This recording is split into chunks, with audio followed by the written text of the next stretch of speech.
तैयारी करनी थी। Niranjan BCG no so now J so you have to conclude, please conclude. मुलाकात कर रहे थे तब उनको रीजनल टेंशन्स और संभावित डिसरप्शन के संकेत जरूर मिले होंगे। मतलब ये है कि सरकार को ये बात अच्छी तरह मालूम थी और स्ट्रेट ऑफ हॉर्मज के रास्ते पर संकट आने वाला है, इसीलिए एलपीजी इंपोर्ट्स एडवांस प्लानिंग और अल्टरनेटिव अरेंजमेंट्स समय से पहले किए गए होते तो आज इतनी बुरी हालत नहीं होती। आज हालत ये है कि इंडस्ट्रियल कंज्यूमर्स को अब पिछले 6 महीने में। Thank you, Honorable Chairman Sir, for giving me an opportunity how much time you can take in an urgent public importance. Please take your seat. Please take your seat. Please, Diwali, please take your seat. Special time with you, sir. That is, the industrial consumers को अब पिछले 6 महीने की average supply का केवल 80% ही मिलेगा। Fertiliser plants को 70% तक सीमित किया गया है और रिफाइनरीज और पेट्रोकेमिकल यूनिट्स भी रिडक्शन का सामना कर रहे हैं। सरकार ने घरेलू एलपीजी सिलेंडर के दाम 60 रुपीज बढ़ा दिए हैं। कमर्शियल सिलेंडर की कीमतें 115 की बढ़ोतरी की गई है। अगर सरकार की दावा सच होता और वैकल्पिक खरीद से कमी की भरपाई हो गई होती तो इतनी पाबंदी क्यों लगती? आपने एलपीजी को दामों में बढ़ोतरी किस आधार पर किया और ये भी लोगों को मालूम नहीं है। सर, मैं आपसे विनती करूंगा कि सरकार को आप अच्छे हैं, ऐसा क्यों कर रहे हैं? सिलेंडर बुक करने के बाद वेटिंग पीरियड शहरों में 21 से बढ़ाकर 25 दिन और गांवों को रिमोट इलाकों में 25 से लेकर 45 दिन तक करा दिया गया है। इससे जमाखोरी। You want to respond to your speech, please. 0 hour. Honorable LFP should know that this is 0 hour and one has to speak within 3 minutes. And the rule is for everybody, for every individual. 3 minutes. 3 minutes. For everybody, that's why I requested after 0 hour, immediately if you give, I can discuss. I said, so he honorable chairman. Please conclude. Now, Kharge ji, please conclude. Please conclude. 1 minute. I will finish 1 minute. Sanjay ji, इससे जमाखोरी और panic booking बढ़ रही है। महोदय, इससे कुछ महत्वपूर्ण सवाल उठते हैं। अगर सरकार को ये पता था कि एलपीजी इंपोर्ट्स संकट में पड़ेगा तो अल्टरनेटिव अरेंजमेंट क्यों नहीं किए गए? देश में कोऑर्डिनेटेड रेस्पॉन्स और पब्लिक एंग्जाइटी का काम करने को अपोजिशन को भरोसे में क्यों नहीं लिया गया? और काला बाजारी जमाखोरी को रोकने के लिए सरकार कोई कड़ा कदम क्यों नहीं उठाया रहे? सभापति जी, ये संकट हमारे प्रबंधन की दयनीय हालत ही नहीं बल्कि फॉरेन पॉलिसी और एनर्जी पॉलिसी की कमजोरी भी ये बताता है। सरकार की ये जिम्मेदारी है गरीब और मिडिल क्लास और गरीब तबके के लोग और छोटे मोटे व्यापारी को एलपीजी की स्थिर, सुलभ और किफायती उपलब्धता कराया जाना चाहिए। अब जब सरकार की कमजोरी को छिपाने के लिए Kharge ji, please बाकी लोगों से ज्यादा समय। How many 1 minute, Kharge ji, please conclude. Lok Sabha में उन्होंने अरुण जी, please take. और ईरान में जो लड़ाई चल रही उसका भी डिस्कशन यहाँ होना चाहिए। और यही मूल कारण है हमको नहीं मिल रहा है। और सारे कांग्रेस के लोग स्टेटमेंट नहीं सुने सर, और पूरा आके डिस्टर्ब किया, वो स्टेटमेंट का मांग किया। और 4 बजे उन्होंने कहा कि राहुल गांधी जी बोलना चाहते हैं, वो एलपीजी में फिर नहीं बोले, और फिर इधर उधर का बात करके जो पेट्रोलियम मिनिस्टर ने स्टेटमेंट दिया, तो फिर सारे कांग्रेस एमपी पूरा हंगामा करके स्टेटमेंट नहीं सुने, फिर यहां मुद्दा उठाते हैं, जब जवाब देते हैं तो सुनते नहीं है। ये तो बहुत गलत बात है। नाउ श्रीमान now honourable leader of the house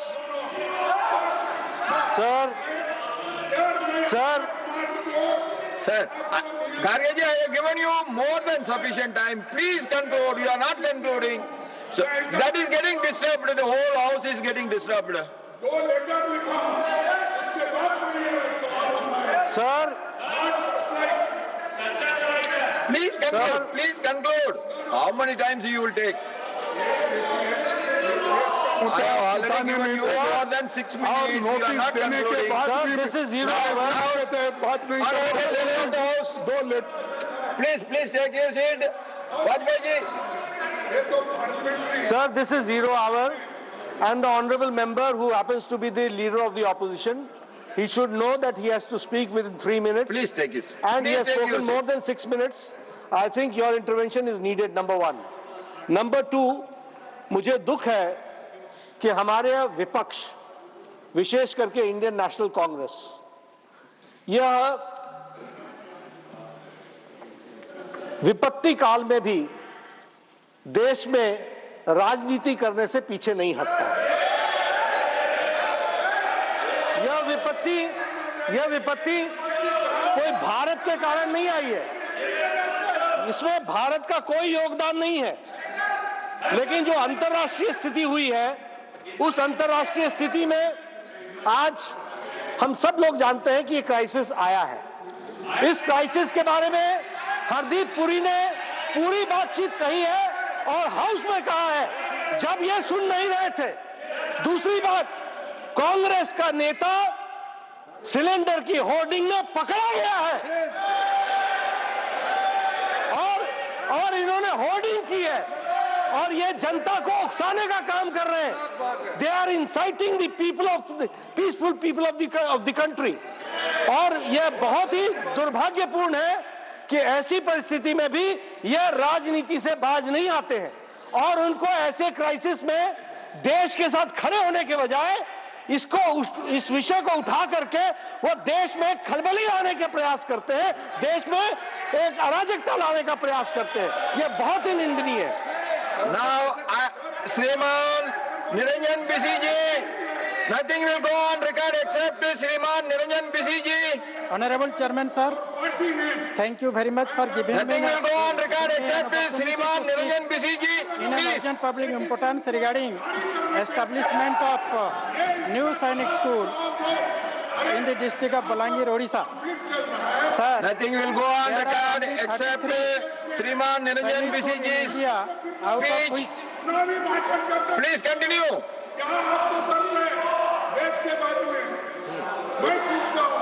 Niranjan Bisiji, please continue. sir, Please. out of which only two, Niranjan Bisiji, are you going to speak or I have to call somebody else? out of which only two Please, Sainik schools continue your speech. exist in our Yes, Odisha. Kharge ji, one in please take your Bhubaneswar seat. and another Kharge ji, you please one is take at your seat. Sambalpur. Garge ji, Concerning please Honorable take your Ministry seat. of Home Niranjan ji, Sir, bolo. the curriculum is to prepare the Niranjan students Bisiji, bolo.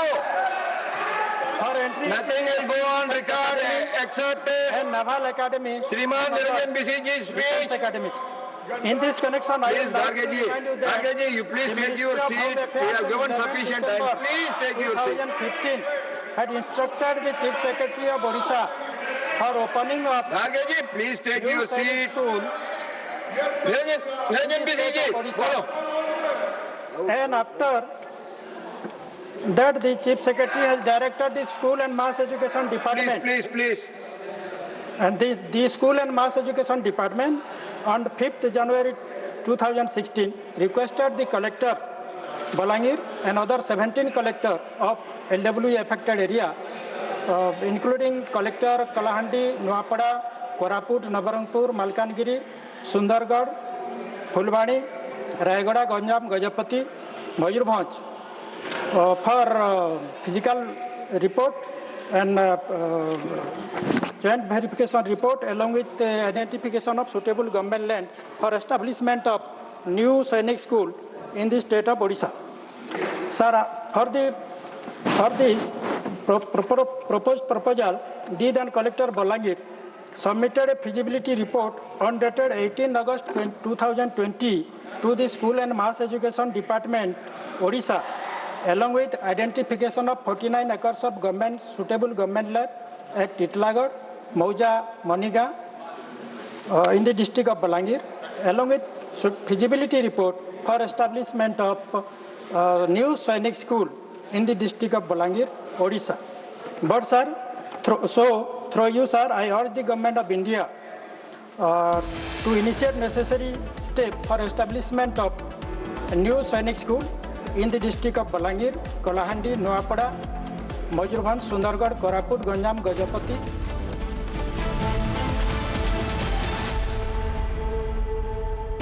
Pure suji pasta उबालो मिलाओ और खाओ 8 minute में तैयार। क्या taste है सबका राजा hardware masala.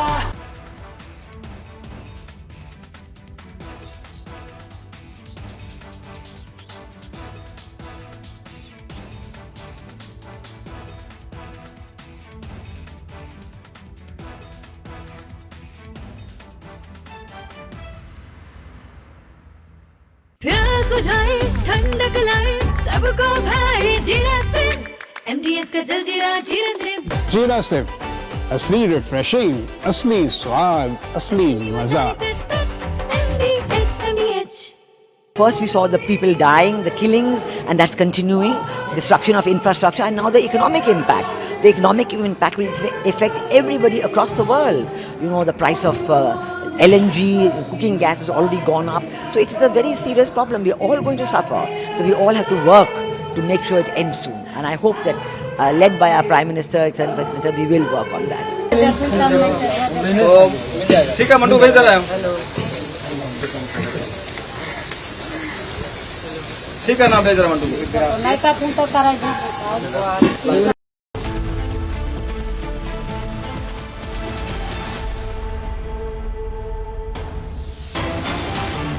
Getting us some breaking updates coming in. An Air India flight flying from New York to Delhi had to divert to the Shannon Airport in Ireland on 16 March because of a technical concern. While flying over the North Atlantic, the aircraft passed through moderate to severe turbulence. After the turbulence, the crew and passengers heard a loud noise and felt vibration starting from the floor. The vibration and the sound gradually spread forward and upward, and even the top cabin area. It seemed like it might be coming from the rear cargo compartment because the noise and vibration kept increasing. A pilot decided as a precaution to divert to Shannon Airport after coordinating with maintenance control. Aircraft landed safely. Engineers are now investigating the source of the noise and vibration. This flight diverted over tech glitch. New York to Delhi. I repeat, New York to Delhi flight. This is the Air India New York to Delhi flight diverted to Ireland because of a technical glitch. And there was some kind of a problem from in the rear cargo compartment. Noise and vibration could be heard. The pilots decided to do a precaution. Take a precaution and divert the flight to Shannon Airport. So the pilots decided that they should take precautions, and the aircraft landed safely. Engineers are investigating the source of the noise and the vibration. Let's go across to my colleague Harsha. Harsha, aircraft landed safely, so thank God for that. But we have been reporting again and again, why do these Air India flights keep encountering technical glitches? What happened this time around, Harsha? So Shivangi, this was Air India A320 aircraft. This is a new aircraft of Air India, and it was scheduled to come to Delhi this morning. It was 16 March morning flight from JFK to New Delhi. But midway only, while the flight was in air, at that particular time only the aircraft, suspected the heavy turbulence. There was a heavy turbulence which was suspected by the aircraft, and immediately the pilot tried multiple times to understand that exactly what was the issue with this particular JFK aircraft. And it was seen that not only upward, backward, but in the cabin crew, the floor of the cabin crew and the rear cargo, there was a vibration sound coming in. The vibration sound was so heavy, it was so heavy and it was disturbing that not to take any risk, the pilots decided to turn back the flight and land at the Shannon airport, which was the nearest airport that time, because they were already in the airspace of Ireland. They thought that Shannon airport is the nearest airport. They spoke to ATC, and the entire information and the prelim investigation report has been shared with the DGC as well, informing that about the incident, what happened, what transpired. They're trying to inspect right now at Shannon airport that was there issue in the cargo. Was there some sound of strong noise, heavy noise and vibration coming from the rear area of the cargo, where exactly the backward seats are usually, but the vibration was heard not only backward, forward, upward, but in the rear area and the cabin crew floor as well.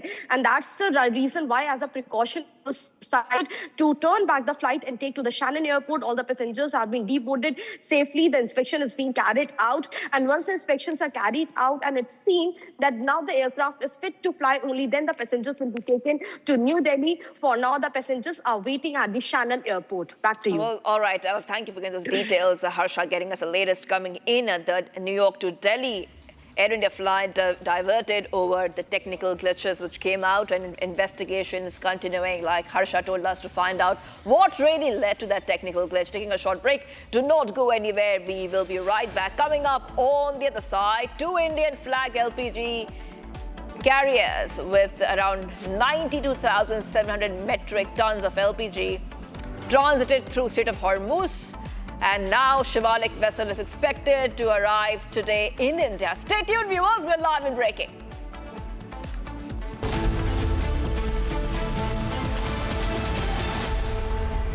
चमकी चाट से क्या बना है? आलू चाट या fruit चाट, स्वाद बढ़ाए चमकी चाट। क्या बात है? स्वादिष्ट पकोड़े और बरसात, अरे चमकी चाट है इसकी जान। असली स्वाद सिर्फ चमकी चाट। केसरिया से मन जोगी हुआ रे, दिल झूमे देखो मतवारा हुआ रे। केसरिया से मन जोगी हुआ। हर पल मनाओ केसरी त्योहार। विमल, बोलो जुबान केसरी। थोड़े में ज्यादा स्वाद, यही तो है इसकी खास बात। वाओ मामा, क्या स्वाद है? अरे मेरी राजा। First we saw the people dying, the killings, and that's continuing, destruction of infrastructure, and now the economic impact.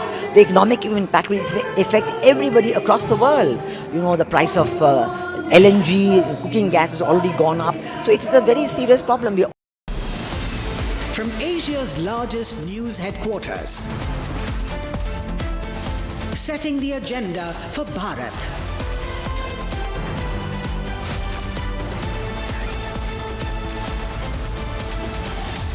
You're watching Republic.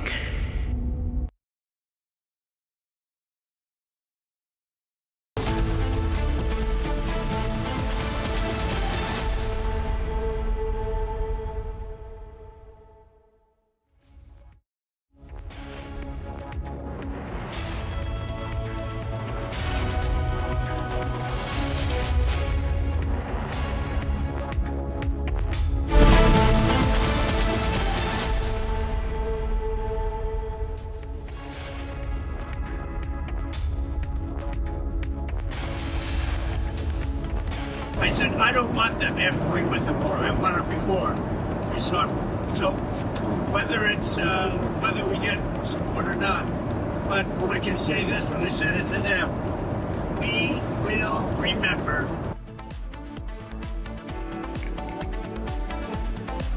Even Quad countries are snubbing Donald Trump. Japan, Australia ruling out sending any warships to the Straits of Hormuz for now.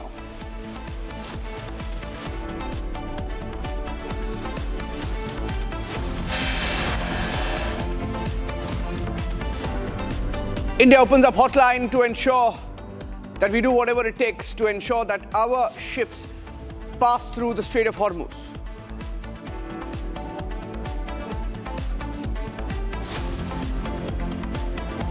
Airports targeted after the Tehran airport was hit overnight.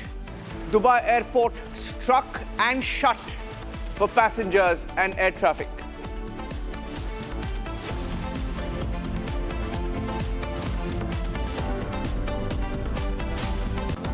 Markets open flat, recover in the last few minutes as the bloodbath continues.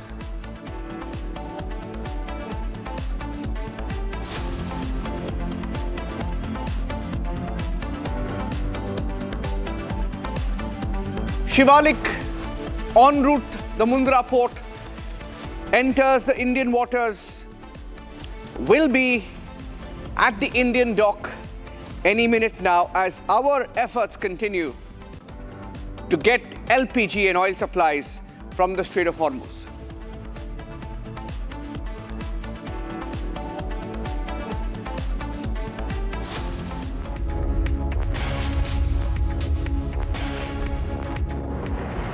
Thank you for joining us here on Republic TV and on the live report, ladies and gentlemen. We have the first pictures coming in and details of Shivalik, which has entered the Indian waters.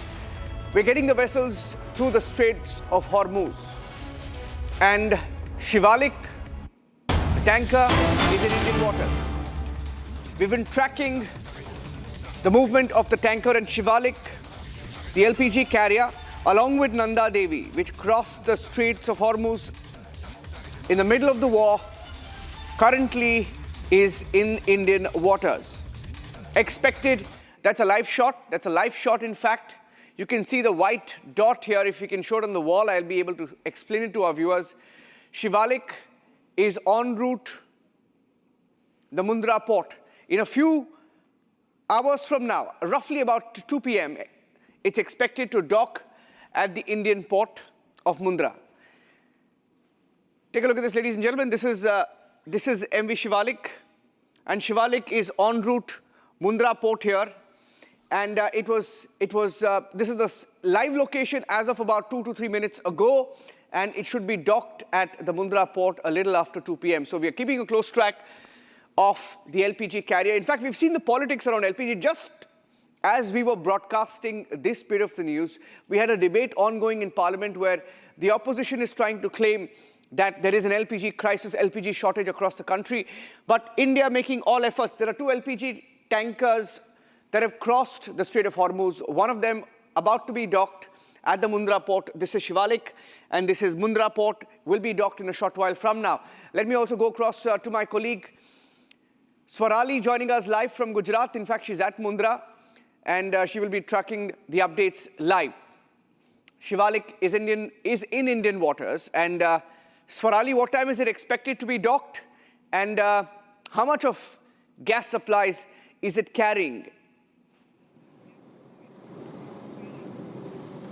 Yes, that's true. Let me tell you, closely around 2 p.m., Shivalik will be docked at the Mundra port in Gujarat, and it is carrying nearly 46,000 metric tons of LPG, that is liquefied petroleum gas. And now we have seen entire chaos that country has witnessed last week. The allegations by the oppositions and the tries and efforts that have been made by the government. But at this point, it is seen as a very, very huge, major relief for the energy supply disruptions which was seen throughout the world, because we know that the Strait of Hormuz, observes around 1/5 of global oil transit, and that's the reason why at this point 2 shipments, Shivalik and Nanda Devi will be coming tomorrow at Kandla port in Gujarat, and if we combine both of them, around 92,700 metric tons of LPG they're carrying right now. If we compare it to with the requirement of the per day LPG of India, it is less, but then at this point it is seen as a very good start. At the times when US, Israel, Iran are at war, we are at terms with all 3 countries, and consistent tries and efforts by Ministry of External Affairs and all other concerned ministries, and diplomatic talks with Iran has turned out in this major achievement, wherein Chetak helicopters and Indian Navy warships also escorted both the ships from Strait of Hormuz. But at this point, Shivalik is expected anytime soon around 2 p.m. and Nanda Devi tomorrow at Kandla port is seen as a major development in this entire LPG shortage crisis that has been witnessed and the impact of war that is seen right now. Okay. Thank you for joining us with those inputs. We're expecting the Shivalik to be docked in a short while from now. Ladies and gentlemen, keeping a close track on that story here on Republic TV. 2 Indian flagged LPG carriers, almost 92,700 metric tons transited through the Strait of Hormuz, and now the Indian vessel is expected to be docked at the Mundra port a little after 2 p.m. In fact, let's go. I'll just show you the pictures full frame, and then we'll go across to our panelists also joining us on the broadcast, and Major General Rajan Kochhar also on the broadcast. General Kochhar, this is, because the irony is that, there is a narrative that some in India are trying to create, that we have lost the plot on LPG, we have lost, we didn't plan for LPG, etc., etc. But the fact is, the whole world is talking about how Indian tankers, Indian LPG carriers have been able to cross the Strait of Hormuz. It's a big win for us as a country. And if this continues, there will be no shortage, sir. Your response to these people? Certainly, I agree with you, because it's very, very pleasing to see these images on the screen right now. And it shows that our diplomacy, the talks with the External Affairs Minister Jaishankar has been having with his counterpart. Prime Minister Modi called to President Pezeshkian, everything has worked in our favor. And there has been a positive statement from Iran also. And 2 ships coming in is a welcome sign. And I'm sure the remainder of those ships which are also stuck up there, in due course of time, they will also set sail and be on our coast. And thereby you're giving a kind of a reassurance to the people of the country that the government is working overnight to get this issue sorted out. I just want to make a larger statement. The larger statement is, see, it's not a question of India. The whole world is affected. The entire countries, including China, South Korea, Japan, are the major importers of this crude oil as well as gas from Strait of Hormuz. So it's not India specific. So the people need to understand that these are war times. In war times, a country, if it makes a special concession for India, I think it should be taken in a very, very positive manner, because nothing is moving from there right now. So we need to see things in a slightly larger context, I feel, instead of trying to always pinprick the government on its foreign policy, because the government knows what is the best for us. They are at it. And alternatively, the government has established certain additional supply chains. 14 additional countries are now into this supply chain from where the gas will be coming. So they are not sitting on their haunches right now. They are working overtime, that in spite of this blockade of Strait of Hormuz, God only knows how long it will take, certain alternative measures have also been initiated as far as the LNG is concerned and the gas is concerned and oil is concerned. We have almost doubled our intake from Russia. Now it had gone down to 1.1 million barrels a day. Now it is in the region of 1.8 million barrels a day. So this output has also increased multifold.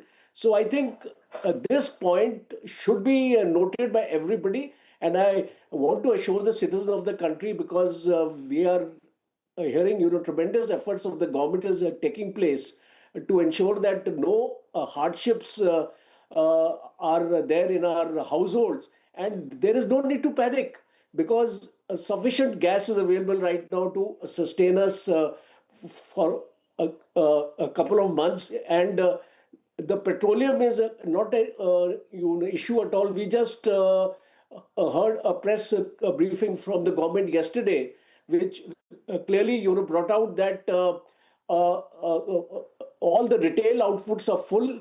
The petrol and diesel everywhere is available in plenty. So there is no need to panic as far as India is concerned. And I think it's a welcome sign. Today we are seeing 2 tankers coming in.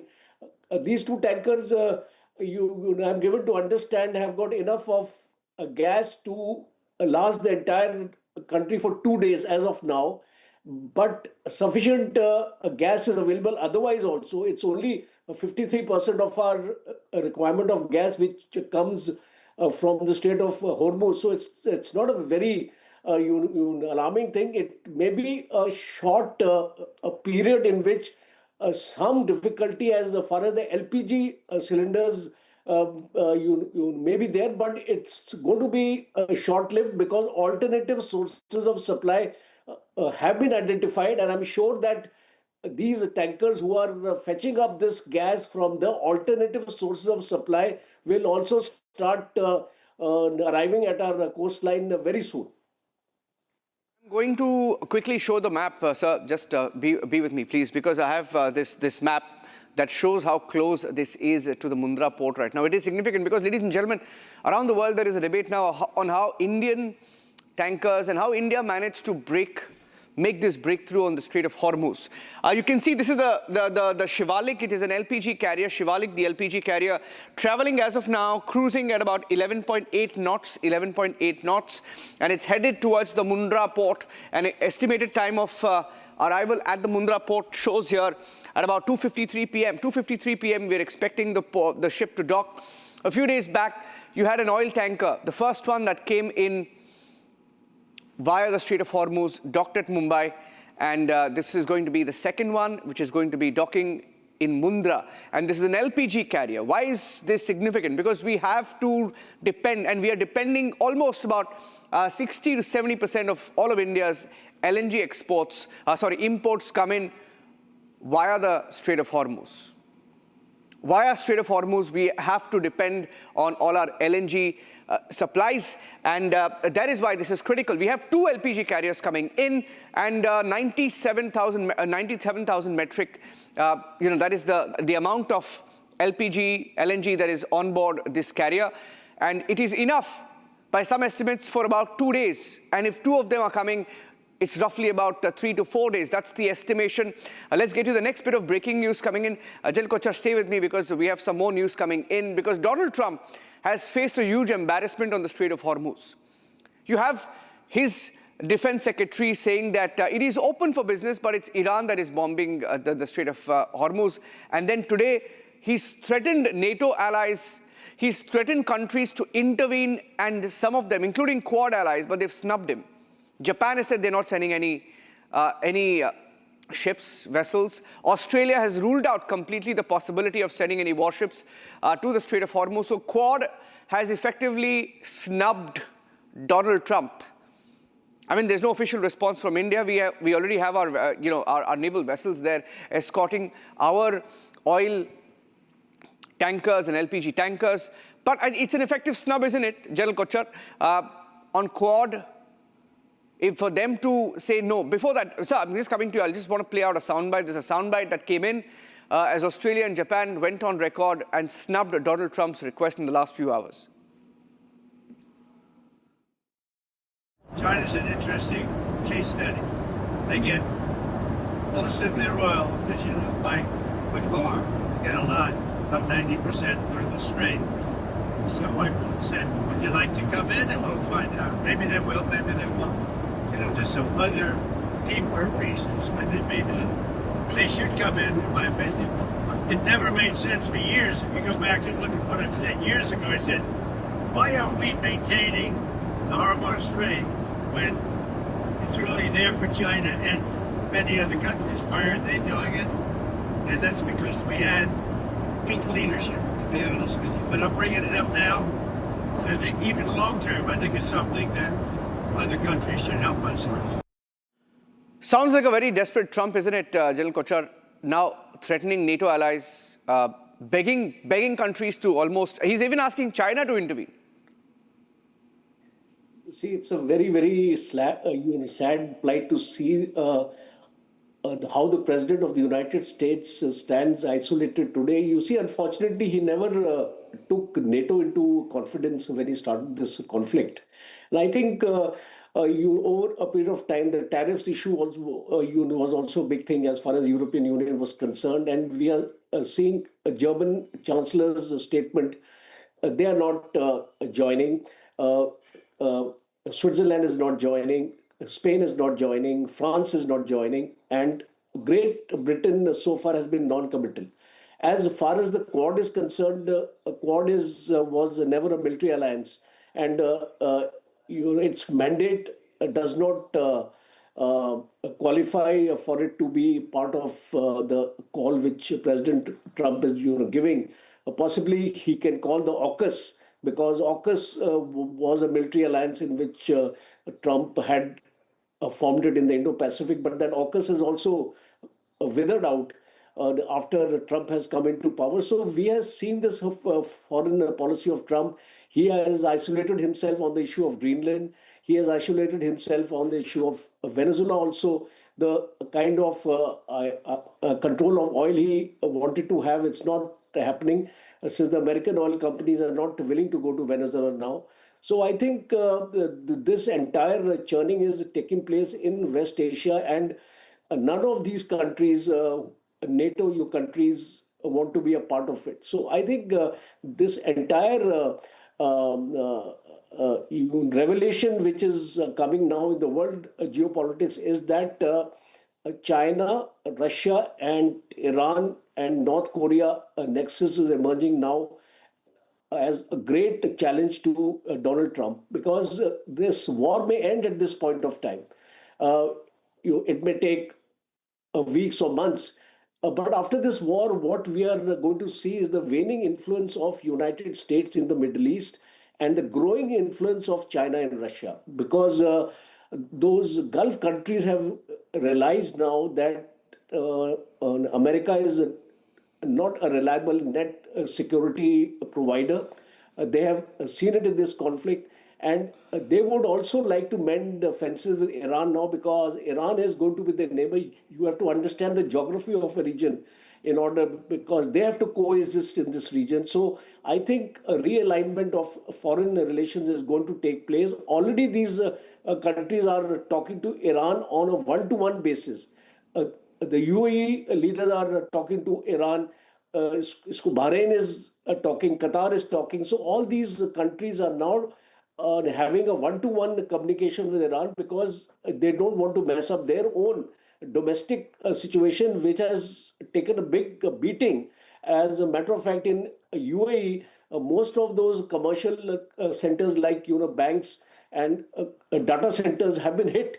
So I don't think UAE wants this kind of thing to develop for a long time. And I find President Trump now resorting to threats. He's talking about Kharge Island. He has already attacked it once, and he says, I'll attack it for fun again. So these kind of statements which a US president is making, I think he's making a mockery of himself in the world geopolitics, as well as the own domestic audience. I believe his ratings have plummeted now. It is less than 30%. And with the primaries also coming about in November, I think he faces a tough challenge. On the part of Israel, I think Israel is also, what I'm hearing, I just spoke to a friend in Tel Aviv. There has been quite a destruction there, but things are not, those news, a blockage of news is there, so the things are not coming out from Israel. But there has been a quite of destruction in central part. Sir, I'm getting in some breaking news. Sir, be with me, General Kochhar. I'm getting in some breaking news right now. Some more pictures, satellite images coming in. I'm going across straight to that as I get those details. We are getting in news also of flights at the Dubai International Airport. They've been completely suspended as of this morning after bombing overnight. A drone-related incident, that's what the Dubai authorities claimed, which caused a fire near a fuel tank at the airport. Now, the Dubai Civil Aviation Authority has taken this measure to ensure passenger safety. Emirates, which operates from Dubai, and Dubai is the world's busiest airport, has shut down. Airports have been bombed. Seems to have been a response to the bombing in Tehran. Tehran's Mehrabad airport was attacked overnight, and as a response, Dubai's airport was hit once more. That's a video that came in of the Dubai airport being hit, and all passengers have been asked not to go to the airport. And seems to be a part of a series of attacks on the Gulf states amid tensions with Iran. Those are the pictures. On the left, Dubai airport. On the right, that's the Tehran airport. Mehrabad is an airport in Tehran. So we just relabel that. It's Tehran airport. Dubai airport bombed hours after the Tehran airport was hit once again in the last few hours. Dubai police are closing all roads that leading to the airport and the airport tunnels. And Tehran's Mehrabad was bombed overnight. Flights returning that were en route to Dubai, returning to different cities and countries as the bombing continues. As a precautionary measures, they've had to return to their bases.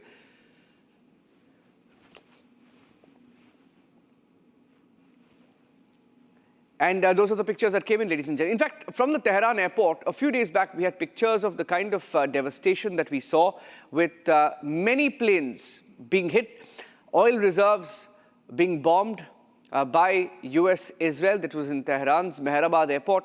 And this attack at the Dubai airport seems to be a direct fallout. In fact, the Dubai airport has been attacked at least 3 to 4 times since the war began about 2 weeks back. And most of the attacks, Iran claims the attacks have taken place because US jets have been taking off from the Dubai airport. The allegation is that Iran has been saying, the allegation they've leveled against the UAE, that they've allowed the Dubai airport to be used for US operations. All right, I'm getting in some more live pictures. Ladies and gentlemen, as we get you the coverage, some more pictures coming in via APTN from the war zone. We'll go across to those pictures in just a bit. We had pictures come in from the war zone of the skyline. Take a look at this.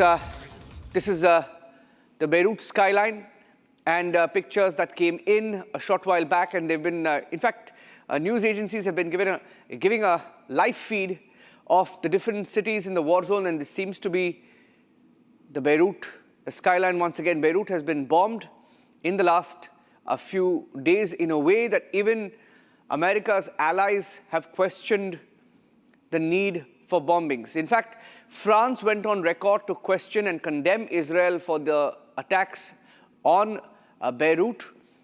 And even Qatar has gone on record to condemn and question Israel for their attacks and their strikes on Lebanon. They have been saying, that is, Israel has been saying that they've been targeting Beirut. Okay, ladies and gentlemen, getting in some more breaking news now. In fact, this is not live Beirut. I will just take that out. There's a live picture. This is, in fact, a satellite video that just came in. We'll remove the live bug because this picture is of the satellite images of the Salalah port. The Salalah port in Oman, which was bombed a few days back by a few drones that reportedly were operated by Iran. Iran went on record to deny any such attacks. But this video shows that, and this satellite image, in fact, this satellite image shows that there was significant damage that was affected to Oman's Salalah port. And this is a video that came in of the bombing that took place there. In fact, let's also tell you, ladies and gentlemen, that on the 13th of March, these are satellite images from the 13th of March that show thick smoke over the Salalah port, and the smoke was seen from several kilometers away, and it continued to below 2 days after the Iranian drone strike. And these are pictures that came in. There were several pictures that came in from the Salalah port. This is one such picture that shows the before and after of the Salalah port situation. Oman's largest oil facility. The Salalah port was hit by a drone, and Iran initially went on record to deny any such attack. And there are some more breaking news updates coming in. Let's go across through that. Another military facility has been hit near the Chabahar port. This is a breaking news coming in. Close to the Chabahar port, there has been another attack by the US. In fact, Chabahar port was one of the first sites hit by the US-Israel joint strike on the day of the attack on the 28th of February. And we're getting in details now that the United States has conducted strikes on facilities near Iran's Chabahar Free Trade Zone in the last 1 hour. And this is critical. US fighter jets reportedly struck military targets near the Chabahar Free Trade Zone. This is in southeast Iran. Several explosions were heard following the strikes.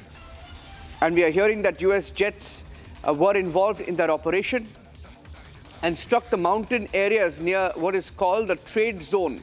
The trade zone in the Chabahar port of Iran. There were several videos that also emerged showing some jets in the Chabahar region.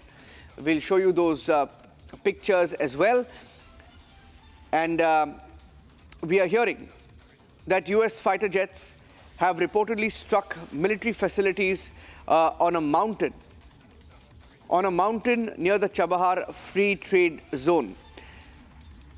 There have been sounds of explosions heard in the areas behind the zone, according to different reports coming in. The Chabahar Free Trade Zone is located in Iran's southeastern Sistan and close to the Balochistan area with near the border with Pakistan. So this is a critical attack.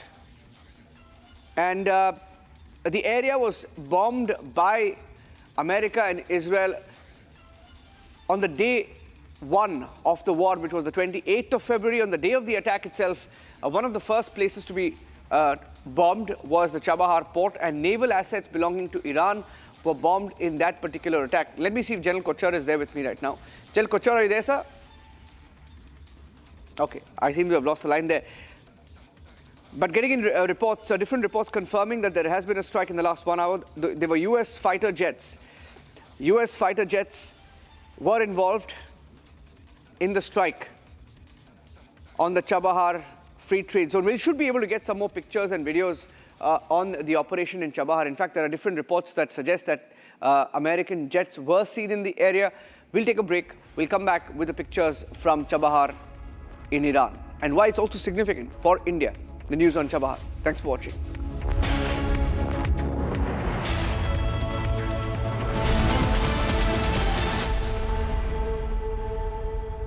चमकी चाट से क्या बना है? आलू चाट या fruit चाट, स्वाद बढ़ाए चमकी चाट। क्या बात है? स्वादिष्ट पकोड़े और फरसान, अरे चमकी चाट है इसकी जान। असली स्वाद सिर्फ चमकी चाट। QSMTHE, the world's foremost university rankings organizations, have ranked Amity amongst the top 3% universities globally, making it among the very few Indian universities to be included in both rankings. Yet another top ranking for Amity University. थोड़े में ज्यादा स्वाद, यही तो है इसकी खास बात। वाओ मामा, क्या स्वाद है? अरे मेरे राजा, मसाला।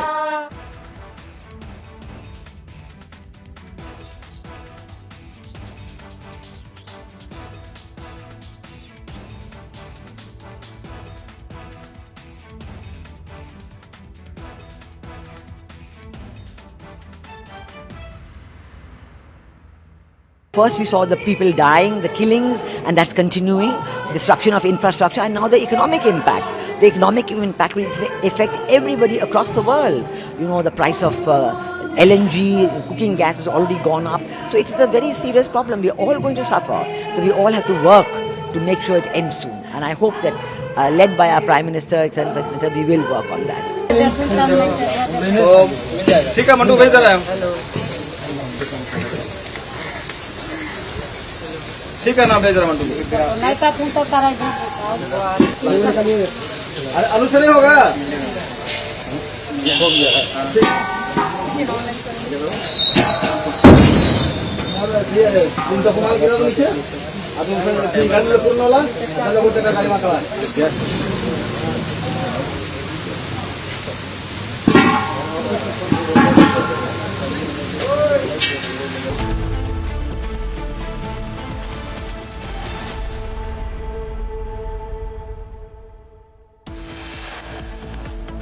I said, I don't want them after we win the war. I want it before.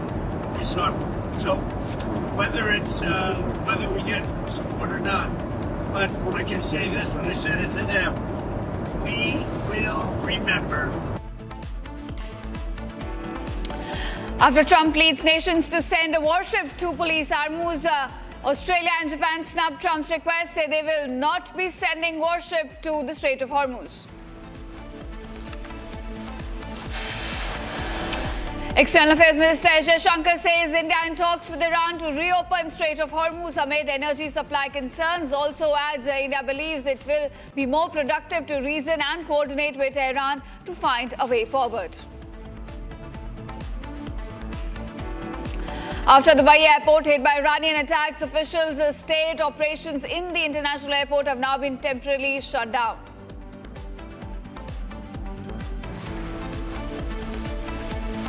Indian markets open flat as relief for Indian vessels in Hormuz seen as a breather. Rupee and now at above 92.4 per dollar.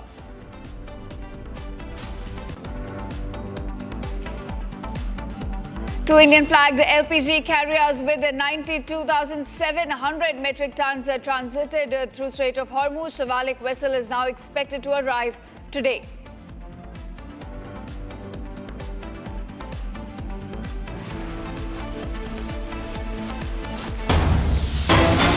All right, viewers, beginning with more developments coming to light from West Asia after Germany. UK's Keir Starmer has now rejected Donald Trump's Hormuz coalition. It's been reported by The Telegraph, and this is the latest response coming in from UK's Keir Starmer. Remember, Germany has also rejected the demand, so has Japan. And now we're looking at United Kingdom also refusing to be part of Donald Trump's coalition, wherein he says all the countries, specifically Quad, G7, all these countries should come together to guard the Strait of Hormuz and to ensure that ships can pass through the passage, in fact, safely. But we're looking at more and more countries coming out and denying Donald Trump's request. Earlier, it was Japan. We also saw a similar statement coming in from Germany, and now it's UK's Keir Starmer, who, in fact, has now rejected Trump's Hormuz coalition. Now, viewers, Donald Trump, in fact, had proposed that all the countries should come together to ensure that there's safe passage for the ships who wants to transit through the Strait of Hormuz. Iran has declared that all the ships which are linked to US, Israel and the allies will be targeted in the Strait of Hormuz. However, some vessels have been allowed to pass belonging to other countries. But it looks like it's a major embarrassment for Donald Trump, as one country after another is now rejecting Donald Trump's proposal. First, it was Germany, then Japan, and now we're also looking at UK's Keir Starmer coming out and rejecting Donald Trump's Hormuz coalition, his proposal that all the countries come together and safeguard the strait against Iran's aggression. Now, meanwhile, Iran has declared the Strait of Hormuz as a war zone, which means that any ship belonging to US, Israel or the allies will be targeted. Now, remember, it's a major economic corridor. 1/5 of the global oil passes through this strait, and ever since IRGC claimed complete control over the economic corridor, we have seen ships not being able to pass through it safely.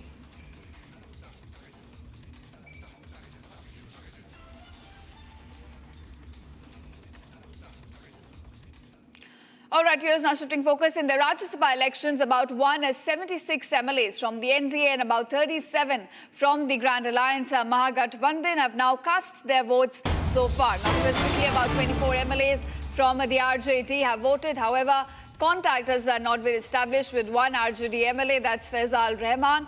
Additionally, 3 Congress MLAs have not yet arrived to cast their votes, two of whom Surendra Kushwaha as well as Manoj Biswas have remained in a communicado.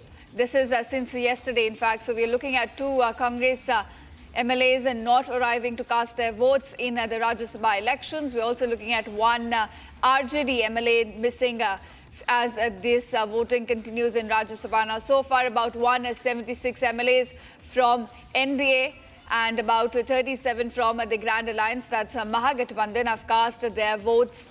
According to the numbers we've received, specifically 24 MLAs from RJD have also cast their votes, but one still remain missing. The contact has not been able to establish with, in fact, the RJD MLA Faisal Rahman.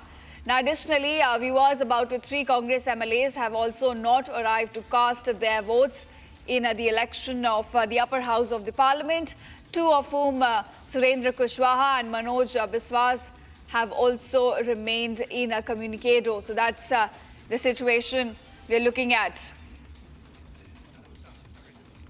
All right, my colleague Prakash now joins me with more details on this. Prakash, help us understand where are we with the elections in Rajya Sabha? What is the tally of the number of the people who've cast their votes picking up? Well, as far as the numbers are concerned, in the Rajya Sabha elections, there is no doubt about 4 candidates. They are Nitish Kumar, Nitin Naveen, Upendra Kushwaha and Ramnath Thakur. They will all be elected on the first preference votes itself.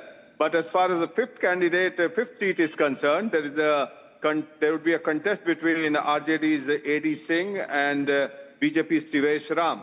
Now, the numbers game is like RJD needs 41 votes to secure a victory.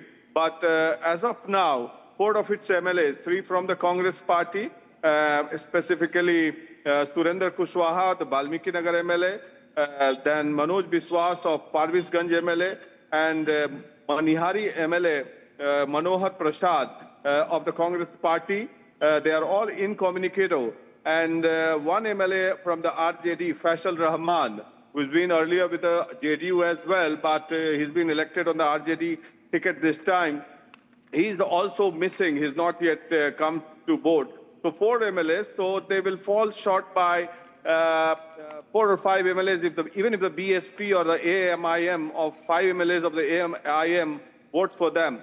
But it seems that they will fall short by 5 MLAs and ensuring the victory of the NDA. But the vote is being cast as of now, and the counting would begin after 4 p.m.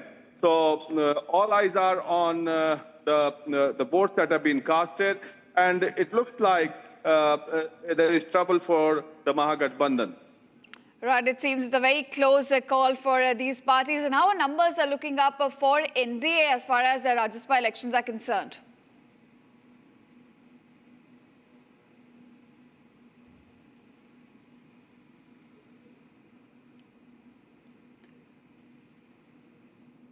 All right, we'll try and connect with my colleague there. But viewers, that's the latest we're picking up as far as the Rajya Sabha elections are concerned. 176 MLAs from the NDA and about 37 from Mahagathbandhan have cast their votes so far, but several of them still are not showing up to cast their votes.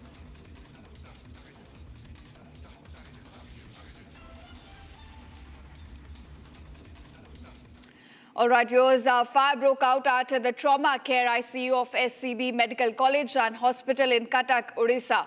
Fire brigade present at the spot for firefighting operations.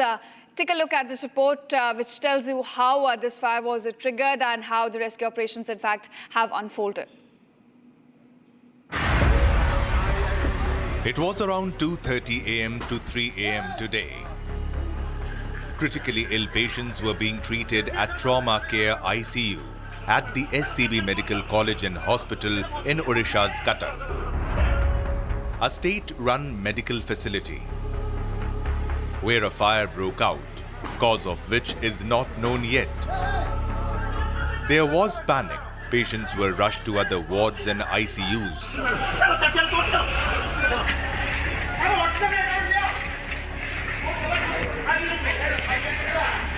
Amid this, at least 10 patients died. After the tragedy, Odisha Chief Minister Mohan Charan Manjhi visited the hospital, and also a judicial probe has been launched and ₹25 lakh compensation has been. All right, viewers, moving on to more developments coming to light from West Asia. Now, Russian ambassador has called for accountability in the Manab school attack where about 170 people were killed.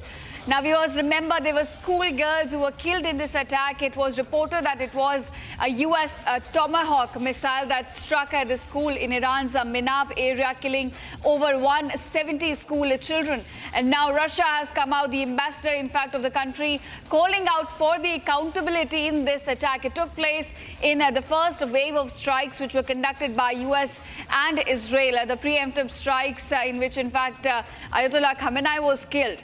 Now, there were reports saying it was due to the dated data due to which they were trying to attack a base, Iranian base near the school, but due to the wrong location put into the system, it was the school which was struck by the US Army. There was, in fact, debris of a Tomahawk missile, which was in fact found at the site. There were reports of that, and now Russia has come out calling for accountability in the Manab school attack, where about 170 schoolgirls, school children were killed in this attack. We're looking at a statement coming in from the Russian side, which has called for the accountability on the US side for this attack. That's the latest statement, viewers, we're picking up. We're also getting you visuals of that attack on Iranian school. It took place on February 28th in the first wave of strikes, the preemptive strikes conducted by US and Israel.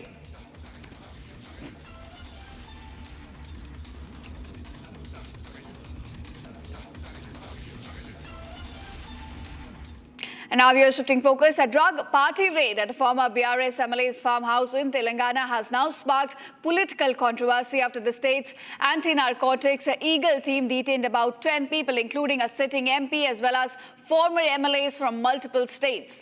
Now, police recovered about 2 grams of cocaine from the premises, and reports say that former MLA Rohit Reddy also tested positive for the drug, while a TDP MP PM Yadav tested negative. Now, during the raid, one of the detainees allegedly fired 2 rounds into the air, and a court has now remanded about 3 accused, including Rohit Reddy, to 14 days of judicial custody, while 8 others have been granted bail. Now, the TDP has issued a show cause notice to his MPs over this incident. Take a look.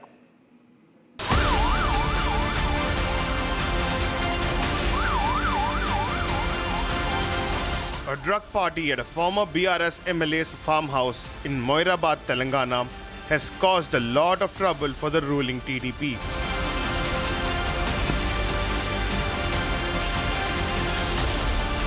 Ten persons, including a sitting MP and former MLAs of multiple states, were detained. This after the Eagle team, which is the Telangana anti-narcotics team, raided the farmhouse.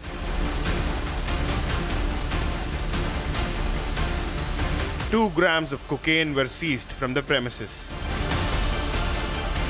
Former Telangana MLA Rohit Reddy and a former Rajasthan MLA reportedly tested positive for cocaine, while TDP MP from Andhra Pradesh, Putta Mahesh Yadav, tested negative. One of the detained persons allegedly fired 2 rounds in the air with a firearm belonging to Rohit's brother. A judge remanded Rohit Reddy, Ritesh Reddy and Namit Sharma to 14 days of judicial custody. 8 others, including the TDP MP, were granted bail. అందరికి కూడా నమస్కారాలు. ఏలూరు ప్రజలకి అలాగే ఆంధ్రప్రదేశ్ ప్రజలకి అందరికి కూడా నమస్కారాలు. ఇవాళ నేను ఎక్కడ కానీ తప్పు చేయలేదు. మీ అందరికీ నేను చెప్పుకోవాల్సిన అవసరం ఉంది. అలాగే నిన్న ఎన్నో రోజుల నుంచి అక్కడ ఉండే పర్సన్స్ నన్ను కలవడానికి వాళ్ళందరూ రిక్వెస్ట్ చేయడం వల్ల నాకు నిన్న కుదరడం వల్ల వాళ్ళ డిన్నర్కి వెళ్ళడం జరిగింది. ఆ డిన్నర్లో ఎక్కడ కానీ నేను తప్పు చేయలేదు. మీ అందరికీ కూడా మళ్ళీ తెలుపుకుంటున్నా, ఎప్పుడు కూడా ఏలూరు ప్రజలు నా మీద పెట్టుకున్న నమ్మకంని ఎప్పుడు కూడా ఒమ్ము చేయను, ఎప్పుడు కూడా తప్పు చేయనని మీ అందరికీ తెలుపుతూ, అలాగే మీడియాలో వచ్చే కథనాలు, అలాగే సోషల్ మీడియాలో వచ్చే కథనాలు ఏవి కూడా నమ్మొద్దండి. ఎప్పుడు కూడా నేను నిజాలే చెప్తాను, అబద్ధాలు చెప్పనని మీ అందరికీ తెలుపుకుంటూ అందరికీ కూడా నమస్కారాలు, ధన్యవాదాలు. Meanwhile, the TDP has issued a show cause notice against MP Mahesh Yadav. The BRS also issued a statement condemning the actions of their former MLAs.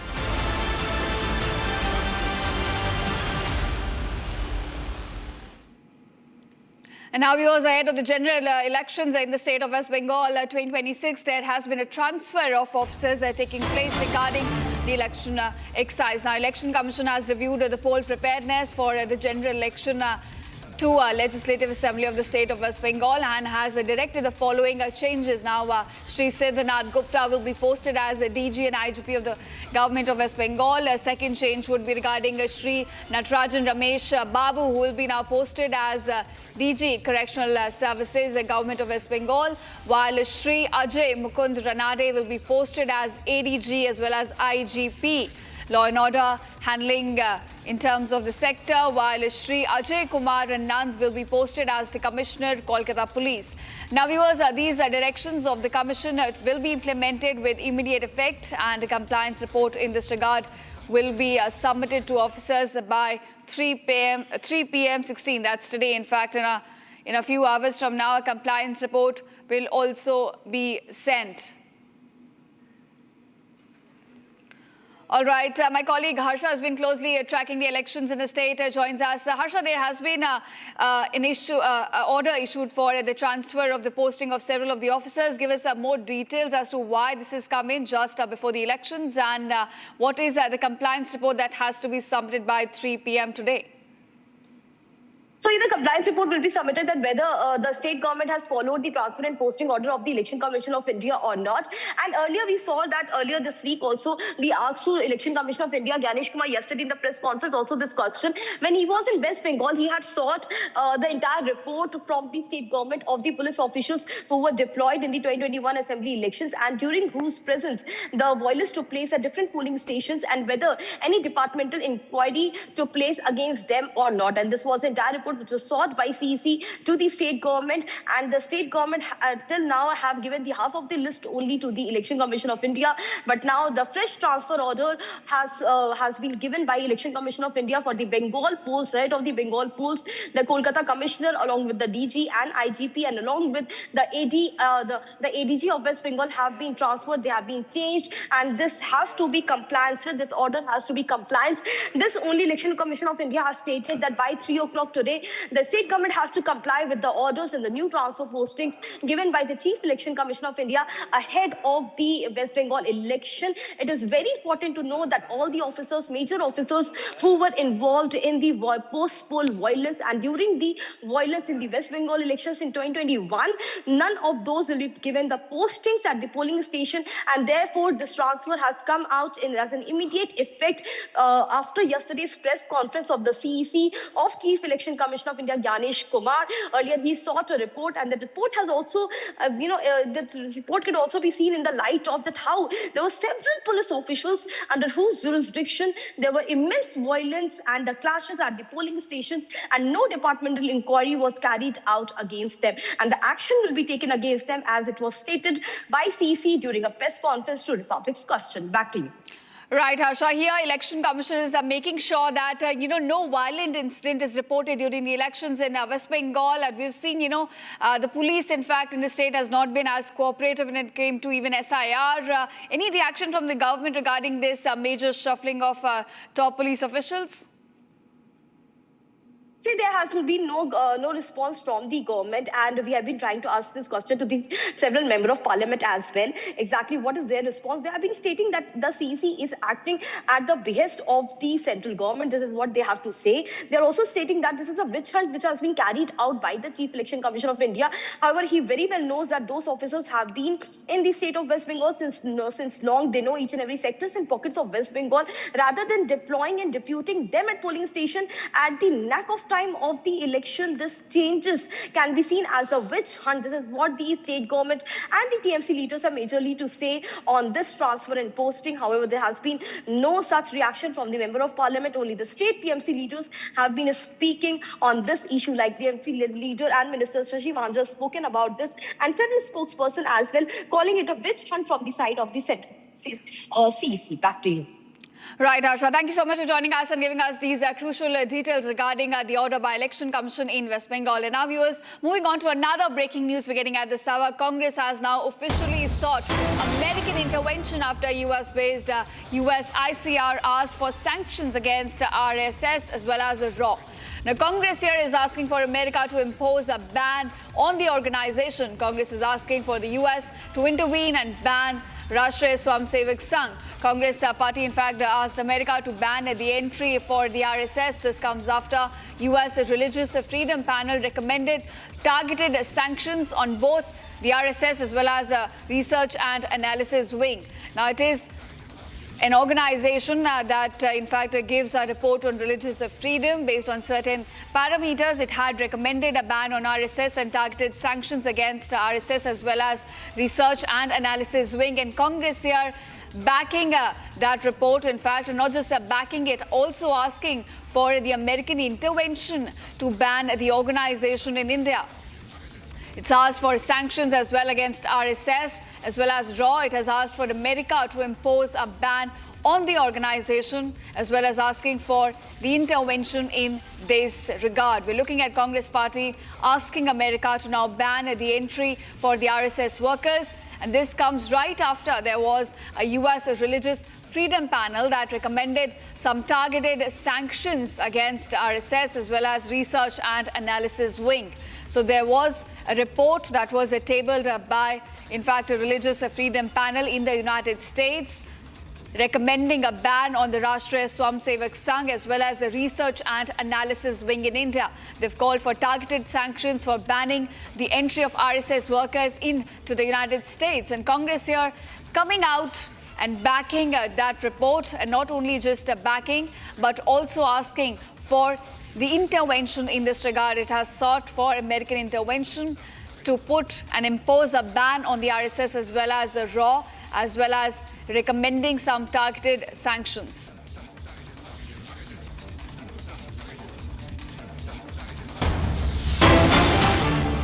All right, viewers, more breaking news coming in.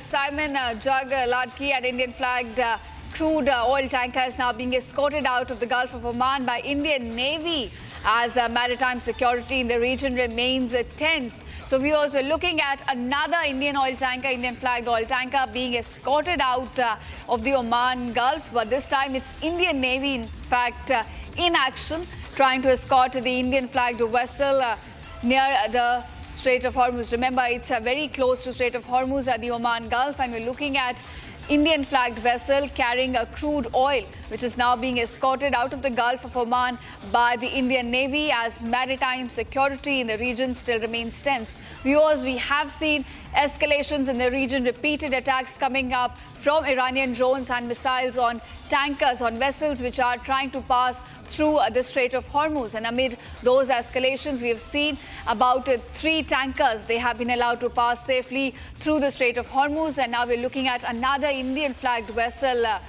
in fact, which is now being escorted out of the Gulf of Oman through the help of Indian Navy as the situation in the West Asian waters still remain tense. So we are looking at the Indian Navy now in action. We're also getting you, viewers, the map, in fact, is showing you where this Indian-flagged vessel is being escorted near the Oman Gulf by the Indian Navy. So essentially looking at Indian Navy now in action in the West Asian waters as it tries to escort an Indian-flagged vessel which is carrying about crude oil through the Gulf of Oman. And this, viewers, as the situation still remains tense.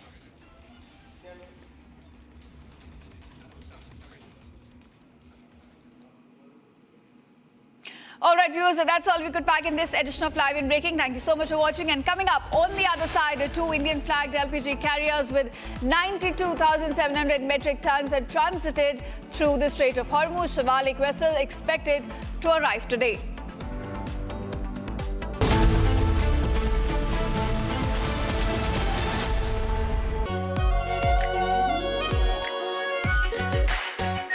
Our pure Shahi Paneer Masala. Delicious, healthy, every day.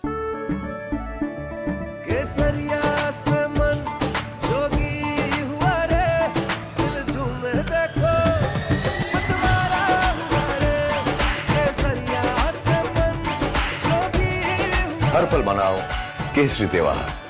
विमल, बोलो जुबान केसरी। प्यास बुझाए, ठंडक लाए, सबको भाए जीरा से। MDH का जलजीरा जीरा से। जीरा सिप, असली रिफ्रेशिंग, असली स्वाद, असली मजा। First we saw the people dying, the killings, and that's continuing, destruction of infrastructure, and now the economic impact. The economic impact will affect everybody across the world.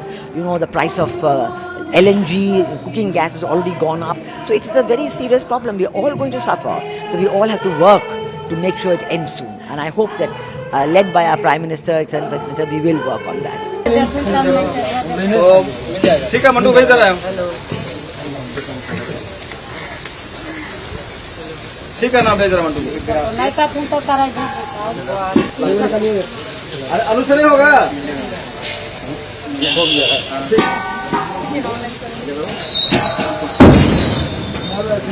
तुम तो कमाल किया तो नीचे।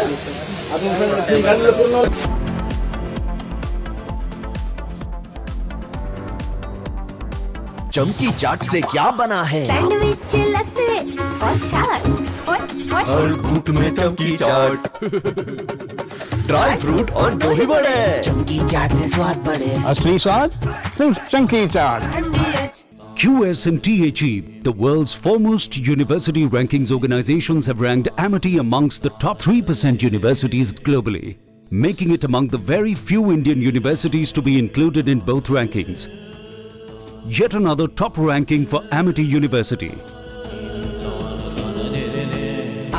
प्योर सूजी पास्ता उबालो, मिलाओ और खाओ। 8 मिनट में तैयार। क्या टेस्ट है, सबका राजा हार्डकोर मसाला।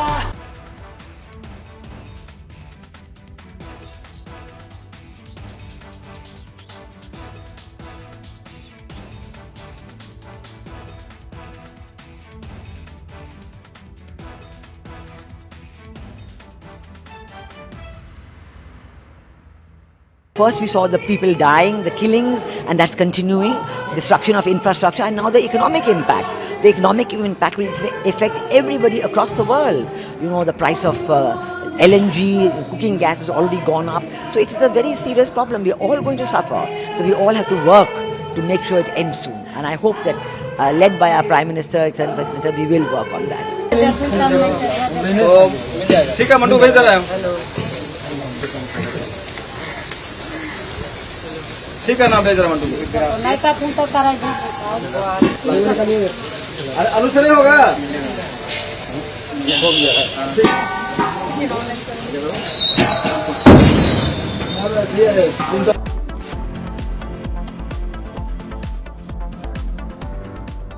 थोड़े में ज्यादा स्वाद, यही तो है इसकी खास बात। वाओ मामा, क्या स्वाद है। अरे मेरे राजा। केसरिया से मन जोगी हुआ रे, दिल झूमे देखो मतवारा हुआ रे।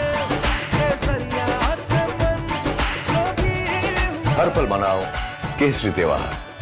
विमल, बोलो जुबान केसरी। चमकी चाट से क्या बना है? सैंडविच, लस्सी और छाछ और हर घूंट में चमकी चाट। अब बताओ, स्वाद आया? आया। असली स्वाद सिर्फ चंकी चाट। First we saw the people dying, the killings, and that's continuing, destruction of infrastructure, and now the economic impact. The economic impact will affect everybody across the world. You know, the price of LNG, cooking gas has already gone up. So it is a very serious problem. We're all going to suffer. So we all have to work to make sure it ends soon. And I hope that, led by our Prime Minister, etc., we will work on that. ठीक है मंटू, भेज दे रहा हूँ। ठीक है ना, भेज रहा मंटू। अरे अनु से नहीं होगा।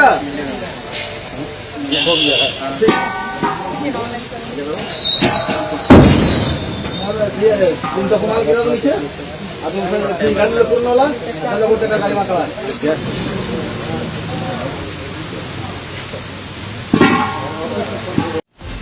From Asia's largest news headquarters,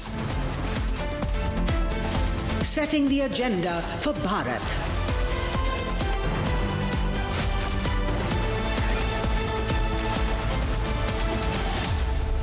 watching Republic.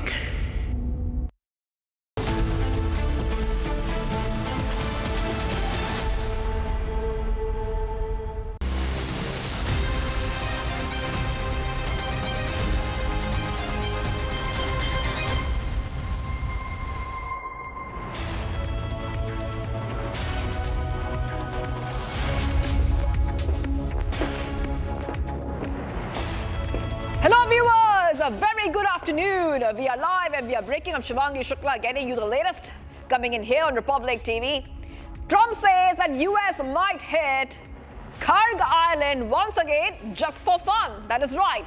Big updates coming in here. We'll tell you all about it. But the headlines first. Let's get started. Want them after we win the war. I want it before. It's not so. Whether we get support or not, but I can say this, and I said it to them: we will remember. After Trump leads nations to send warship to police Hormuz, Australia and Japan snub Trump's request, say they will not be sending warship to Hormuz. Jaishankar says India in talks with Iran to reopen Strait of Hormuz amid energy supply concerns. Also adds India believes it is more productive to reason and coordinate with Tehran to find a way forward.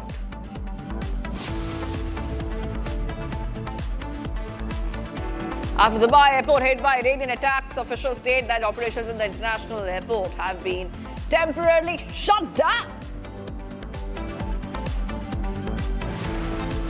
Indian markets open flat as relief for Indian vessels in Hormuz, seen as a breather. Rupee now at above 92.4 per dollar.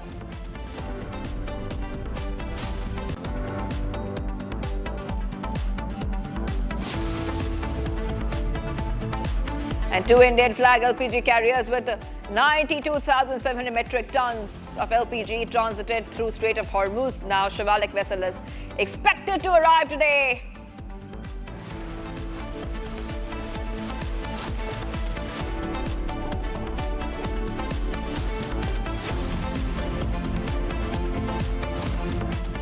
So viewers, two Indian flag LPG carriers with around 92,700 metric tons have transited through Strait of Hormuz, and now the Indian vessel Shivalik vessel is expected to arrive today at Mundra port sometime in the afternoon. And this is the latest update coming in. The vessel is very close to the Indian coast and will soon be docking at the Indian coast. So that's a big update we're getting for you here on Republic TV. So this vessel Shivalik will be entering the Indian waters very soon, and once that happens, we will be getting you back-to-back updates as to what to expect next. Big updates coming in here on Republic TV, and this vessel, the Shivalik vessel, is carrying a lot of LPG, very important because we already see a crisis here, energy crisis here, LPG shortage in India, and this is the Indian vessel carrying around 45,000 metric tons of LPG to reach the Mundra port. Okay, let's go straight across to my colleague. Surali is joining us, and Surali is on her way to the Mundra port. Surali, coming across to you. So this is good news, because we see there's an LPG shortage, and these two vessels are moving towards Indian waters. How far are they, Surali? Yes, that's true. Let me tell you, Shivalik, to be very precise, will be docked at Mundra port in Gujarat around 2 p.m. and that's a great relief, as we have seen a major crisis in India regarding to the LPG. That may be a actual crisis, that's debatable, but we have seen the chaos that has been going on even in the parliament, on the streets regarding hospitals, education institutes or hotels. So now in this row, it is being seen as a great relief. As we all know that Strait of Hormuz, both these shipments passed from Strait of Hormuz around Saturday. which was being released and declared by the central government. It was the information was given out that anytime soon in the next week, Shivalik and Nanda Devi will be expected at the Gujarat ports. Now, according to the recent update, Shivalik will be docked at around 2 p.m., which is carrying around 45 to 46,000 metric tons. And if we talk about both the ships, they will be carrying 92,700 metric tons of liquefied petroleum gas. Now, let me tell you, it is seen as a major development as US, Israel and Iran are at war, and entire world economy has been hit at different levels. But at the spotlight is the oil transit, because we all know that Strait of Hormuz observes 1/5 of the oil transit of entire globe, and that's the reason why it has been hit very severely. But the back-end diplomatic talks by the Indian government has become successful. Also, External Affairs Minister Jaishankar has said that this is they have initiated this is just start, but more can be expected in raw. But diplomatic and strategic ties and talks has been successful, and we are on page with all three countries. We have tried and maintained our ties with all three countries, may it be Iran, Israel or US, and now we can see that 2 of the Indian ships. Also, the government has released this data that more than 20 shipments are still standing in the Persian of the Gulf on the west side of Strait of Hormuz, and talks are underway. But in a major relief for the LPG crisis that was seen in India last week, and we have also seen discussions in the parliament, opposition putting allegations, government trying to do all the efforts regarding making policies for the apt supply. And in such times now we are getting both the ships, and at 2 p.m. Shivalik is expected and Nanda Devi is expected tomorrow at Kandla port. Back to you. That is right. And we also have to talk a little bit about what happened because those 2 ships passed through Strait of Hormuz, the Indian vessels which passed through, and Jaishankar has spoken on that. Jaishankar said that Iran has dismissed any suggestion that Iran received anything in exchange to allow the ships to pass Urali, and said that we have a relationship with Iran. It is not a blanket arrangement. This was a relationship that we had with Iran, and because of diplomatic talks between 2 nations, this was a possibility, and now the vessels are on their way towards Indian shores. Rightly pointed out by you, very important point over here is that this is not a blanket arrangement. That's what our External Affairs Minister Jaishankar has said, which means that the arrangement of passing, the way they have allowed to pass both the ships, it's very individual. So Indian government is consistently trying to have diplomatic talks with Iran based on whatever earlier relationship we have shared with Iran. Based on that, there have been certain meetings, certain talks on the background of this entire development that can be seen right now. So what he has said is that both the ships have been worked on individually, and if we are able to get more ships through the Strait of Hormuz, that's going to be a very individualistic approach and effort put by the Indian government. So that's not for they are allowing for any country, but India has made efforts based on the previous relation we have had, and here it's a very fine example of how diplomatic and strategic talks and conversations in such conflict times can help a country to get what is required, because we all know that it has hit the entire economy, and that's how, by the individualistic approach, by the talks, by the sideline conversations, this has been made possible that 2 of the Indian shipments carrying 92,700 metric tons of LPG, that's a huge number. If we talk about the requirement of India per day, it's not a huge number, but then it's just a start. And he has also said that I am in consistently in conversation with Iran ministers in our external ministry, and the efforts are underway, so more ships can also be expected. So that's the entire point, how Indian diplomacy has worked on a very individualistic approach, and conversation has worked out at this point of time. All right. Well, thank you, Surali, for getting those details. Shivalik is very, very close to the shores, and Surali is on her way to Mundra port, where Shivalik, the vessel, will be reaching anytime soon. Thank you, Surali. Keep us updated on that when that happens. Getting some more breaking news coming in. Brent crude is trading near $105. Brent crude oil is trading near $105 per barrel level on Monday, a barrel of a Brent, the international standard, was up 1.6% at around $104.73, dipping slightly after opening above $106 per barrel.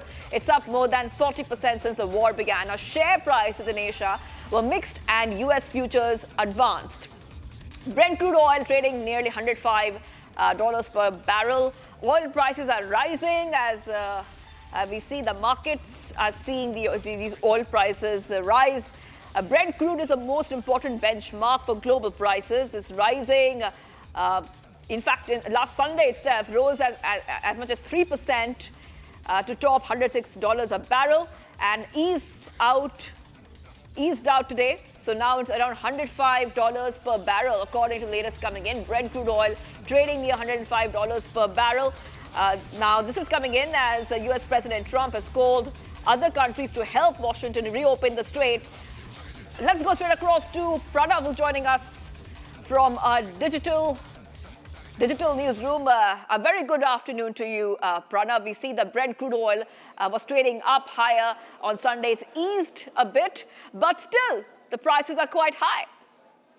Well, absolutely. In fact, if you just, as you rightly said, oil is up about 40% since the war began. And I have the charts in front of me. Brent right now, in fact, is trading at about $105.93 per barrel. That's a rise of about 2.71%. And if we talk about crude, that is WTI, the West Texas Intermediate, that's about 98.78. So yes, oil is trading at the $100 per barrel level.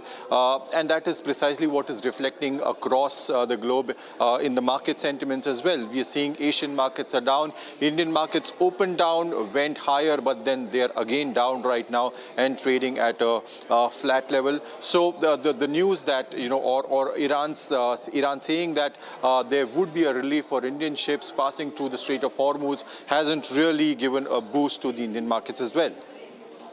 All right, thank you, Pranav, for getting us all those details. Pranav, joining us from a digital newsroom on the latest which is coming in. Let's move ahead, viewers. Getting some more breaking news coming in. Air India has issued a statement on the JFK flight Air India 102 operating from New York to Delhi on 15 March made a precautionary diversion to Shannon, Ireland, following a suspected technical issue. Now we see the Air India has spoken on this. Aircraft landed safely at Shannon Airport around 4:30 in the morning. Around 4:30 local time in the morning, and all passengers and crew are safe. The aircraft is currently undergoing detailed technical inspections as per established safety protocols. So while such precautionary diversions are determined by the uncompromising commitment to safety. By the way, I'm reading out what Air India is saying. Air India says, we regret the inconvenience and disruption caused to our guests. We are working closely with Shannon Airport authorities and local agencies to provide all the necessary support to our guests and crew whose safety remains our highest priority. We will share further updates as and when available. Air India spokesperson has said this. So just quoting what Air India has said, this is the latest coming in. Air India has issued a statement on the flight which was flying from New York to Delhi, and the flight had to make a diversion to Ireland because of a suspected technical issue. Let's go straight across to my colleague Harsha joining us. Harsha, okay, so we have got a statement. But we don't know yet. Air India is not telling anything about what really happened in that statement that we read out. We're still waiting for more details on that, Harsha. What do we know so far? Shivangi, however, Air India has in its statement has not stated exactly what happened in the JFK Delhi flight, but Republic here has the exclusive on what happened exactly in the Air India flight 102, which was scheduled from JFK to New Delhi. It didn't reach New Delhi because mid-air only there was the heavy turbulence which was reported by the pilot, and also not only this, there was a heavy vibration that was caused inside the aircraft which emerged from the rear side of the cargo of the Air India. The information, the prelim report has been shared with the DGCA as told us by the sources in the DGCA. The investigation will begin exactly what went wrong with the cargo side of the Air India, because this is very abnormal. It doesn't happen like that the aircraft is mid-air and in the middle of the air there's a vibration, there's a turbulence in the cargo area, and then the vibration is felt on the floor where the cabin crew is seated, and the upward, downward and the forward area of the aircraft. The vibration was felt, and that was the reason the pilot spoke to the ATC ATC, and immediately the flight was turned around. It was already in the airspace of the island, and therefore the aircraft landed at Shannon Airport. As we spoke to the Air India officials, we got to know that the precautionary measures were taken. All the passengers have been safely deboarded from the aircraft. They are right now waiting at the Shannon Airport of the island for the substitute flight or this only flight maintenance to happen. After that, they will be again boarded for the New Delhi from the Shannon Airport. For now, the aircraft is at Shannon Airport and it is under repair and maintenance. What we know so far is that it is being checked exactly the cargo area, what went wrong with the cargo area. But Air India has issued a statement after we broke out the story. Yes, yes, Harsha, before I let you go, we have also been doing a reportage on the story about technical issues which have caused inconvenience to passengers. Now, DGCA has flagged these safety lapses, and they have been asking again and again that these kind of safety lapses should not be happening in the first place. There are protocols which have been set in motion for this. So why do we see these technical glitches come up again and again, Harsha? Not only Shwangi, the DGCA, but Ministry of Civil Aviation also, everyone has spoken to Air India.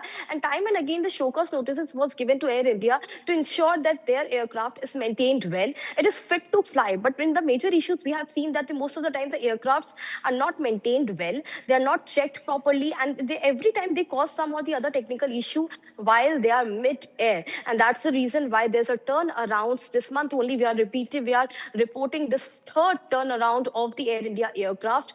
Today, it's the third one in this entire month. This is the third incident which has happened, the turnaround, even because of the technical issue in the Air India. Clearly, Air India need to be lifted by the DGCA. They need to be pulled up by the DGCA on this particular issue, because it's of the great seriousness that the passenger safety is not considered as the utmost importance by the Air India. Back to you. All right, well, thank you for getting those details, Harsha. I'll be coming back to you for more as we keep tracking the story very closely. Let's move ahead to the escalation, the conflict that we are seeing. Okay, so as we see these updates come in, let's go ahead. As the escalation continues, both Israel and Iran have accused each other of strike. Iranian Foreign Minister Arakchi tells US media that the regime is not in a war of survival. The regime is stable and strong enough.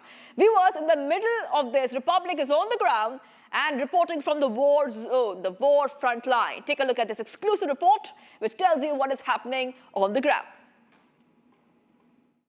The US last night carried out a historic strike on Kharge Island, and they didn't wipe out the island's oil infrastructure for reasons of decency. Me, as a journalist reporting from southern Iran right now, I need to mention a few facts for you. First, Kharge Island is not some uniquely strategic island, which suggests President Trump may not have very detailed knowledge of Iran's geopolitical landscape. Second, if we look at history, the strikes last night would be about the 2,800th time this island has been attacked during the war Iran has experienced in the last decades. And interesting to know, many locals around here are quite happy about the strikes because most of the buildings that were hit were empty or damaged from earlier attacks. And some people are joking that Trump just saved them the effort of demolishing them later during reconstruction. And I wonder, when someone has a limited historical and geopolitical understanding but makes a huge media story about this not significant island, what does it mean? I guess it often means a narrative is being prepared, like Iran has been destroyed, declare victory, and then push for a ceasefire. Yes, breaking news coming in. Israel's envoy to India refutes Netanyahu's death rumors, confirms the cafe video is not AI, saying he's very much alive, dismissing viral claims regarding the health and status of Israeli Prime Minister Benjamin Netanyahu. Israel's ambassador to India has now confirmed the leader is very much alive and clarified the recent footage of him is authentic. This is the ambassador addressed the viral social media rumor asserting that a recent video of Prime Minister at a cafe is genuine and was not created using artificial intelligence. So this is a big update coming in. There were a lot of rumors which were doing the round that Netanyahu perhaps has been struck by Iran, and there were a lot of those rumors which were buzzing. Now, Israeli envoy has said Netanyahu is very much alive, and the video that you see on your screens of Netanyahu at a cafe, he's having a coffee. What it looks like is not AI generated. It's not AI generated. So this is a video of Netanyahu and the envoy is saying that this is quashing all the death rumors which were doing the rounds earlier. Prime Minister Netanyahu is alive. I saw him personally when I was in Israel more than once. This video at the cafe is not AI and it is not fabricated. There is a lot of disinformation, he said. Israeli envoy has said this. Netanyahu shared a video that you see on your screen. This is from a cafe and he has dismissed the death rumors and even showing his 5 fingers to counter the AI claims. There were a lot of claims that in a particular video, Netanyahu had 6 fingers, and a lot of rumors were doing the round that perhaps Netanyahu has been struck by Iran. There were a lot of death rumors. And the Israeli envoy said that Netanyahu is very much alive. And this video on your screen is authentic. We're getting some more breaking news coming in. Israeli strikes hit southern Lebanon. 2 Israeli airstrikes have targeted the town of Yater in southern Lebanon, and no immediate reports of damage or casualties have been reported. So the strikes continue. 2 Israeli airstrikes target the town in Lebanon. We're seeing back-to-back updates coming in here on Republic TV. So the cross-border strikes are continuing. In the latest coming in, earlier we showed you pictures of the Dubai airport, which was hit recently by Iranian missiles and drones, and we showed you pictures of an airport in Iran, which was hit by the US-Israeli airstrikes. Now 2 Israeli airstrikes are targeting a town in Lebanon. So cross-border strikes continue here as the situation continues to escalate in the conflict. So back-to-back updates coming in here on Republic TV, putting on those pictures for you as well as the strikes are continuing and the escalation gets bigger and bigger. Now, Trump has threatened NATO that if allies fail to help on Hormuz. So, and similarly, we have seen that US and Israeli forces have continued to bombard Iran, hitting cities, including Tehran, and Israel is targeting areas in Lebanon. Trump says that NATO faces a very bad future if US allies fail to help open the Strait of Hormuz, which is a critical oil transport area effectively shut by Iran in the war. Okay, let's move ahead, viewers, to some of the other stories that we are tracking on Republic TV. A drug party raid at a former BRS MLA's farmhouse in Telangana has sparked political controversy after the state's anti-narcotics team detained 10 people, including a sitting MP and former MLAs from multiple states. The police recovered 2 grams of cocaine from the premises, and reports that the former MLA Rohit Reddy tested positive for the drug, while the TDP MP Putta Mahesh Yadav tested negative. Now, during the raid, one of the detainees allegedly fired 2 rounds in the air. A court has remanded 3 accused, including Rohit Reddy, to 14 days of judicial custody. Take a look at this report as we tell you the latest.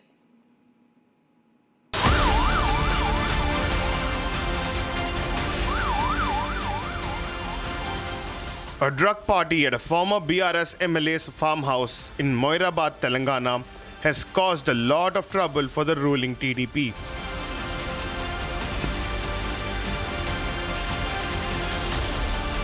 Ten persons, including a sitting MP and former MLAs of multiple states, were detained. This after the Eagle team, which is the Telangana anti-narcotics team, raided the farmhouse.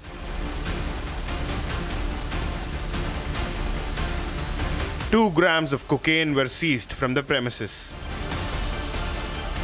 Former Telangana MLA Rohit Reddy and a former Rajasthan MLA reportedly tested positive for cocaine, while TDP MP from Andhra Pradesh, Putta Mahesh Yadav, tested negative. One of the detained persons allegedly fired 2 rounds in the air with a firearm belonging to Rohit's brother. A judge remanded Rohit Reddy, Ritesh Reddy, and Namit Sharma to 14 days of judicial custody. 8 others, including the TDP MP, were granted bail. అందరికీ కూడా నమస్కారాలు. ఏలూరు ప్రజలకి అలాగే ఆంధ్రప్రదేశ్ ప్రజలకి అందరికీ కూడా నమస్కారాలు.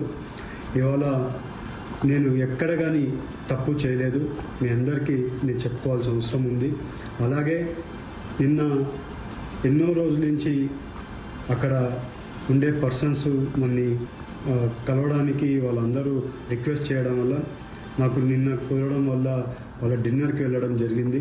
ఆ డిన్నర్లో ఎక్కడ కానీ నేను తప్పు చేయలేదు.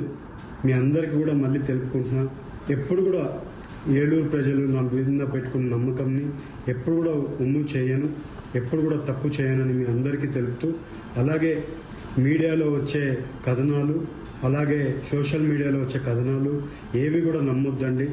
ఎప్పుడు కూడా నేను నిజాలే చెప్తాను, అబద్ధాలు చెప్పానని మీ అందరికీ తెలుపుకుంటూ అందరికీ కూడా నమస్కారాలు, ధన్యవాదాలు. Meanwhile, the TDP has issued a show cause notice against MP Mahesh Yadav. The BRS also issued a statement condemning the actions of their former MLAs.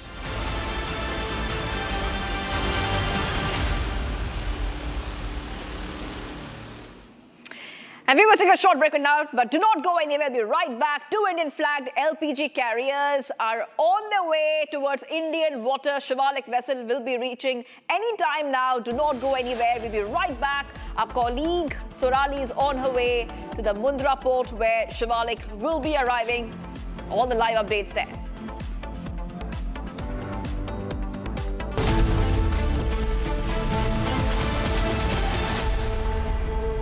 प्यास बुझाए ठंडक लाए सबको भाई जीरा से MDH का जल जीरा जीरा से जीरा सिप असली रिफ्रेशिंग, असली स्वाद, असली मजा. MDH केसरिया से मन जोगी हुआ रे, दिल झूमे देखो मतवारा हुआ रे. केसरिया से मन जोगी हर पल मनाओ केसरी त्योहार. विमल बोलो जुबान Kesari.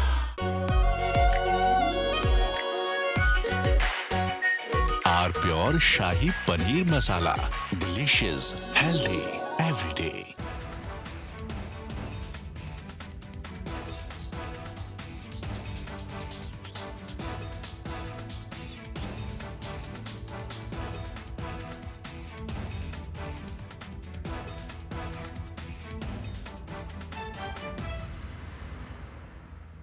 First we saw the people dying, the killings, and that's continuing, destruction of infrastructure, and now the economic.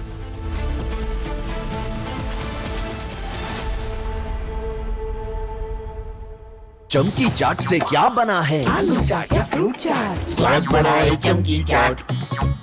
क्या बात है, स्वादिष्ट पकोड़े और बरसान, अरे चमकी चाट है इसकी जान. असली स्वाद सिर्फ चंकी चाट.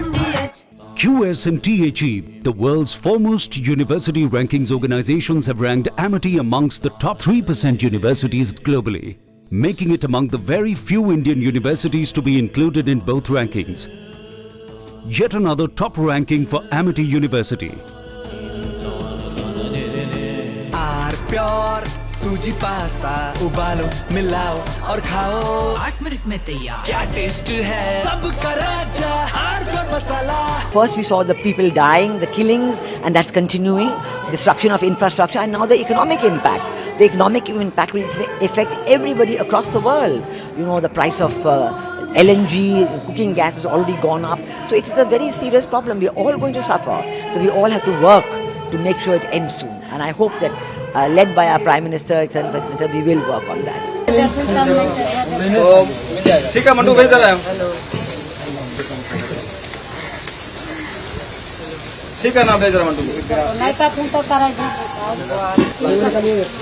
अरे आलू से नहीं होगा.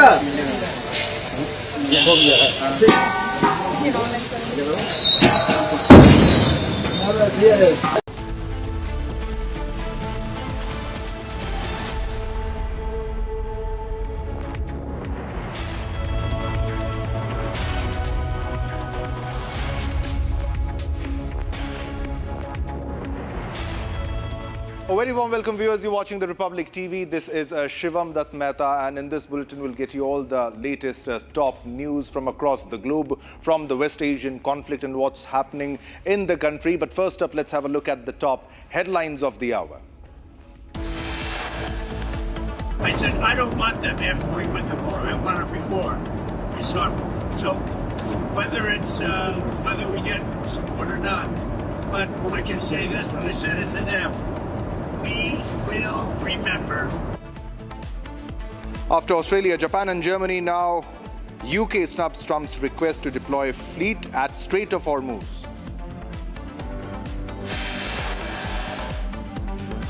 External Affairs Minister Jaishankar says India in talks with Iran to reopen Strait of Hormuz amid energy supply concerns. Also adds India believes it is more productive to reason and coordinate with Tehran to find a way forward.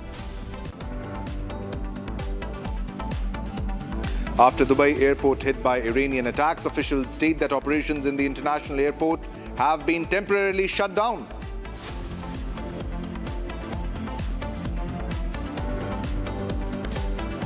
Indian markets opened flat as relief for Indian vessels in Hormuz seen as a breather. Rupee now at above 92.4 per dollar.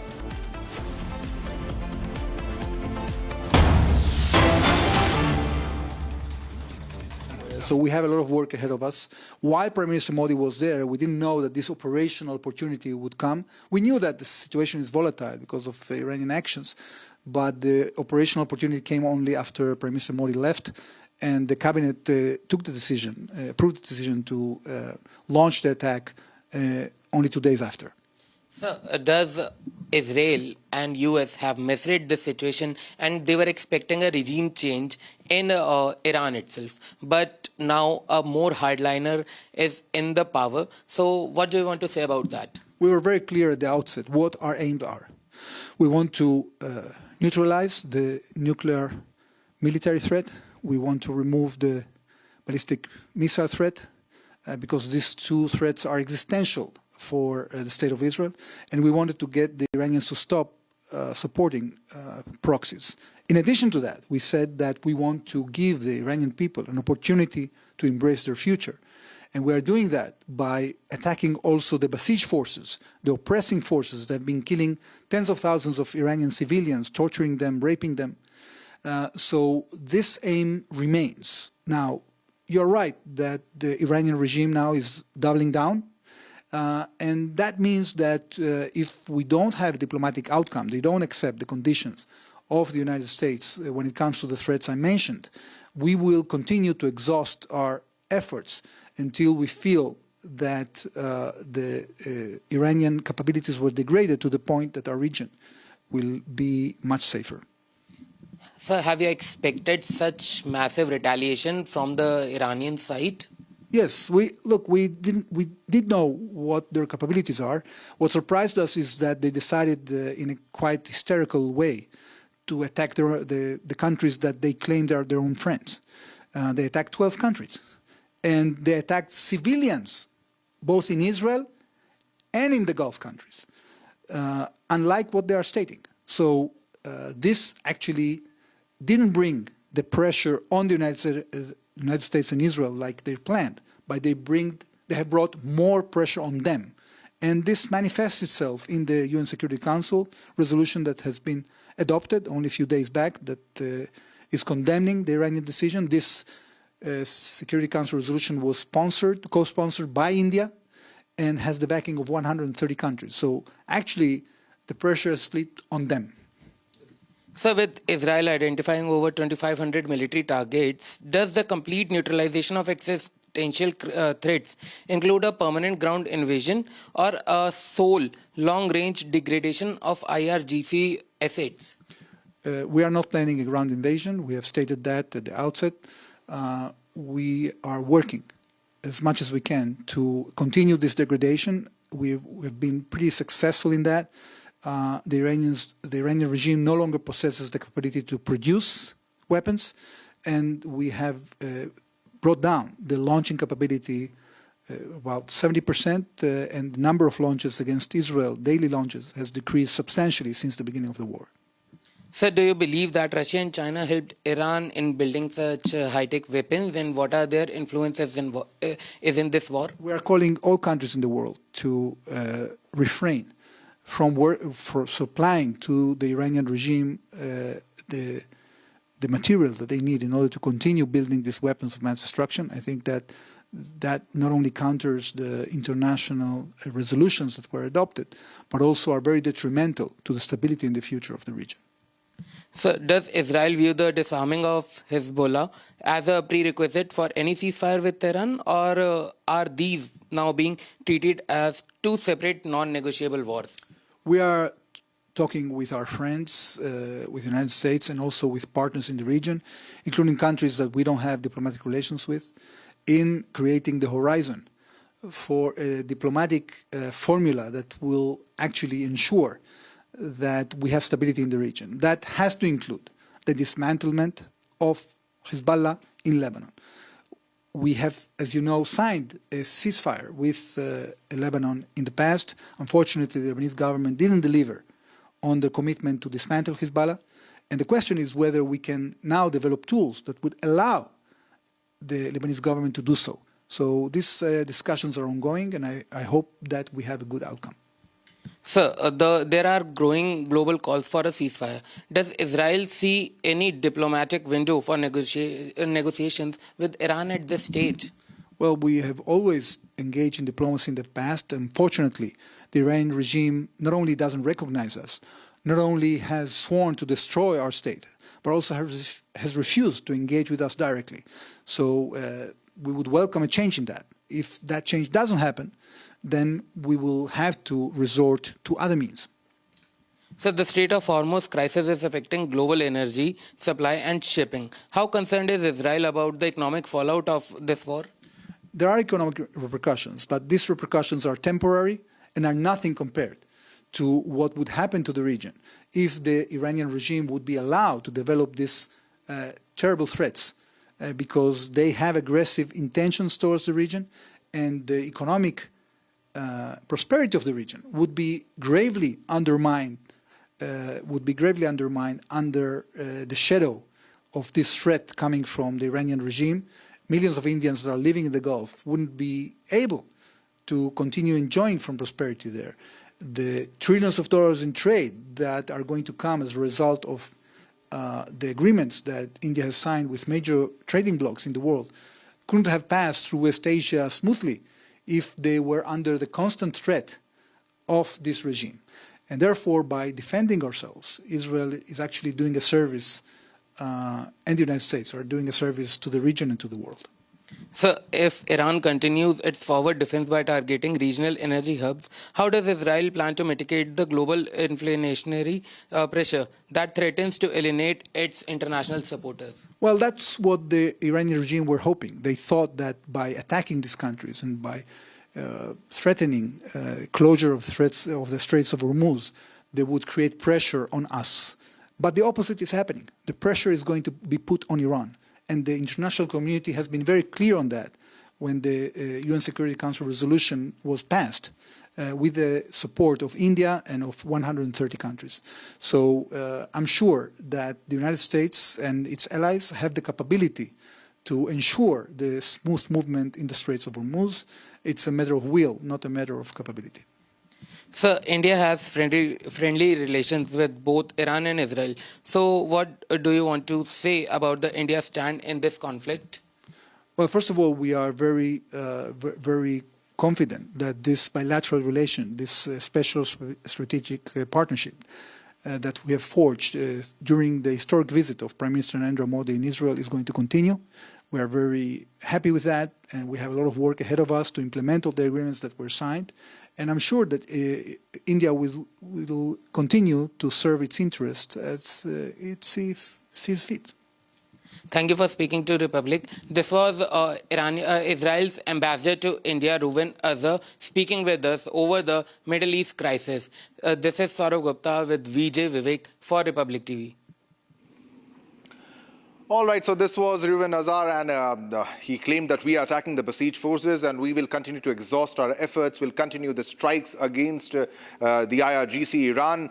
And the question that we posed, that did you expect such a massive retaliation? He said, surprised they started with such a hysterical way. They attacked civilians, surprised they attacked the neighboring countries. And the question on invasion, he responded, no plans to invade Iran. All right, we are getting another big breaking news right now at this moment. And this comes as a big breaking news on your television screen. And this is about the Israeli ambassador to India claims Netanyahu is very much alive. The Israeli ambassador claims the video that was released by Netanyahu is not AI generated, which was being claimed by the Iran. Now, Israeli envoy claims disinformation campaign against Netanyahu. So this is the video, the other video that has been released, in which you can clearly see Netanyahu is showing his fingers. They are 4 fingers, 1 thumb, and 5 fingers actually. So you can see very well, this is a proof as being claimed by Israel that this is not an AI-generated video, and that Netanyahu is very much alive. He is very much safe.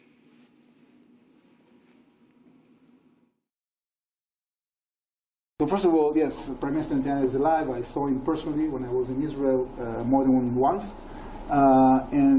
Yes, this video at the cafe is not AI fabricated. So, there's a lot of disinformation. I think it derives from the fact that the Iranian side and those who are accomplices to them are trying to cover for the weakness. Okay. So first of all, yes, Prime Minister Netanyahu is alive. I saw him personally when I was in Israel more than once. Yes, this video at the cafe is not AI fabricated. So, there's a lot of disinformation. I think it derives from the fact that the Iranian side and those who are accomplices to them are trying to cover for the weakness. Okay. All right, so this is official now. Israel has now claimed that none of the video was AI generated. And also, Israeli Prime Minister Benjamin Netanyahu had earlier released a video on X after conspiracy theories circulated on social media, which claimed that he had been killed in a strike. Now, in the clip, you can clearly see he can be seen ordering coffee at a cafe and joking about the rumors also. And he's mentioning that I am dead for coffee. I'm dead for coffee. He said, using a Hebrew phrase that roughly translates to loving something to death. Now, this is coming from Israel, and this is about the claims which are being made by Iran of claiming to assassinate Netanyahu, and this has been cleared by Israel that nothing has happened. He's clearly safe and he's healthy. And all right, we have esteemed guest joining with us, Major General Shashi Asthana. Thanks a lot, sir, for joining us to speak on this issue and what's unfolding in that region. What about the claims that were being made by Iran? And they are claiming that we have struck and we were successful once, but now the videos that are being shared by the Israeli Prime Minister and also being claimed by Israel that these are not AI generated. But first, your take on what's happening there. See, in the warfare of today, it is fair to assume that the conventional war will also be a narrative war. So this is exactly what is happening. Both sides are trying to pose some kind of psychological dominance by posting videos, sometimes right, sometimes wrong, sometimes the real ones, sometimes fake ones, and sometimes mixed ones. So this is how perhaps both sides are doing. There are a fair amount of fake videos from the other side, from the Western side as well. It's not only from the Iranis. So yes, apparently with whatever videos have come to fore, I certainly presume that Netanyahu would be alive, and there is fair amount of evidence to say that. But Netanyahu continues to remain a target. So therefore, even if the fake video is posted, basically it's a message to the other side that you are on the target list, and perhaps General Asthana, stay with us. We have another big development that is coming in, another big breaking news, and we need your comment on that too. There's a big breaking news coming in, and now UAE is confirming. It's confirming that a large fire was reported. A large fire erupted at the Fujairah Petroleum Industries area caused by a drone strike. Large fire in Fujairah port in UAE. This is a big claim. Now, this is coming in from UAE, which is confirming that a large fire has been reported. It erupted at the Fujairah Petroleum Industries area caused by a drone strike. So this is a drone strike that has caused the fire in that region. Major Asthana, your response. What's your take on this? See, Iran is targeting the oil hubs in a manner that this airport is, they are basically trying to create deterrence. Because what was being seen was that although the Strait of Hormuz was closed, but fair amount of oil tankers were moving from Fujairah. So apparently they have targeted that to give a message that this can be targeted, and it's also a message to the other countries whose tankers are there and they are being filled in that port. So they have not targeted the port or the tankers, but they have certainly targeted the airport to deliver a message that the allies of America, they will be targeted, and their overall strategy of Iran is to impose cost on US and Israel by trying to prove to their allies that the US cannot save you. That's number one. Yes. And number two, to increase the cost of the supply transshipments of the oil and energy for rest of the world, so that the rest of the world also curses US and Israel for having started this war, because before this war, I think all supplies were moving very smoothly. Definitely. So as far as others are concerned, causes notwithstanding. Yeah, stay with us. So we have another big breaking news that is coming in right now at this moment. Israel now claims that the Israeli Air Force now claims that they have dismantled the aircraft used by the supreme leader of Iran at Mehrabad Airport in Tehran. So this is another strike which was on the Mehrabad International Airport in Tehran, in Iran. And now they are claiming, the Israeli Air Force, the IDF is claiming that they have dismantled the aircraft used by the supreme leader of Iran at the Mehrabad Airport in Tehran. Visuals from Mehrabad, Iran on your screen, but this is another claim. One side, the claims from the United States of America that we have completely destroyed their Air Force, their Navy, their drone power, their missile power, and now Israel's claim of dismantling, destroying the aircraft which is used by the supreme leader of Iran at Mehrabad Airport in Tehran.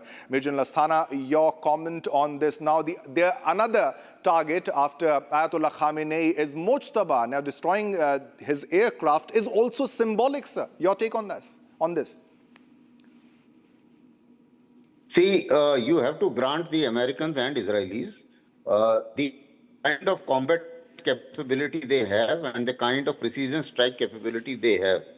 So as far as they are concerned, they will be able to degrade all the infrastructure and the combat resources as well as the civilian resources of Iran as the time passes.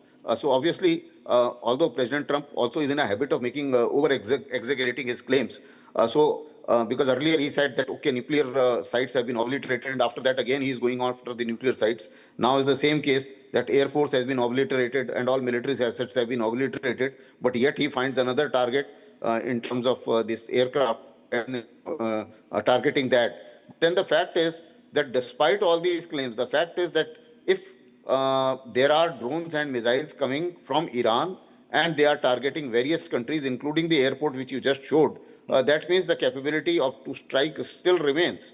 And in my opinion, this capability is going to remain. The capability to do harassing fire, to capability to do sporadic strikes, that will remain with Iran.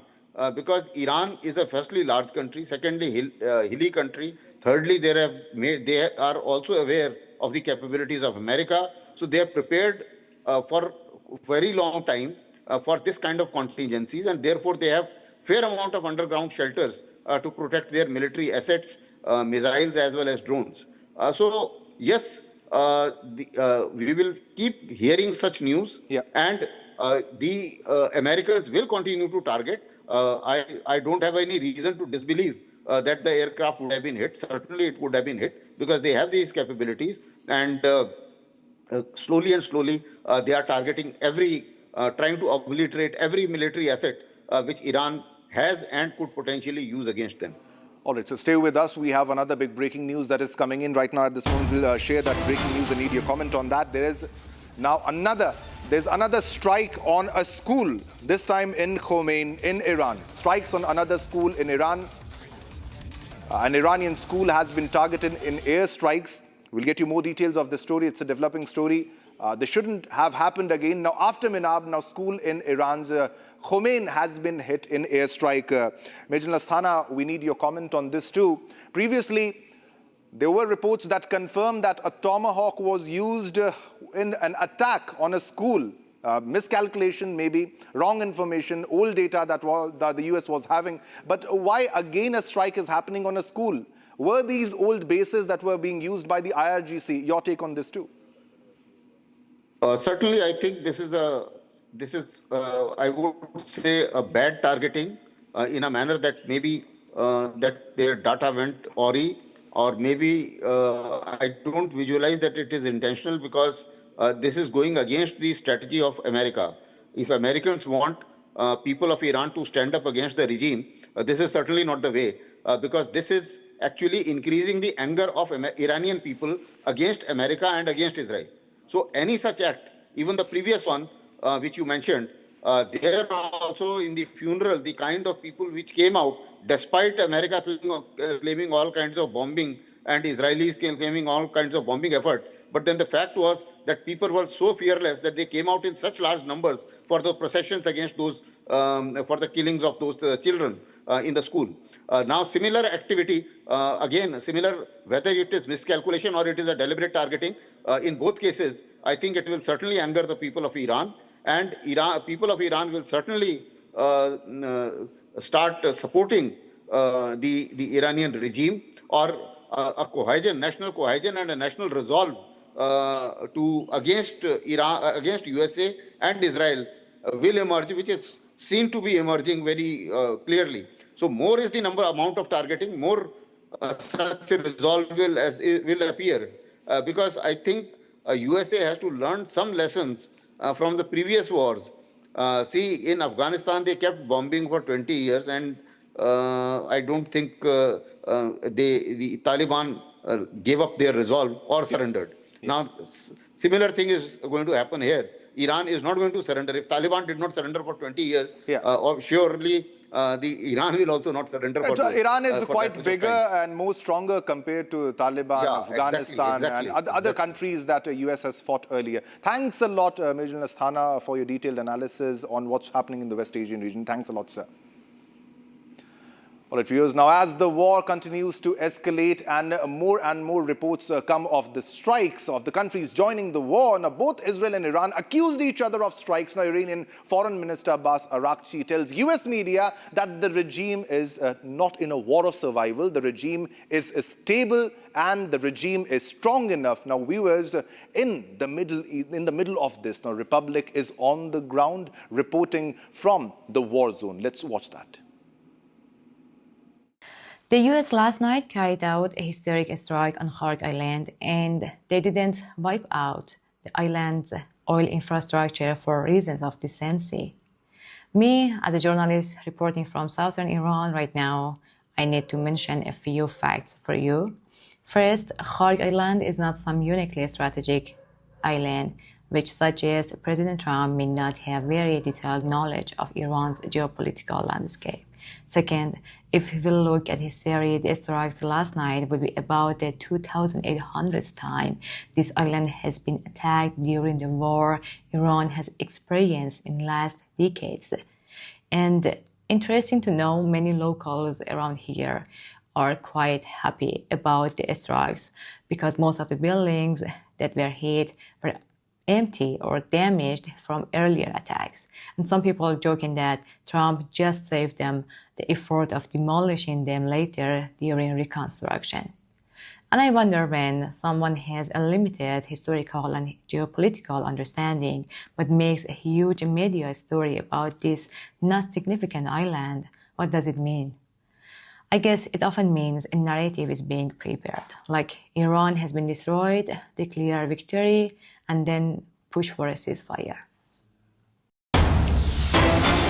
Now Let's move on to another big breaking news that we are getting right now at this moment. And this is the EU, the European Union, mulls how to keep the Strait of Hormuz open amid the conflict, amid the war.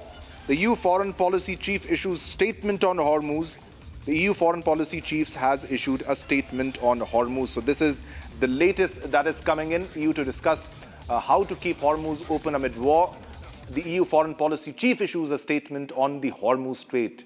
Now, this amid as the war is escalating to a different level, to a point of no return, the Strait of Hormuz being choked, and especially the IRGC attacking the Israeli or US-linked ships. Now, EU mulls how to keep Hormuz open amid the war, because it has been choked by the IRGC, by the Iranian regime, and it's a war zone. The EU Foreign Policy Chief issues a statement on Hormuz Strait, and they are they're mulling on how to keep the Strait of Hormuz open amid the escalating Middle East war, because as per them, it is in their interest to keep the Strait of Hormuz open, and EU countries are evaluating what actions Europe can take to ensure maritime traffic continues through the strategic waterway.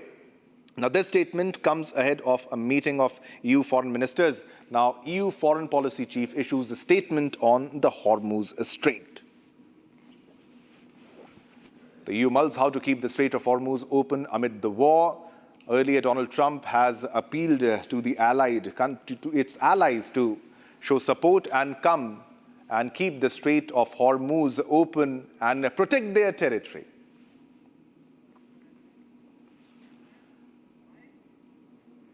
All right, viewers, we have another big breaking news, and it's about the LPG. We are going to a small commercial break. Don't go anywhere. We'll just be back after a short commercial break. But coming up next, don't go anywhere. 2 Indian flagged LPG carriers with 92,700 metric tons transited through Strait of Hormuz. Shivalik vessel is expected to arrive today. Coming up next.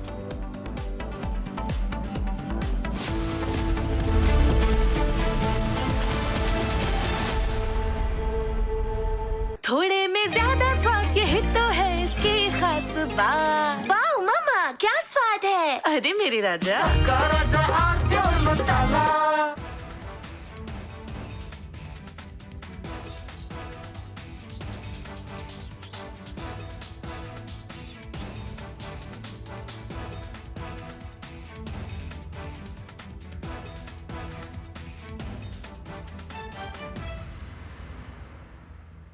First, we saw the people dying, the killings, and that's continuing, destruction of infrastructure, and now the economic impact. The economic impact will affect everybody across the world. You know, the price of LNG, cooking gas has already gone up. So it is a very serious problem. We're all going to suffer.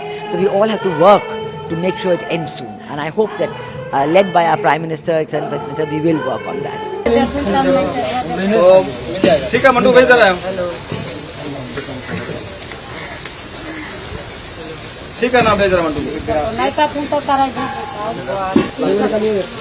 अरे अनुसर होगा हो गया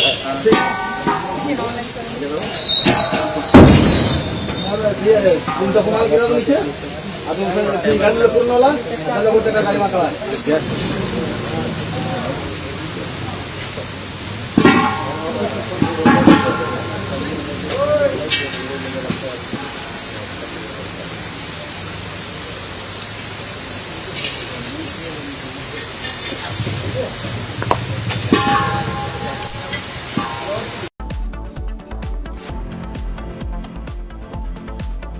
चमकी चाट से क्या बना है? सैंडविच लस्सी और छाछ हर घूंट में चमकी चाट ड्राई फ्रूट और दही बड़े चमकी चाट से स्वाद बढ़े असली स्वाद सिर्फ चमकी चाट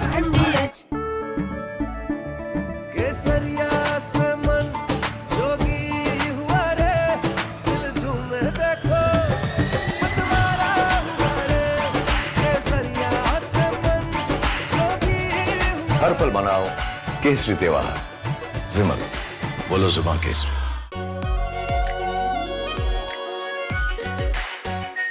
are pure shahi paneer masala delicious healthy every day. First, we saw the people dying, the killings, and that's continuing.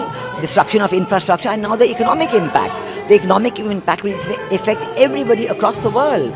You know, the price of LNG, cooking gas has already gone up. So it is a very serious problem. We're all going to suffer. So we all have to work to make sure it ends soon. And I hope that, led by our Prime Minister, Excellent Prime Minister, we will work on that. ठीक है mandu भेज रहा है ठीक है ना भेज रहा मंडू आलू से नहीं होगा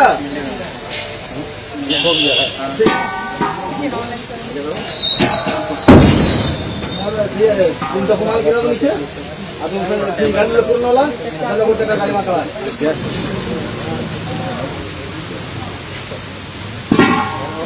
Asia's largest news headquarters.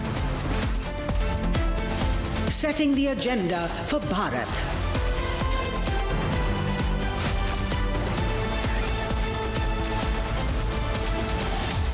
You're watching Republic.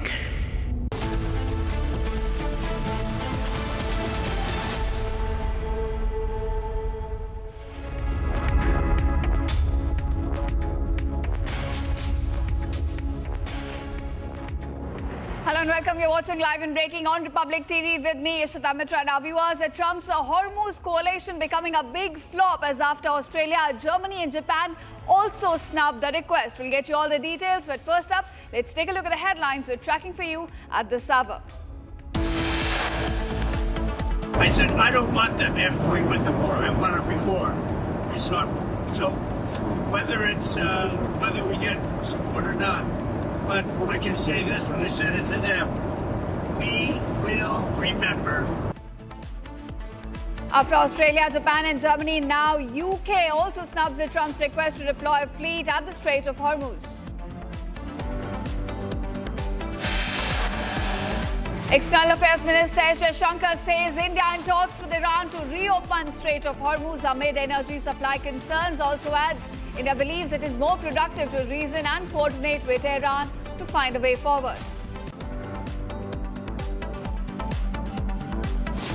After the Dubai airport hit by Iranian attacks, officials say operations in the international airport have been temporarily shut down.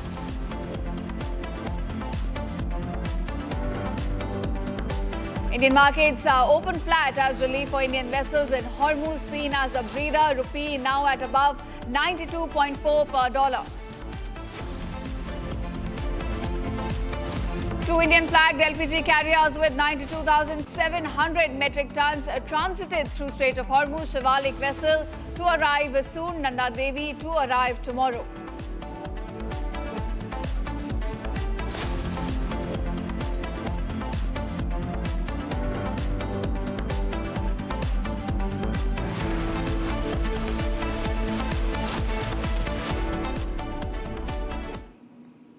Welcome viewers. Our top focus at this hour in an exclusive conversation with Republic TV. The Israeli envoy has now highlighted Iran's unexpected attacks on Gulf nations, which has led to increased pressure on Iran from these countries.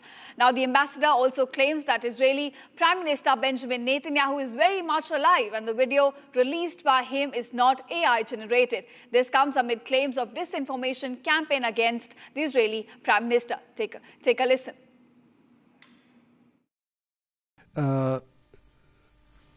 The historic Prime Minister Modi's visit was really an opportunity to upgrade this relationship to the level of a special strategic partnership. And as you know, we have signed more than 17 agreements. So we have a lot of work ahead of us. While Prime Minister Modi was there, we didn't know that this operational opportunity would come. We knew that the situation is volatile because of Iranian actions, but the operational opportunity came only after Prime Minister Modi left. And the cabinet took the decision, approved the decision to launch the attack only 2 days after. So, does Israel and US have misread the situation and they were expecting a regime change in Iran itself, but now a more hardliner is in the power. So what do you want to say about that? We were very clear at the outset what our aims are. We want to neutralize the nuclear military threat. We want to remove the ballistic missile threat because these two threats are existential for the State of Israel, and we wanted to get the Iranians to stop supporting proxies. In addition to that, we said that we want to give the Iranian people an opportunity to embrace their future. And we are doing that by attacking also the besieged forces, the oppressing forces that have been killing tens of thousands of Iranian civilians, torturing them, raping them. So this aim remains. Now, you're right that the Iranian regime now is doubling down. And that means that if we don't have a diplomatic outcome, they don't accept the conditions of the United States when it comes to the threats I mentioned, we will continue to exhaust our efforts until we feel that the Iranian capabilities were degraded to the point that our region will be much safer. Sir, have you expected such massive retaliation from the Iranian side? Yes, we did know what their capabilities are. What surprised us is that they decided in a quite hysterical way to attack the countries that they claimed are their own friends. They attacked 12 countries. And they attacked civilians, both in Israel and in the Gulf countries, unlike what they are stating. So this actually didn't bring the pressure on the United States and Israel like they planned, but they have brought more pressure on them. And this manifests itself in the UN Security Council resolution that has been adopted only a few days back that is condemning the Iranian decision. This Security Council resolution was co-sponsored by India, and has the backing of 130 countries. So actually, the pressure is flipped on them. So with Israel identifying over 2,500 military targets, does the complete neutralization of existential threats include a permanent ground invasion or a sole long-range degradation of IRGC assets? We are not planning a ground invasion. We have stated that at the outset. We are working as much as we can to continue this degradation. We've been pretty successful in that. The Iranian regime no longer possesses the capability to produce weapons, and we have brought down the launching capability about 70%, and the number of launches against Israel, daily launches, has decreased substantially since the beginning of the war. Sir, do you believe that Russia and China helped Iran in building such high-tech weapons, and what are their influences in this war? We are calling all countries in the world to refrain from supplying to the Iranian regime the materials that they need in order to continue building these weapons of mass destruction. I think that not only counters the international resolutions that were adopted, but also are very detrimental to the stability and the future of the region.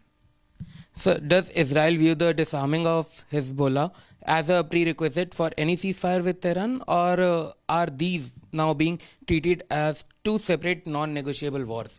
We are talking with our friends, with the United States, and also with partners in the region, including countries that we don't have diplomatic relations with, in creating the horizon for a diplomatic formula that will actually ensure that we have stability in the region. That has to include the dismantlement of Hezbollah in Lebanon. We have, as you know, signed a ceasefire with Lebanon in the past. Unfortunately, the Lebanese government didn't deliver on the commitment to dismantle Hezbollah. And the question is whether we can now develop tools that would allow the Lebanese government to do so. So these discussions are ongoing, and I hope that we have a good outcome. And now, viewers, as the war in West Asia escalates with more and more countries joining the conflict, both Israel and Iran are now trading blame. Iranian Foreign Minister Abbas Araghchi says the regime is not in the war of survival. It is stable and strong enough, while the US is now mulling over putting boots on the ground in Kharge Island. Viewers, in the middle of this, Republic is the only media network to be on ground reporting from the war zone. Take a look at this exclusive report. Here is a resort city of Eilat. This is the touristic city of Israel, and you can see the Red Sea here behind me. Many tourists coming here during the regular days, but in the past 2 weeks, this place became another target of Iranian ballistic missiles, and they targeted this neighborhood and the whole city with an illegal cluster munition ballistic missile, and you can see how extensive is the damage of this cluster munition. Just one part of that fell here on this building, and all the apartments from one side of the building are completely destroyed, and this is because of the shock wave that is coming from just one small part of the ballistic missile. You can see even the door here is broken, and here you can see the door of the apartment also completely went off because of the shock of the ballistic missile wave. אפשר לצלם בפנים? But we can't go inside, but inside all the apartment is destroyed, even the walls, because of this big wave, the shock wave. And you can see this neighborhood is residential. There are no military targets here, no strategic targets. It's just regular people living here. And just one ballistic missile of Iran targeted 10 different residential areas of Eilat. Several people were injured from this missile, and you can see how dangerous this is for regular people. Nikol Yochin, Eilat, Israel. Here behind me you can see the place where the Iranian ballistic missile hit. It was a warhead with cassette bombs. About 10 of them hit different places all around the resort city of Eilat on the Red Sea. And you can see how much damage it did. This is a building that was almost completely destroyed, and people ran to the shelters on time, and that's why they survived. One resident of this building told us that he went out before the time. He saw something in the sky coming towards him. It looked like a small thick, but it became bigger and bigger. At some point he understood that it is a bomb, a cassette, illegal bomb that Iran using in its spreading ballistic missiles. The man ran inside the bomb shelter again, and that's how he survived. Nikol Yochin, Eilat, Israel. And now, viewers, as the war escalates with more and more countries joining the conflict, the focus is now shifting to Kharge Island, Iran's oil lifeline, which handles about 90 to 95% of its crude exports. Now, while the US strikes have already targeted the military infrastructure, reports now say Trump is eyeing seizing the island as well. Now, this could mark a major escalation in the ongoing conflict, and in the middle of this, Republic is on ground reporting from the war zone. Take a look at this exclusive report. The US last night carried out a historic strike on Kharge Island, and they didn't wipe out the island's oil infrastructure for reasons of decency.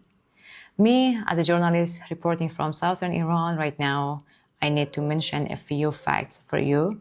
First, Kharge Island is not some uniquely strategic island, which suggests President Trump may not have very detailed knowledge of Iran's geopolitical landscape. Second, if we will look at history, the strikes last night would be about the 2,800th time this island has been attacked during the war Iran has experienced in last decades. And interesting to know, many locals around here are quite happy about the strikes because most of the buildings that were hit were empty or damaged from earlier attacks. And some people are joking that Trump just saved them the effort of demolishing them later during reconstruction. And I wonder, when someone has a limited historical and geopolitical understanding but makes a huge media story about this not significant island, what does it mean? I guess it often means a narrative is being prepared, like Iran has been destroyed, declare victory, and then push for a ceasefire.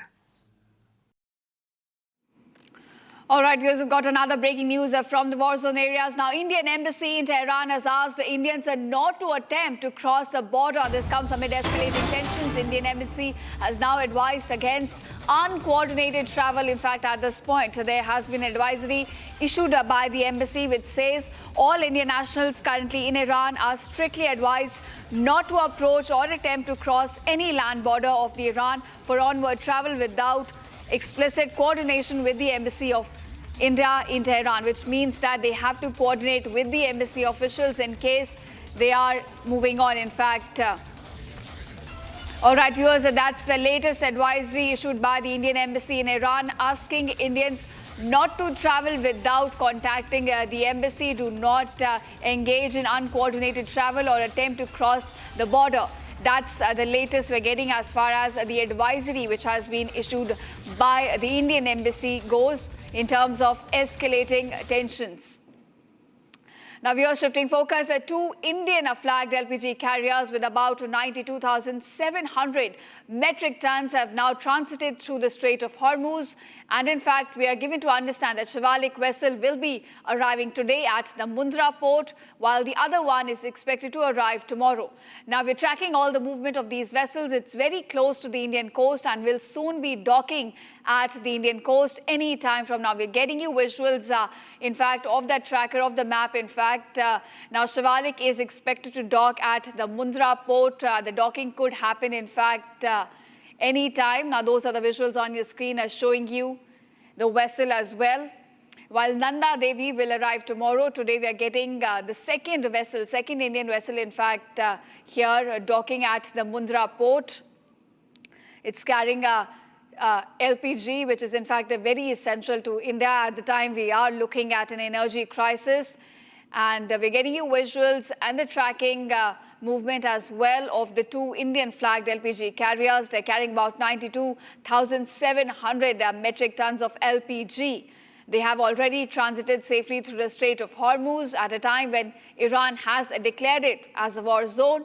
And now Shivalik vessel, in fact, is expected to arrive today at the Mundra port. So any time from now, we could see the docking take place. As per the trackers, the vessel is very close to the Indian coast and will soon be docking at the Mundra port. Now remember, this is the Shivalik vessel carrying LPG, which is now set to arrive at the Indian port and dock, in fact, at the Mundra port. The other vessel, that is Nanda Devi, will be arriving tomorrow.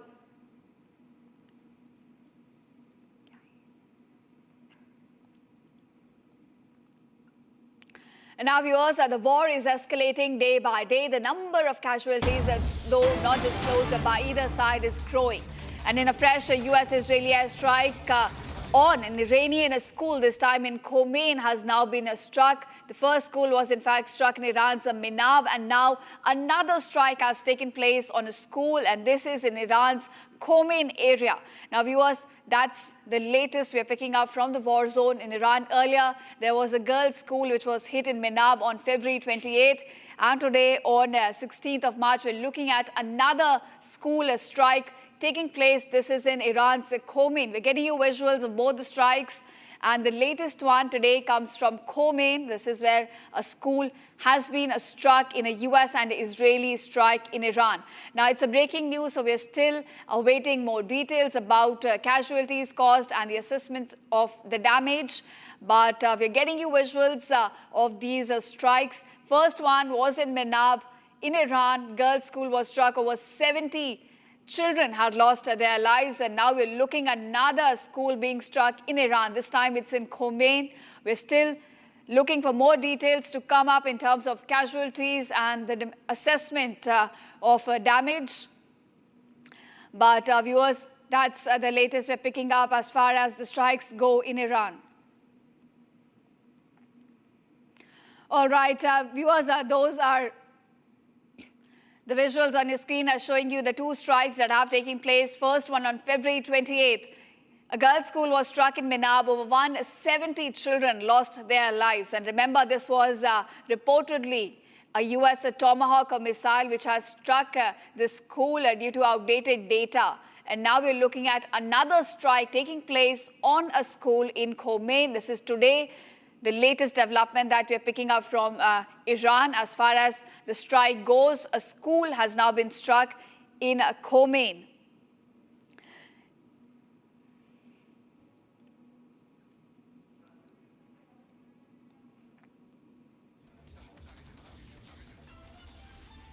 And now here's Iran's ambassador hints at a safe Strait of Hormuz passage for Indian oil tankers amid the global blockade, possibly a consequence of India's neutral diplomacy and humanitarian aid, like docking IRIS Lavan, and in fact, Prime Minister Modi's direct talks with the Iranian leadership.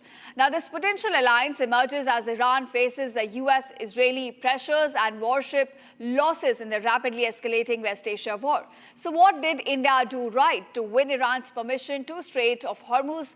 Take a look at this report. Are you saying that India will get safe passage through the Strait of Hormuz? Yeah. Because we believe that. We believe that Iran and India are friends.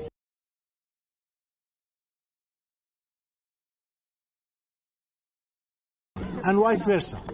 And for this reason, governments of India help us. And we should help the government of India because we have common faith, common interest. Yes, we believe as an ambassador in India, we believe that common faith, we have common faith in the region. And for this reason, all the high-ranking officials from Iran instructed the embassy of Iran in India that paved the way for the Indian government. The Iranian ambassador to India hints safe passage for Indian oil tankers through the strategic Strait of Hormuz. This allowance for India comes after Iran has blocked the Strait of Hormuz for every other country.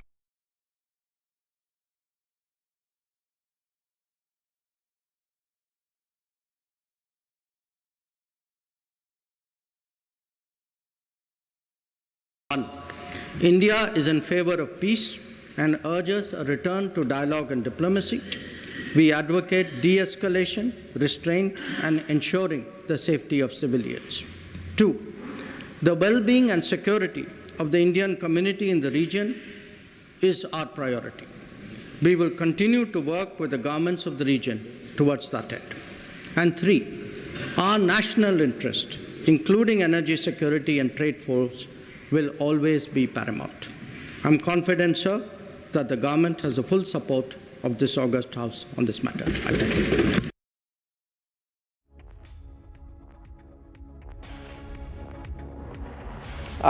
When they set out and came here, the situation was totally different.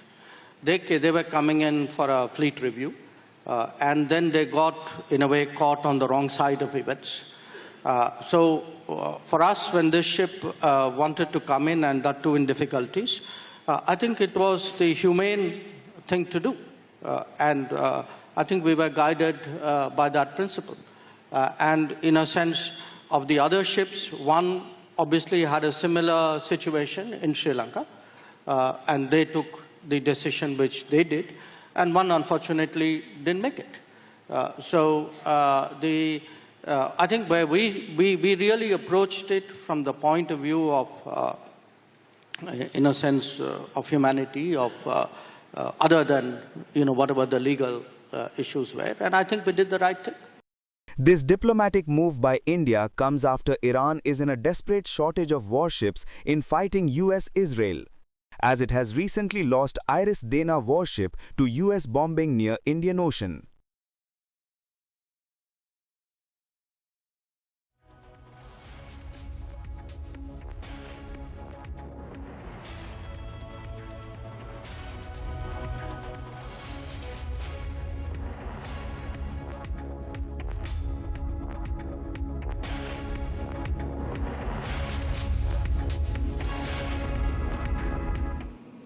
And now viewers, sirens are once again rang out across Israel as Iranian missiles are targeted the city of Tel Aviv. Now the latest barrage is part of the escalating conflict between Iran and Israel, which has now entered another intense phase with repeated missile exchanges and growing civilian impact. Officials say several sites have been damaged in the latest attack, even as emergency teams rushed to the scene. Take a look at this report.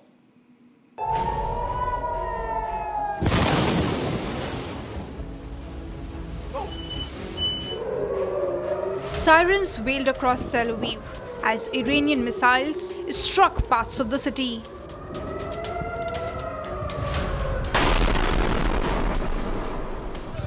Security forces rushed to the scene after the barrage caused damage and triggered a small fire. Police moved civilians into bomb shelters as emergency responders secured the affected area. Israel's rescue service United Hatzalah says at least 23 sites were damaged in the latest round of missile strikes. Authorities say teams are still inspecting several locations to assess the scale of the damage. According to officials, at least 12 people have been killed in Israel by Iranian missile fire since the war began. Several others have been injured in the ongoing attacks, including 3 people wounded in Sunday's strike. Despite the impact, emergency officials say many civilians managed to reach shelters in time after the warning sirens sounded. We had a missile attack toward Israel. One of the missiles probably hit right behind me on the ground. We have a few cars and 1 motorcycle damage. We have no wounds, no people that wounded here. Everyone was inside the safe rooms. This is the place to say thank you to all the civilians for their civilian discipline. Okay, when they hear the siren, they know how to get inside and watch themselves. The exchange of missile attacks comes amid the escalating war between Iran and Israel, which has intensified following strikes on Iranian military and nuclear facilities earlier in the conflict.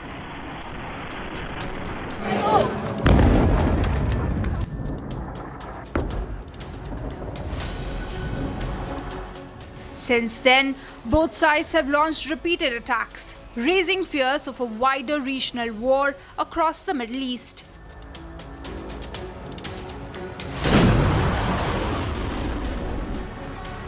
With missile barrages continuing and civilian areas increasingly affected, the conflict shows little sign of easing as both the nations remain on high alert.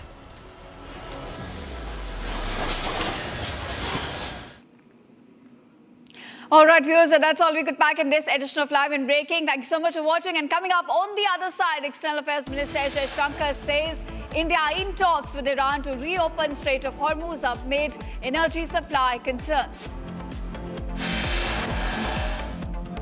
2 Indian-flagged LPG carriers carrying about 92,700 metric tons of LPG transit through Strait of Hormuz, Shivalik, set to dock at Indian ports soon. R pure suji pasta उबालो मिलाओ और खाओ 8 minute में तैयार। क्या taste है सबका राजा आर प्योर मसाला केसरिया से मन जोगी हुआ रे दिल झूमे देखो मतवारा हुआ रे केसरिया से मन जोगी हर पल मनाओ केसरी त्योहार विमल बोलो जुबान केसरी प्यास बुझाए ठंडक लाए सबको भाए जीरा से MDH का जलजीरा जीरा से जीरा सिप असली रिफ्रेशिंग असली स्वाद असली मजा MDH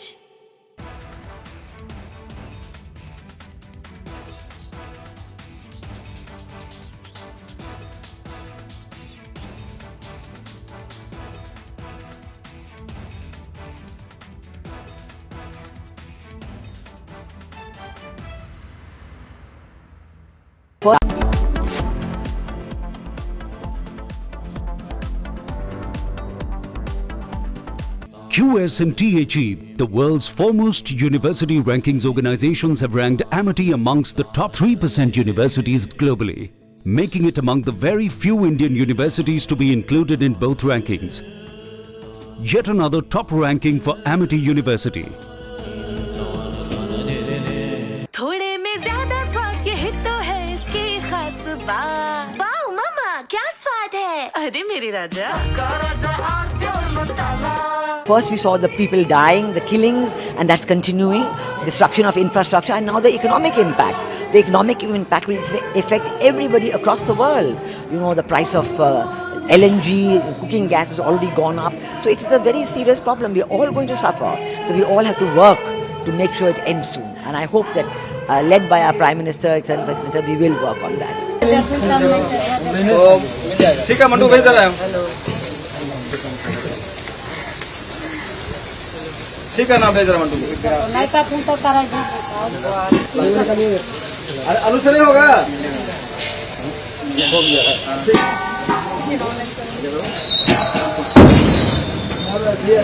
तुम माल गिरा तो नीचे अब गाड़ी पूर्ण वाला गाड़ी माता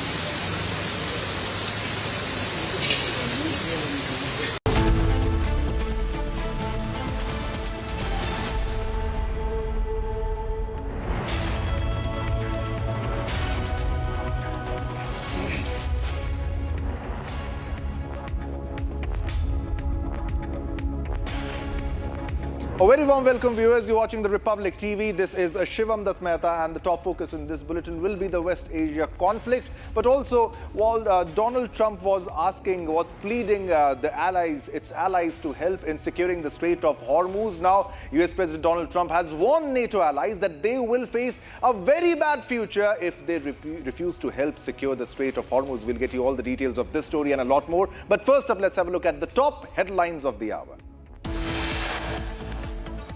I don't want them after we win the war. I want it before.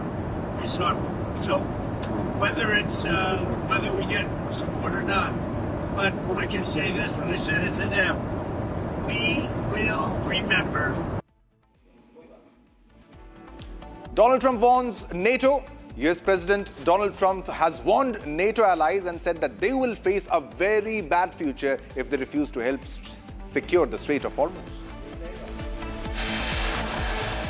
The US allies have snubbed Donald Trump's request to help keep the Strait of Hormuz open and safe.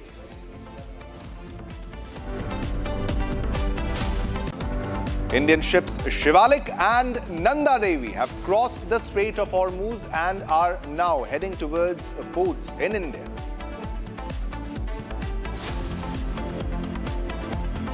In the latest, Iranian drones have struck Dubai International Airport. No injuries have been reported so far.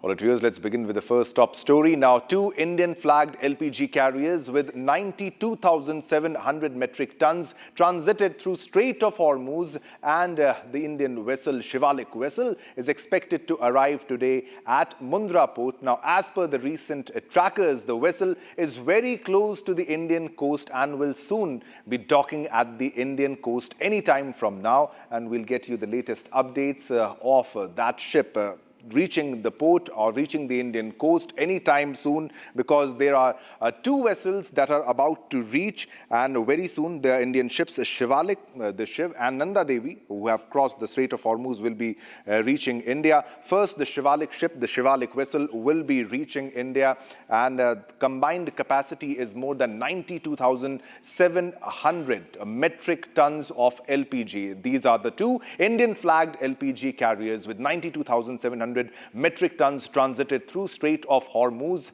and the Indian vessel, Shivalik vessel, is expected to arrive first. It will arrive in a very short while at the Mundra port. Now, these as per the recent trackers, because we are tracking the movement of the ship. As of now, the vessel is very close to the Indian coast, and it will soon be docking at the Indian coast, and we'll get you the latest visuals also. And because LPG is something which is very hard to stockpile, we'll show you the tracker also on your screens in a short while. Now, this on your screen is the tracker which is showing the movement. It is very close to the port, to the Mundra port on your screen. It will arrive, it is expected to arrive at 3 p.m., which is around half an hour from now. It will be reaching the port. It will be docking there.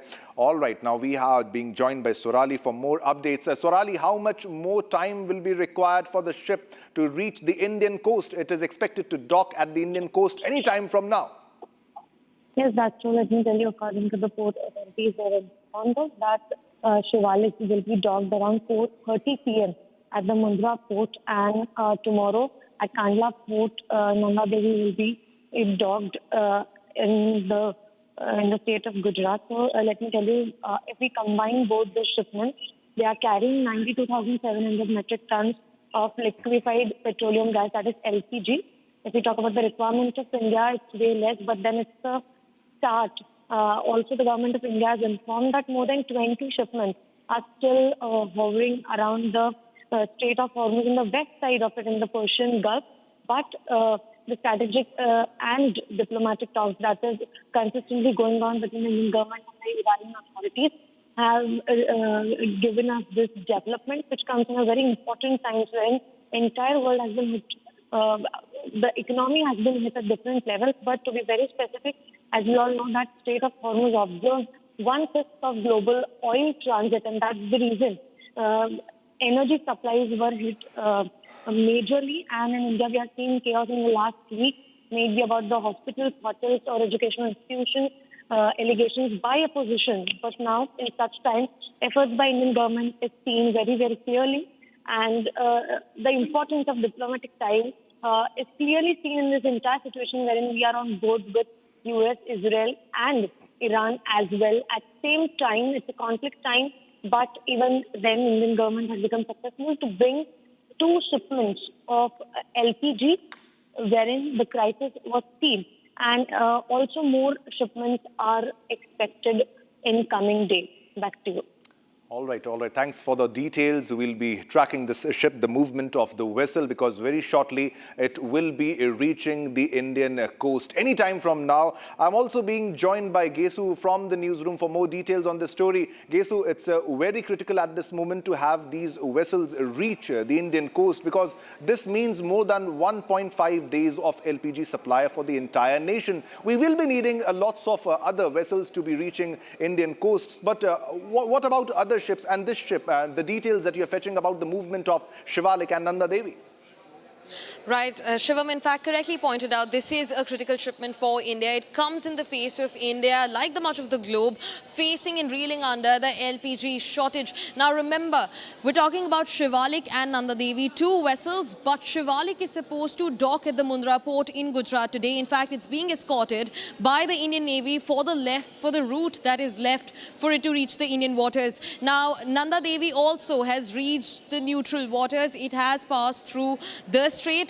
Shivalik is important specifically because it's carrying 40,000 metric tons of liquefied petroleum gas alone. In a total, these 2 vessels, Shivalik and Nanda Devi, are carrying about 92,000 metric tons of LPG, of which 40,000 metric tons are bagged only on Shivalik, which is now being escorted by the Indian Navy and is expected to port at Gujarat's Mundra port in just a few hours from now. In fact, after entering the neutral waters, the Indian Navy has taken it upon itself to bring the vessel into the Indian waters and to maintain and safeguard and to protect the vessel that's now coming to Mundra port. This is huge. It comes in the face of the LPG crisis that India is reeling with. Now remember, like you said, 1.5 days of LPG supply just aboard this single vessel, Shivalik, that's to dock today. So thanks a lot for the details and keep tracking the vessel. I'll come back to you for more updates as the vessel reaches the Indian coast. All right, let's move on to another big breaking news that we are getting right now at this moment. And this comes from EM Jaishankar. And he says, I thank the government and the people of Armenia for facilitating the safe evacuation of over 550 Indian nationals from Iran so far. Now, these Indian nationals, the 550 Indian nationals were evacuated from Iran so far from Armenia. So this is External Affairs Minister S. Jaishankar thanking the government and the people of Armenia for facilitating the safe passage, the safe evacuation of over 550 Indians from that route.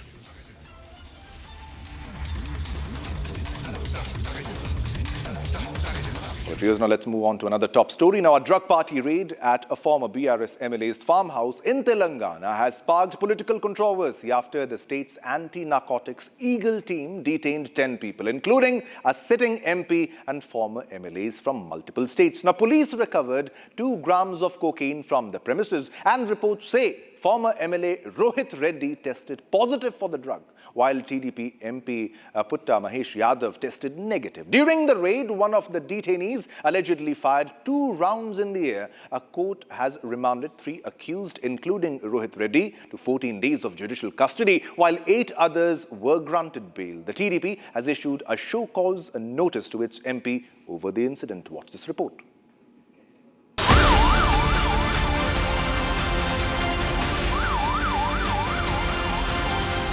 A drug party at a former BRS MLA's farmhouse in Moirabad, Telangana has caused a lot of trouble for the ruling TDP.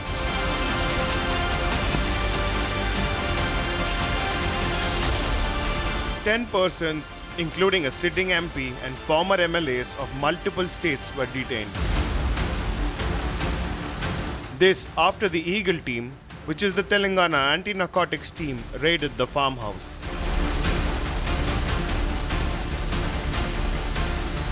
Two grams of cocaine were seized from the premises.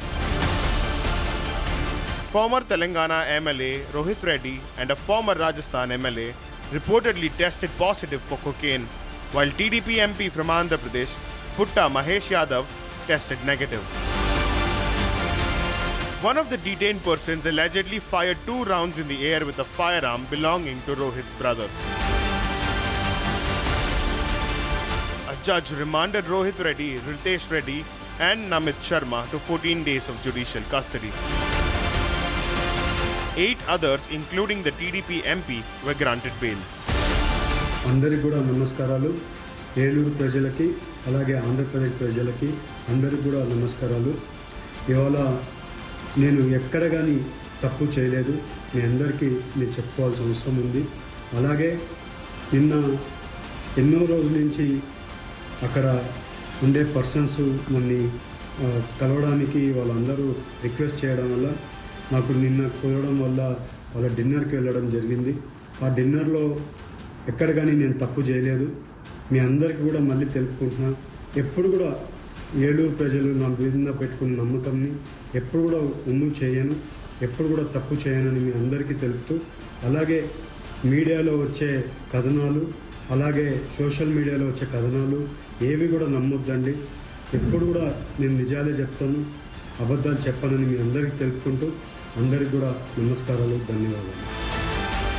Meanwhile, the TDP has issued a show cause notice against MP Mahesh Yadav. The BRS also issued a statement condemning the actions of their former MLAs.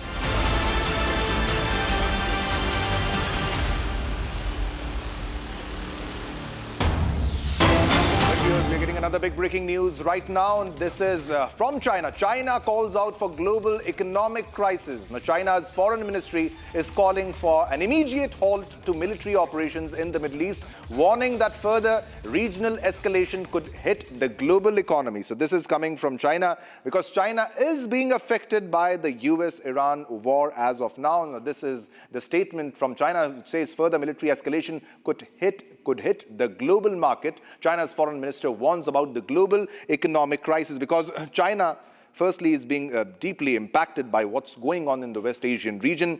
45% of China's oil imports pass through the Strait of Hormuz. Iran alone provides 13% of China's crude imports, and China buys around 80-90% Iran's exported oil, and because there are sanctions on the Iranian oil, because China is deeply impacted.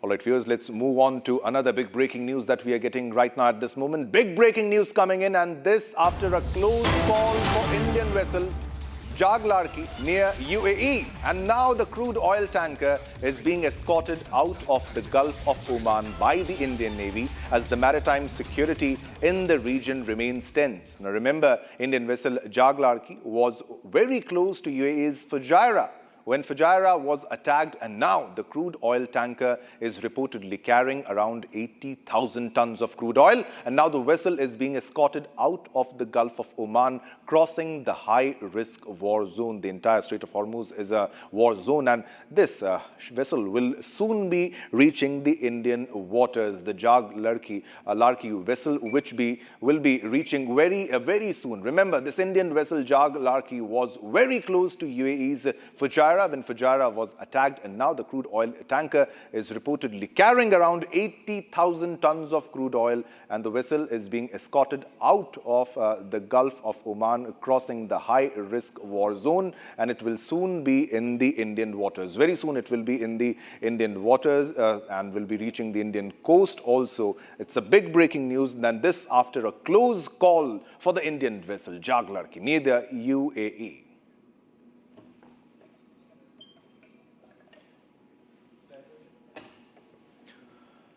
Now, and as the war escalates with more and more countries joining the war, both Israel and Iran are trading blame. Iranian Foreign Minister Abbas Araghchi says the regime is not in a war of survival. Regime is stable and strong enough, while the US is mulling over putting boots on the ground in Kharge Island. Viewers, in the middle of this, Republic is on the ground, reporting from the war zone. Take a look at this exclusive report. Here is a resort city of Eilat.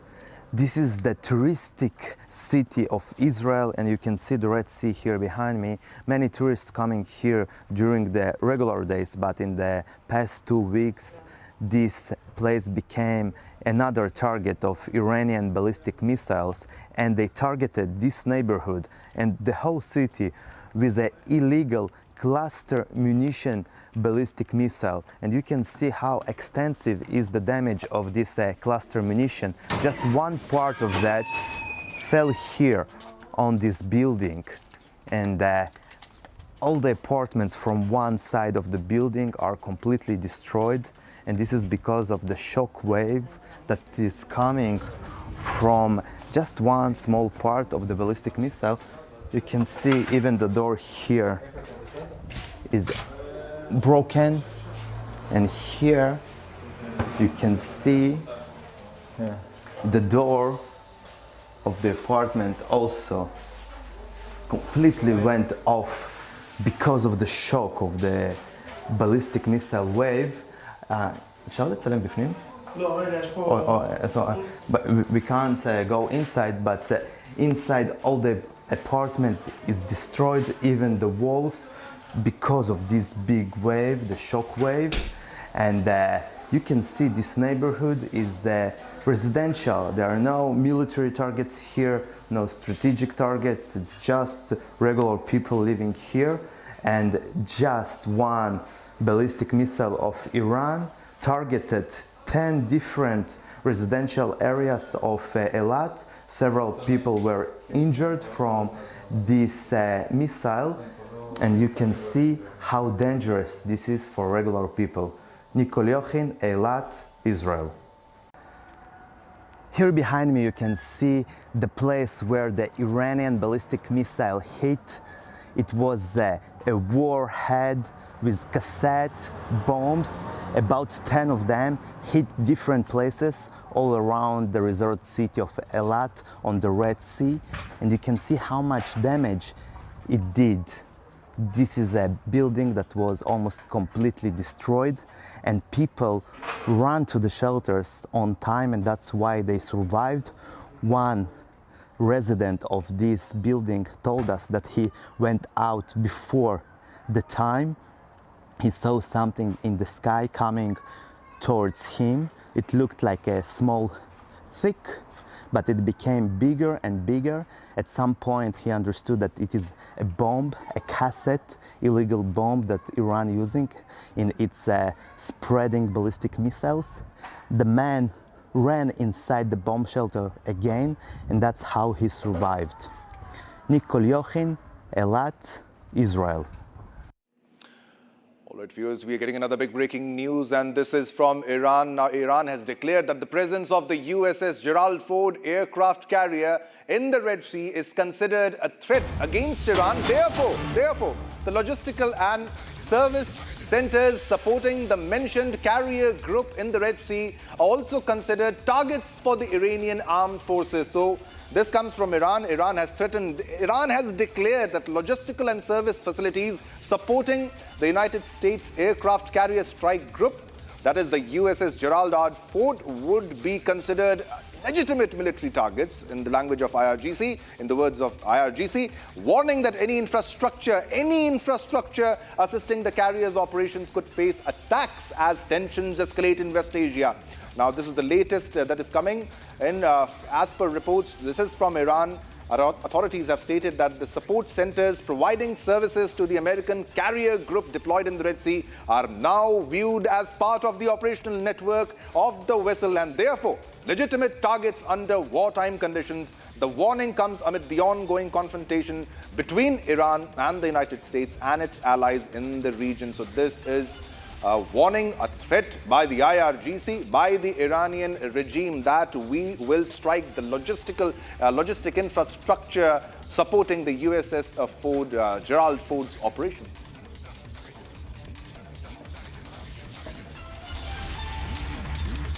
All right, viewers, now let's move on to another top story. Now, Iran's ambassador hints at a safe Strait of Hormuz passage for Indian oil tankers amid the global blockade, possibly a consequence of India's neutral diplomacy and humanitarian aid, like docking IRIS Lawan and PM Modi's direct talks with Iranian leadership. Now, this potential alliance emerges as Iran faces US-Israel pressures and warship losses in the rapidly escalating West Asia war. So, what did India do right to win Iran's permission to Strait of Hormuz? Take a look at this special report.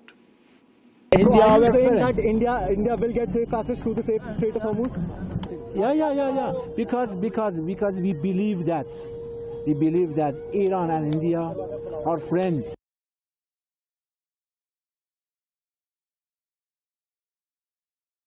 And vice versa. And for this reason, governments of India help us. And we should help the government of India because we have common faith, common interest. Yes, we believe, as an ambassador in India, we believe that common faith, we have common faith in the region. And for this reason, all the high-ranking officials from Iran instructed the embassy of Iran in India that paved the way for the Indian government. The Iranian ambassador to India hints safe passage for Indian oil tankers through the strategic Strait of Hormuz. This allowance for India comes after Iran has blocked the Strait of Hormuz for every other country.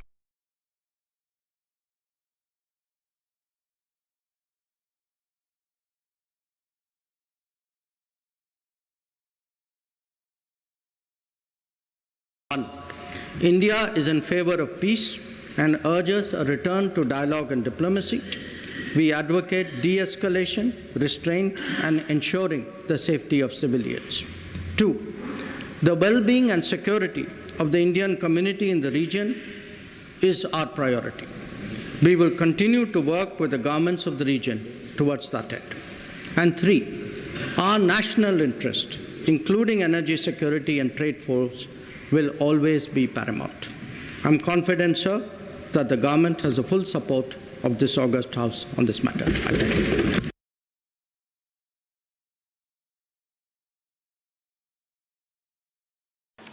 When they set out and came here, the situation was totally different. They were coming in for a fleet review, and then they got, in a way, caught on the wrong side of events. For us, when this ship wanted to come in, and that too in difficulties, I think it was the humane thing to do. And I think we were guided by that principle. And in a sense of the other ships, one obviously had a similar situation in Sri Lanka, and they took the decision which they did, and one unfortunately didn't make it. I think where we really approached it from the point of view of, in a sense, of humanity, of other than whatever the legal issues were, and I think we did the right thing. This diplomatic move by India comes after Iran is in a desperate shortage of warships in fighting US-Israel, as it has recently lost Iris Dana warship to US bombing near Indian Ocean.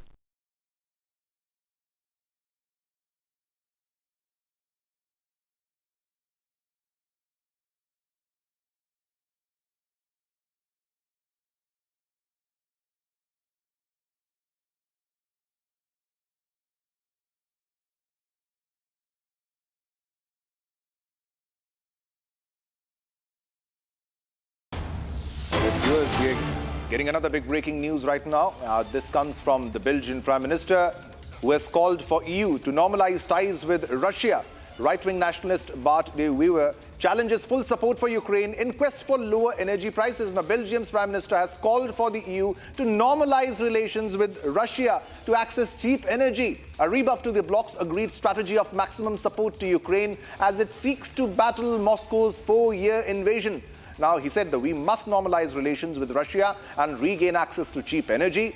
That is common sense, said Bart de Wever, a right-wing Flemish nationalist who has previously challenged wholehearted EU support for Ukraine. This is Belgium's Prime Minister who is saying, asking EU to be mandated by its member states to negotiate with Russia, having failed thus far to get Moscow to back down on its war with Ukraine. And he has also said that since we are not capable of threatening Vladimir Putin by sending weapons to Ukraine, and we cannot choke him economically without the support of US, there is only one method left: making a deal.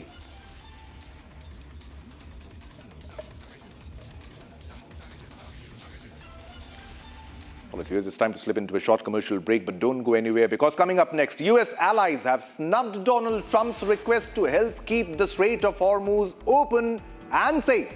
Coming up next.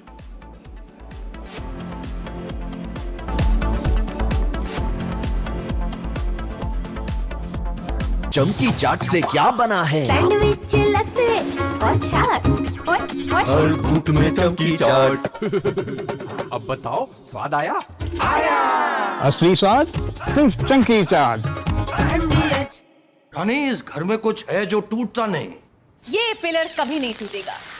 Rungta steel TMT से बना। रुंगटा नहीं तो घर strong नहीं। Rungta steel TMT बार एकदम solid.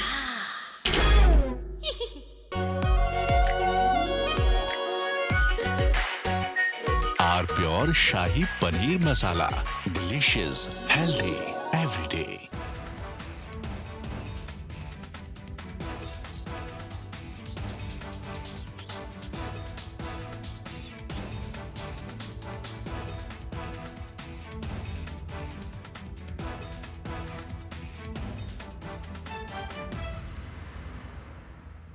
First we saw the people dying, the killings, and that's continuing, destruction of infrastructure, and now the economic impact. The economic impact will affect everybody across the world. You know, the price of LNG, cooking gas has already gone up. So it is a very serious problem. We're all going to suffer. So we all have to work to make sure it ends soon. And I hope that, led by our Prime Minister, etc., we will work on that.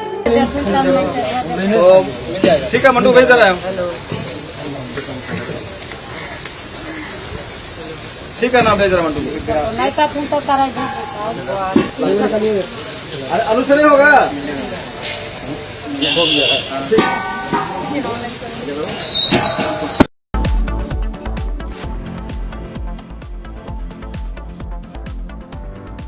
प्यास बुझाए ठंडक लाए सबको भाए जीरा से MDH का जल जीरा जीरा से जीरा से असली रिफ्रेशिंग, असली स्वाद, असली मजा।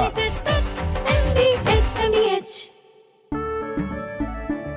केसरिया से मन जोगी हुआ रे, दिल झूमे देखो मतवारा हुआ रे। केसरिया से मन जोगी हुआ। हर पल बनाओ केसरी त्योहार, विमल बोलो जुबान Kesari.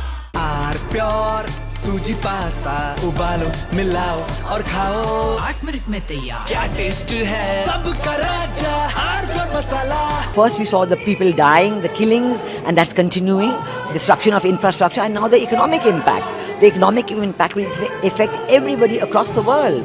You know, the price of LNG, cooking gas has already gone up. So it is a very serious problem. We are all going to suffer. So we all have to work to make sure it ends soon. And I hope that, led by our Prime Minister, etc., we will work on that. ठीक है मंटू भेज रहा है। ठीक है ना भेज रहा मंटू। अरे आलू से नहीं होगा।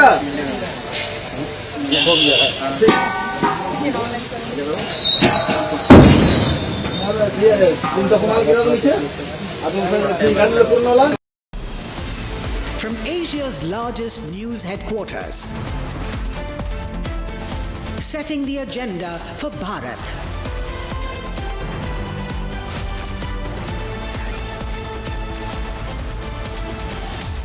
You're watching Republic.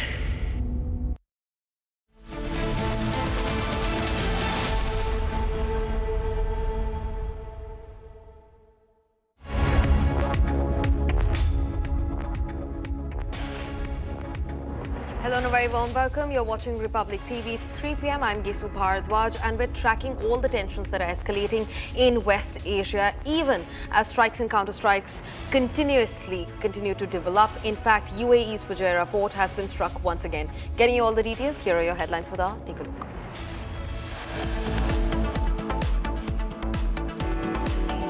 Two Indian-flagged LPG carriers with 92,700 metric tons transit the Strait of Hormuz. Shivalik to dock soon, Nanda Devi to arrive tomorrow.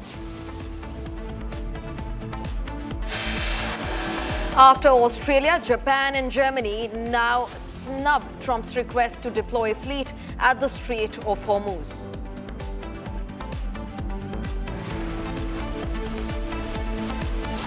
Dubai airport struck by Iranian attacks. Officials state that operations in the international airport have been temporarily shut down.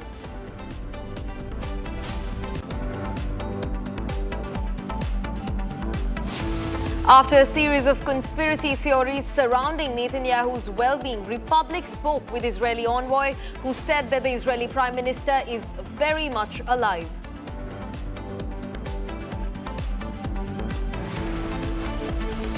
US President Donald Trump warned NATO allies they will face a very bad future if they refuse to help secure the Strait of Hormuz.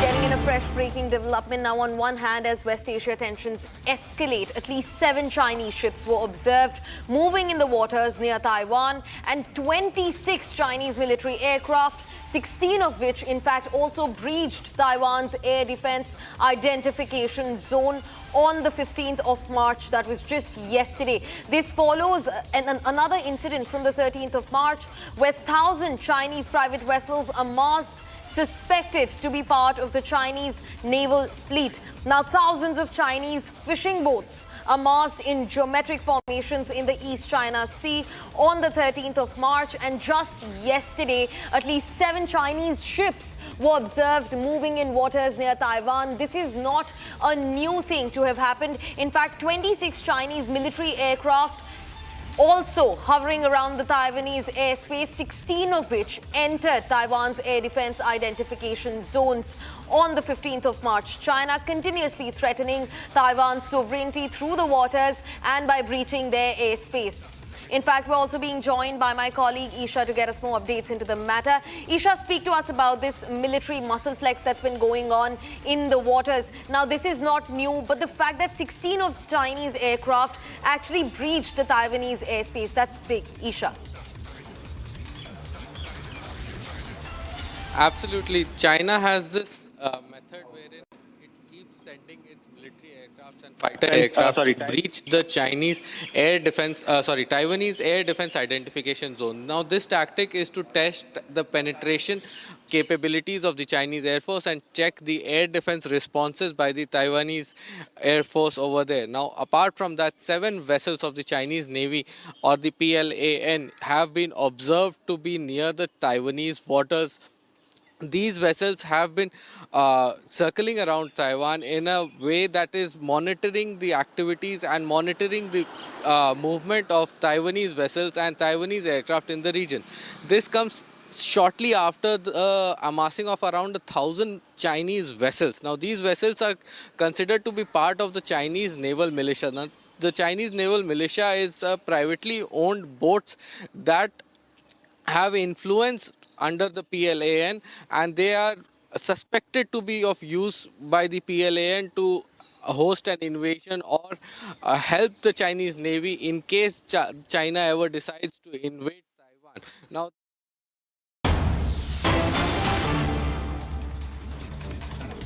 Viewers, cutting across to the oil briefing by the Indian government as the tensions escalate in West Asia. Next, please. या जो भी लोग LPG से commercial PNG पर shift होना चाहते हैं, इसके लिए वो सीजीडी कंपनी से कांटेक्ट कर सकते हैं ईमेल के द्वारा, कस्टमर पोर्टल के द्वारा, लेटर या कॉल सेंटर के द्वारा भी। और इन सभी कंपनियों के डिटेल पीएनजीआरबी वेबसाइट पर भी अवेलेबल है। इस प्रेजेंटेशन में आप देख सकते हैं पीएनजीआरबी का यूआरएल भी है। इसके द्वारा they can contact their CGD entity, and wherever the network is already existing, the connection can be given in with shortest possible time.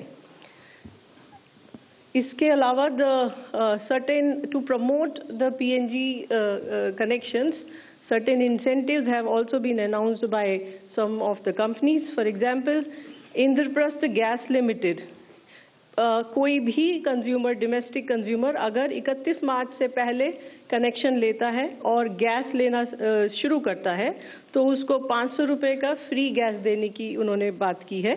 इसी तरह महानगर गैस ने भी कुछ इंसेंटिव्स दिए हैं और सिक्योरिटी डिपॉजिट को भी वेव ऑफ करने का बात कहा है। GAIL authority is also giving some incentive, so is the BPCL. इस बारे में ये सारे प्रयास इसीलिए हैं कि ताकि ज़्यादा से ज़्यादा लोग क्लीन फ्यूल पर और पीएनजी पर शिफ्ट हो पाए।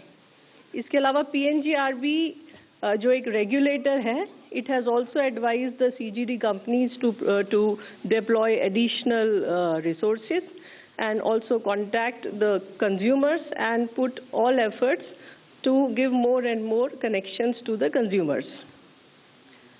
LPG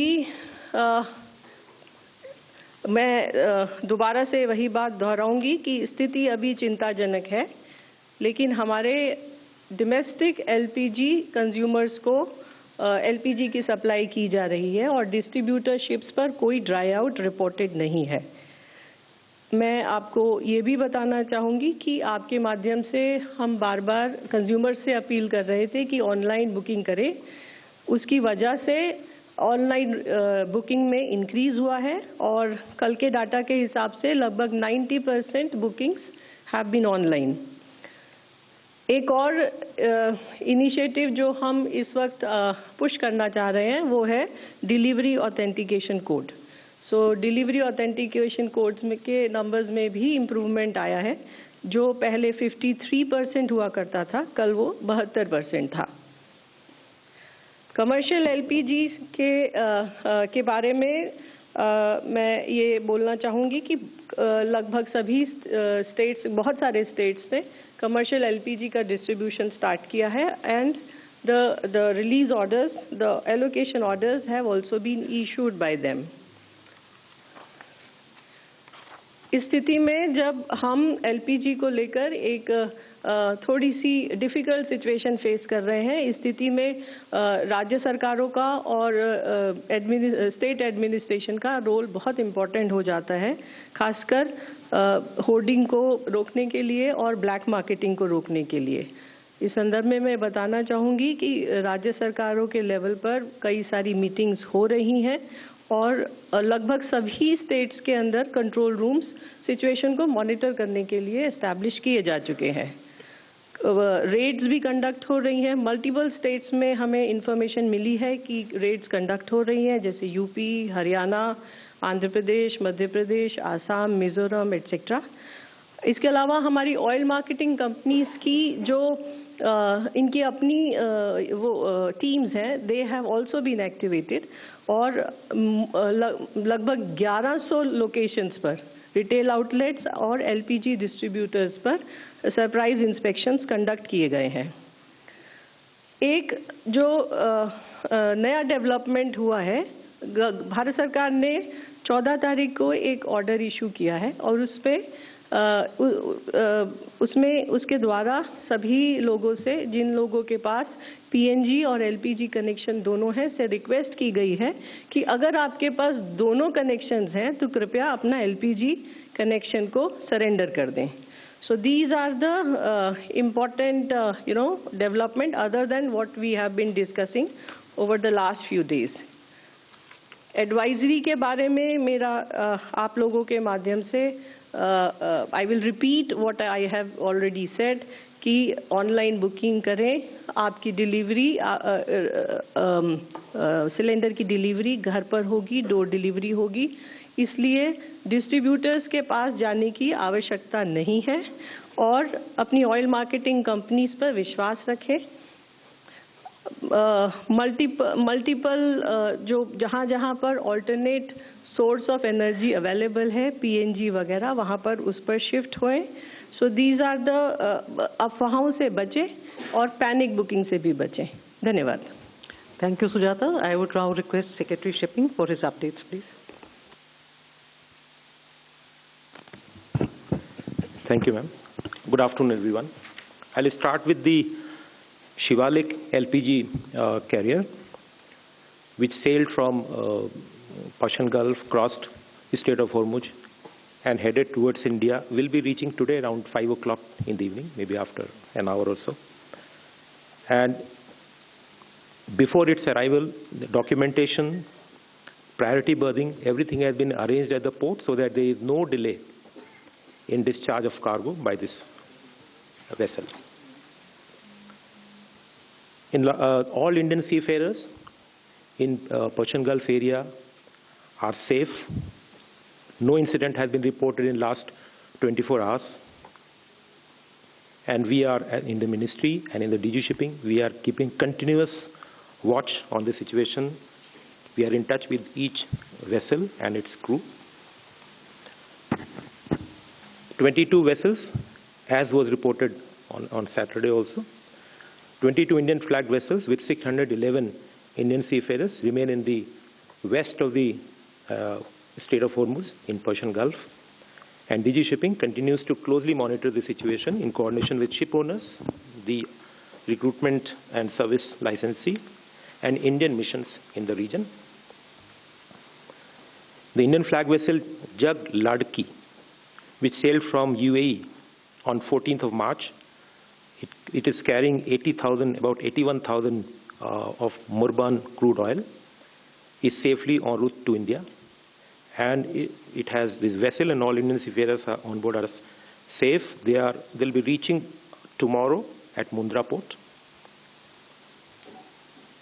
Since the activation of DG Shipping Control Room, the Directorate has, in the past 48 hours, I'm giving figure for the last 48 hours, about 310 calls and about 600 emails have been received.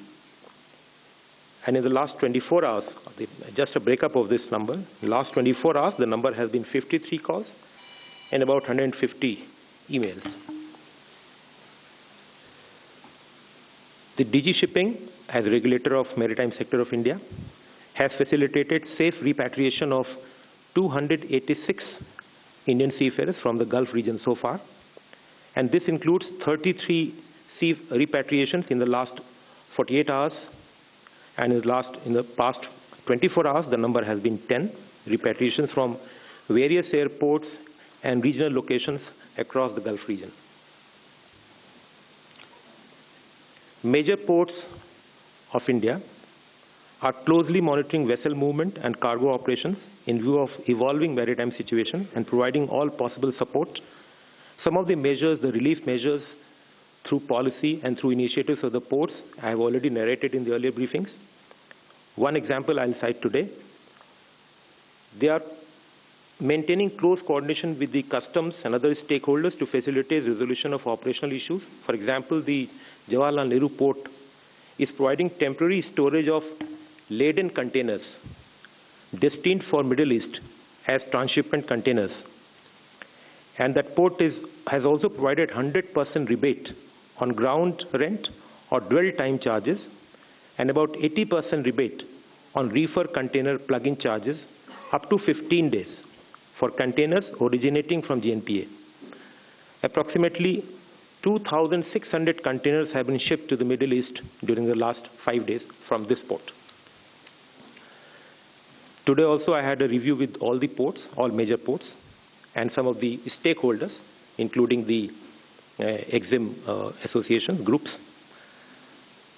And what I learned from that, there is no congestion has been reported at any major port. And export-bound containers at GNPA have reduced from 5,600 to 3,900, which I stated earlier. The ports are also providing safe anchorage areas for loaded vessels bound for the Gulf that are currently unable to transit due to the prevailing situation. And also an interministerial group has been constituted under the Directorate General of Shipping with members from customs, ports, and other stakeholders.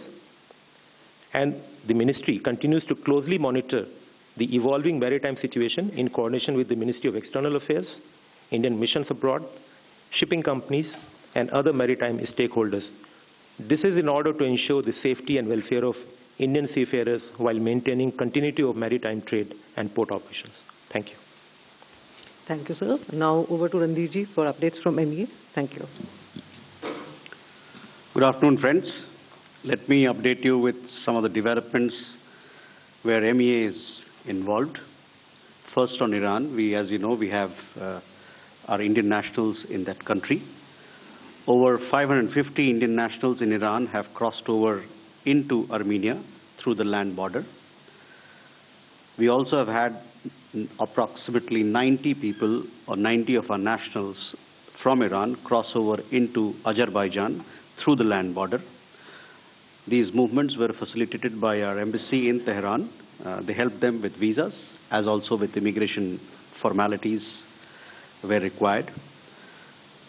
In this group of 550 people that I mentioned who have crossed from Iran into Armenia, we also have 284 people who had gone there to Iran on pilgrimage. These people are there right now in both these countries. Some of them have already returned and others would be returning in the next few days or so. Our embassy in Tehran, in spite of all the difficulties, continues to be fully functional. Over the last few days, they have also been able to relocate students who were outside Tehran to cities which are safer for them. जैसा कि आप लोग जानते हैं कि Iran में भारतीय समुदाय के लोग में कुछ नाविक लोग भी हैं और साथ ही साथ मछुआरे समुदाय के लोग भी हैं।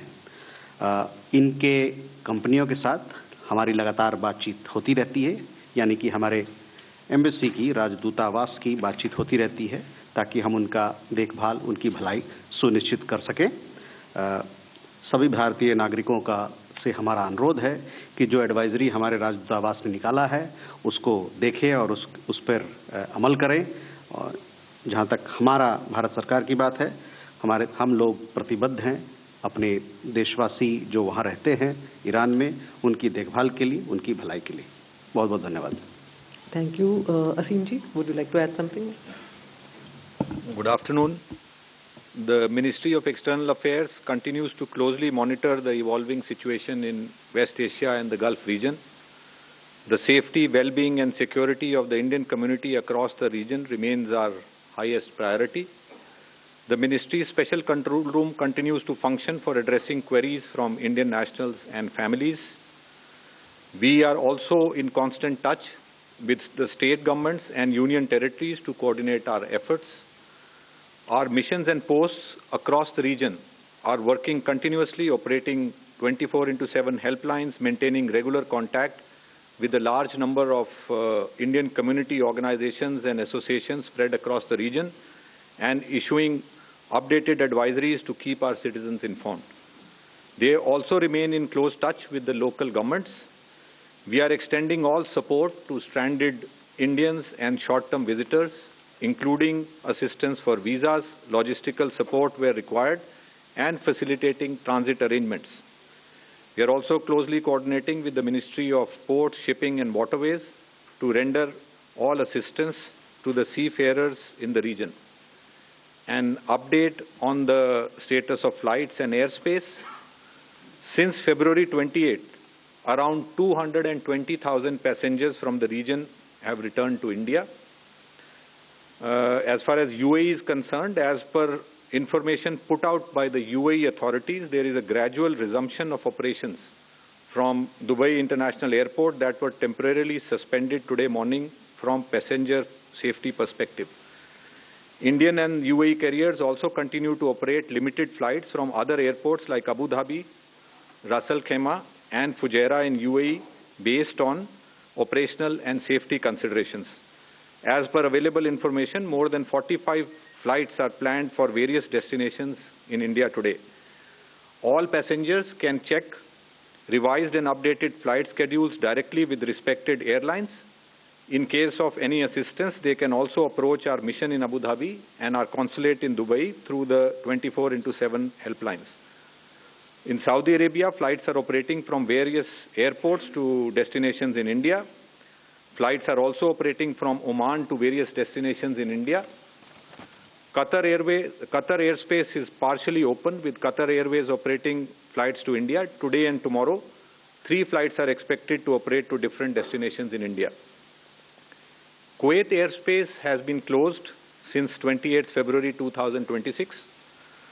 Special non-scheduled commercial flights by Jazeera Airways of Kuwait are expected to operate soon to India from the Al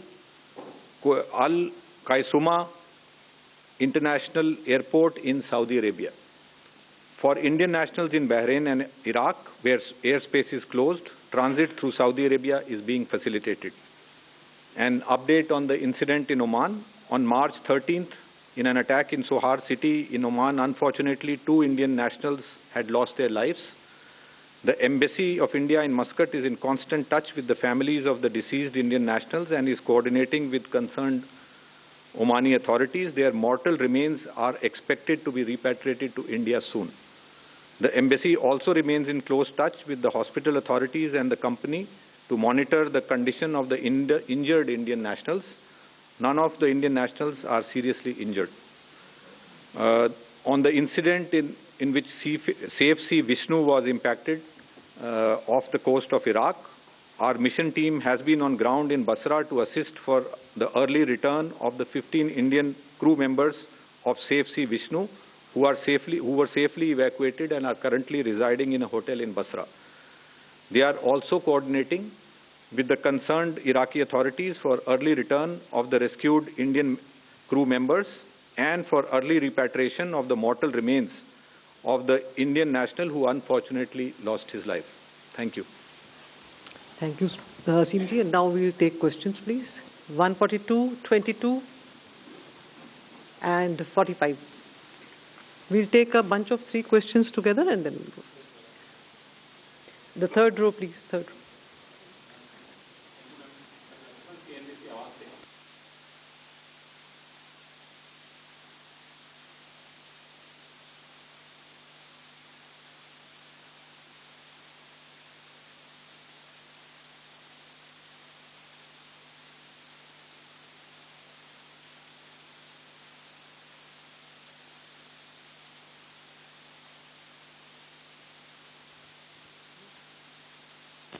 2 number को दे दीजिए।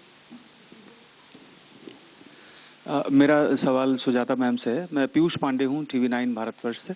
मैम, ये कॉमर्शियल सिलेंडर के लिए राज्य सरकारों को प्राथमिकता के आधार पर वितरण की जिम्मेदारी दी गई है। ये प्राथमिकता किस आधार पर तय की जा रही है और क्या कोई स्टेटस राज्य सरकारों की ओर से दिया गया है कि कितना कॉमर्शियल सिलेंडर अभी तक उनकी ओर से जारी किया गया है? दूसरा सवाल मेरा राजेश जी से है। सर, जो वेसल्स वहाँ पर हैं, आपने बताया कि पूरी तरह से सुरक्षित हैं। क्या जो 22 वेसल्स हैं उनमें से और भी भारत की ओर आने के लिए अब तैयार हैं या कब तक उनकी ये गुंजाइश है कि वो आएंगे Bharat? 45. Prakash Predashi from ET Now. So what is the current status of domestic LPG production on the back of LPG control order? And 22. Dhairya Maheshwari from Sputnik. Sir, I have a question for Jaiswal, sir. Sir, the US side has been appealing to countries to bring together the warships to man the Strait of Hormuz. So, sir, two-part question. Has India been approached to contribute warships for this proposed effort? And if you could say what's India's overall stance on the navigation through Strait of Hormuz, because we also saw the comment by EM Jaishankar today to FT that, you know, India is involved in bilateral talks with Iran. So, yeah, thank you. We'll start with PNG replies first. See, as far as the commercial cylinder prioritization is concerned, there are certain sectors like education and hospital which have been prioritized by Government of India. Then it has been left to the state government. ये state governments पे छोड़ा गया है कि उनके area में क्या important है, किसको पहले देने की ज़रूरत है, उसी के हिसाब से distribution is happening. That is one. As far as the yes, we do collect the state-wise details also, and we have that. The next is the domestic production. So हमारी refineries में, as I already said, they are operating at full capacity, and there is a increase in the domestic production of LPG, and now it is almost around 36% of what we were producing before 5th March. Thank you. पिछले 5 दिनों में कितने जहाज़ों ने straight of Hormuz पार किया है, ये सवाल था। जैसा मैंने पहले भी ब्रीफिंग में बताया, 2 भारतीय जहाज, इंडियन फ्लैग वेसल्स, शिवालिक और नंदा देवी, दोनों एलपीजी कैरियर्स हैं। इन्होंने 13 तारीख को अपनी जर्नी स्टार्ट की पर्शियन गल्फ से। 14 मार्च की सुबह, देर रात या सुबह, स्ट्रेट ऑफ हॉर्मुज का जो सकरा मार्ग है उसको पार किया, सुरक्षित रूप से पार किया। और जैसा मैंने अभी बताया, इसमें से पहली वेसल है शिवालिक, जो कि आज करीब 5 बजे, आपसे करीब 1 घंटे बाद, वो मुंद्रा पोर्ट पे पहुंचेगी और वहाँ पे उसके कार्गो को तुरंत डिस्चार्ज करने के लिए एडवांस में व्यवस्था कर ली गई है। जो डॉक्यूमेंटेशन वर्क है, प्रायोरिटी बर्थिंग है और रिसीविंग, जो कार्गो का रिसीविंग होगा, उसका सारा अरेंजमेंट पहले से कर लिया गया है, जिससे कम से कम समय लगे कार्गो के डिस्चार्ज में। दूसरा प्रश्न था कि जो 22 जहाज हैं जो पर्शियन गल्फ में हैं, स्ट्रेट ऑफ हॉर्मुज के वेस्ट में हैं, उनके संदर्भ में था वो कब तक आएंगे या क्या प्लान है। इस वक्त मेरे पास इन्फॉर्मेशन, जैसे इन्फॉर्मेशन मेरे पास होगी इस संदर्भ में मैं आपके साथ साझा करूंगा। नहीं, एक मुंद्रा और कल आएगा नंदा देवी, वो कांडला पोर्ट के एक पार्ट पे आएगा, कांडला पोर्ट पे आएगा। मैं उसके विषय में आपको सूचित करूंगा जैसे वो अपडेटेड इन्फॉर्मेशन मैं दूंगा जब कल। I'll address the 2 questions together of Dhairya and our friend here. We are aware of this particular matter being discussed by several countries. We have not yet discussed it in bilateral setting. इस मुद्दे पे जो आपने जिस पर आपने प्रश्न किया, उस पर काफ़ी चर्चाएं चल रही हैं अंतर्राष्ट्रीय स्तर पर कई एक देशों के बीच में। जहां तक हमलों की बात है, हमारी द्विपक्षीय तौर पे ये बातचीत अभी नहीं हुई है इस मुद्दे पे। Thank you. Now 270. Also had a question about the navigation through Hormuz. On Saturday, I had commented on this particular issue. The situation remains there. We are in talks, so we continue with our discussions with several stakeholders in this regard. External Affairs Minister, in an interview also, has spoken about it. So I would refer you to them. Thank you. We'll take some questions on the right side. 141, 185, 279. On that.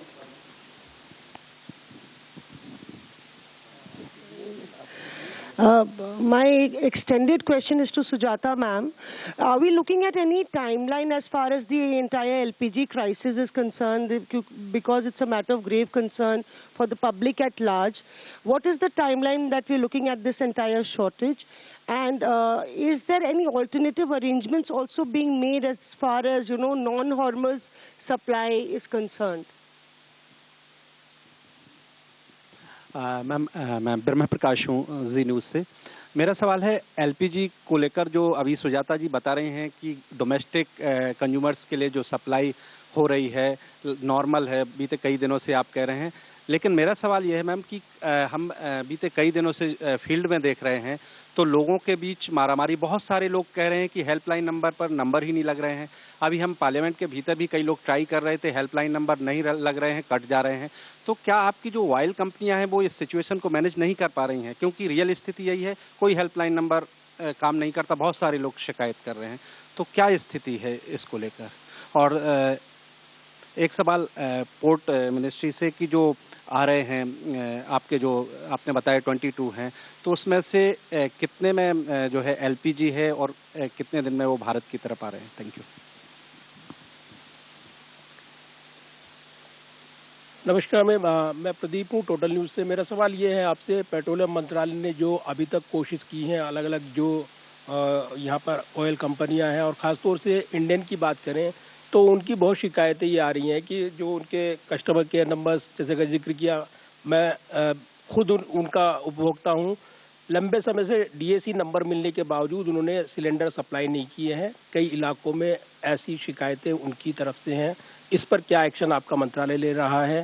दूसरा, shipping मंत्रालय से राजेश जी मेरा सवाल ये है आपसे कि अभी तक जो जहाज आ रही हैं उनका तो ब्यौरा दिया जा रहा है, लेकिन ये परिस्थिति जो जिस तरीके से युद्ध खिंच रहा है ये लंबा खिंचेगा ऐसा लगता है। तो क्या ये मान के चले सिर्फ निकालने की प्राथमिकता है, वहाँ पर भेजेंगे तो जहाज ऐसी परिस्थितियाँ बनती नहीं हैं, तो कब तक ये पूरी तरीके से आप ये उम्मीद कर रहे हैं कि हमारे सारे जहाज निकल सकते हैं?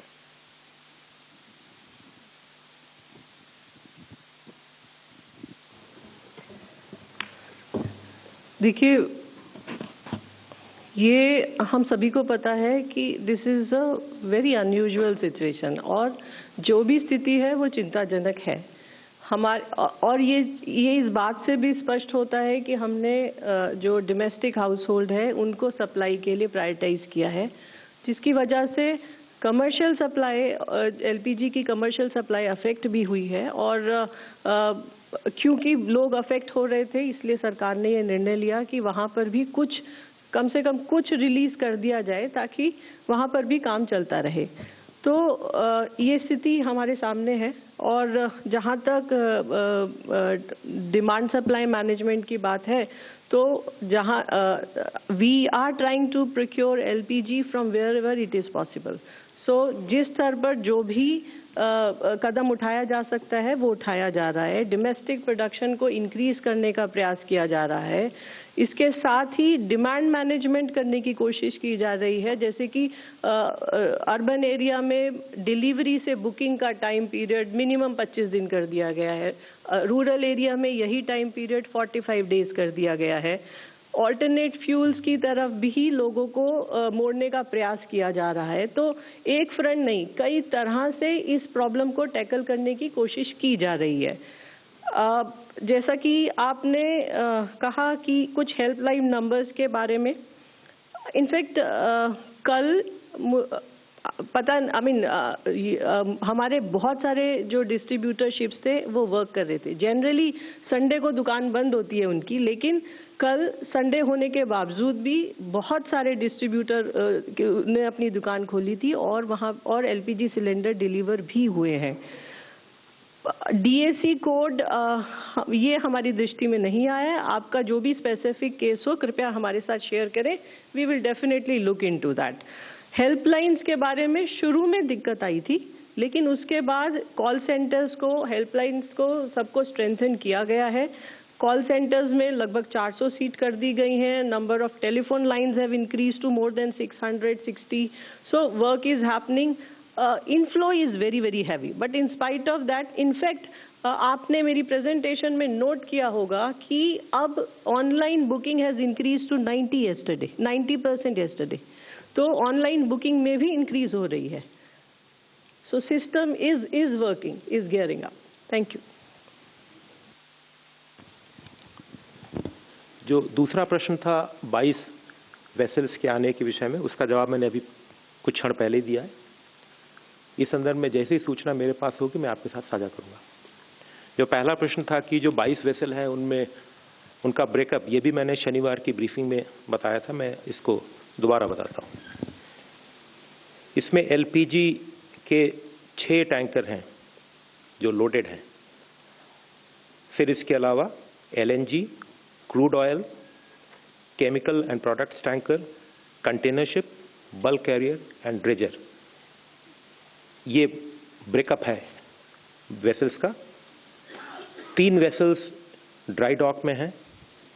ड्राई डॉक मतलब रेगुलर मेंटेनेंस, पीरियोडिक मेंटेनेंस में, और एक एम्प्टी बैलास्ट है। इट मीन लोडेड कार्गो नहीं है, वो एम्प्टी वहाँ से ट्रैवल करेगा। ये 22 का ब्रेकअप है। I have already answered the questions, ma'am, so over to you. Okay, now 67, 238, 76 in the center. 1, 2, 3. 67.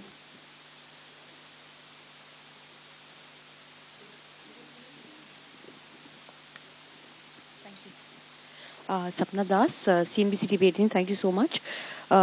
2 questions here. One, I just wanted to ask Sujata ma'am, there have been reports on the fact that, since the retail side of the fuel prices is capped or other kind of regulated, looking at the current environment, is there any, kind of a move in terms of capping the refinery prices as well? There have been some reports on that front, like a clarification. Second, also wanted to understand, the Energy Secretary has said that, this war is likely to continue for a few weeks, few more weeks, quote unquote. So overall, what's the preparedness level in terms of gas especially? We'll take 2, 3 together. Uske baad. Hi, ma'am. Hi, sir. I'm Siddhant from Beyond. My question to you, sir, Ranjit sir, what kind of conversation the EM is having with his global counterparts? We saw he's speaking to the Emirati and the Saudi foreign minister. He has thanked the Armenian foreign minister for evacuation. He is in Brussels as well. So how much the diaspora, BRICS and other issues are there? I'm Udit from the print. My question to Sujata ma'am is that, I'm here. Yeah, my question to Sujata ma'am is that what is the current India's strategic gas reserve with regards to LPG? And given this situation, is there any plans underway or on war footing to expand that capacity?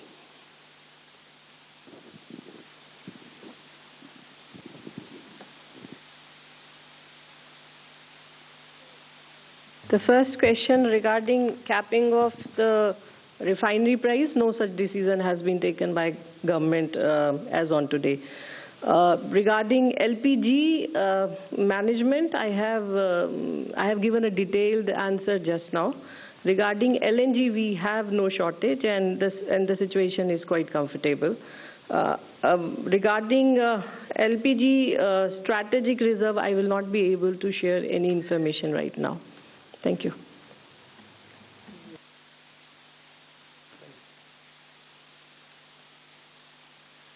So, Siddhant, you are aware that ever since the onset of this conflict, External Affairs Minister has been in conversation with several of his counterparts from the region and elsewhere. He did have conversation with the Foreign Minister of UAE, as also he has had his conversation with the Foreign Minister of Cyprus. He is presently in Brussels, where he's meeting his EU counterparts, and I'm sure what's going on in West Asia will be high on the agenda. But we are discussing several issues that we have. All issues of importance, of bilateral importance. We have a large diaspora to take care of. We also have a responsibility on the side of energy security. How do we ensure energy security for our people? So all these issues are being discussed, and we'll keep you informed of the developments ahead. Thank you. We'll just take the last 3 or 4 questions. 234, 263. That's it. Good afternoon, sir. Rajesh Roy here from Bloomberg. 2 questions to Randhir, sir. I understand that India usually follows the UN Charter on matter of grave concern, and sending warship is nothing short of that. So how do you see chances of India discussing and honoring US requests to send warships to aid the situation there? Secondly, we have seen Prime Minister speak to Iranian leadership and also EM speak with them, his Iranian counterpart. I'm sure officials at highest level will also be speaking. What is Iran seeking in return for providing India free passage? 2 and then 263. Sir, I am Deepak. I have one question to Sujata ma'am, next to MEA. Ma'am, government announced providing additional allocation for kerosene. Has any state taken it, or it's just a contingency? Second to Jaiswal sir, I think you must have also read it by now, that Israeli envoy has said that their cabinet decided this entire attack 2 days after Prime Minister left. So, any comment on that, sir? 263.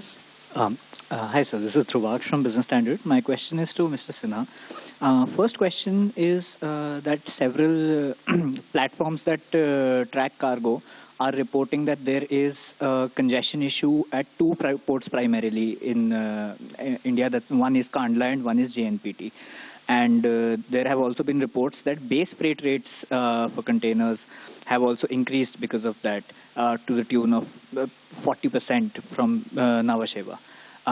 First, I wanted to understand that in terms of, we've looked at several shipping lines and we've looked at several exporters and bodies who have expressed concerns about the fact that these surcharges are going beyond their reach. Now, in addition to surcharges for which you've already put out an advisory, there is also the fact that base freight rates are also increasing due to several factors. So, one, I wanted to understand that because you also said something on congestion, so just wanted to understand how that lines up with the reports that are coming up from international tracking agencies, and second, on the base rates. And I also wanted to understand, sir, what is could you give us an update on the current status of container ship bunkering facilities that we currently have? Or because there's a fuel crisis, are bunkering facilities across ports functioning all right, or if there are any numbers you could share with us? No, on this bunkering facility for the shipping sector, no issue has been reported till now. On the first point about the congestion, we had a meeting at around 12 o'clock. Every day we are meeting. There is an interministerial group which I stated. Today I had discussed with all major ports, all shipping lines, the groups, the FIO, the container, the freight forwarders, the multimodal transport groups, and the regulator DG Shipping. So congestion and the port chairman, particularly the 2 ports which you named, Nhava Sheva, which is JNPA, and the Kandla port. And there were many other ports. Congestion has not been reported by any port and by any of the stakeholders. And in my brief also I talked about the numbers. If you look at the numbers, let me go back to that number. I'll read that number also so that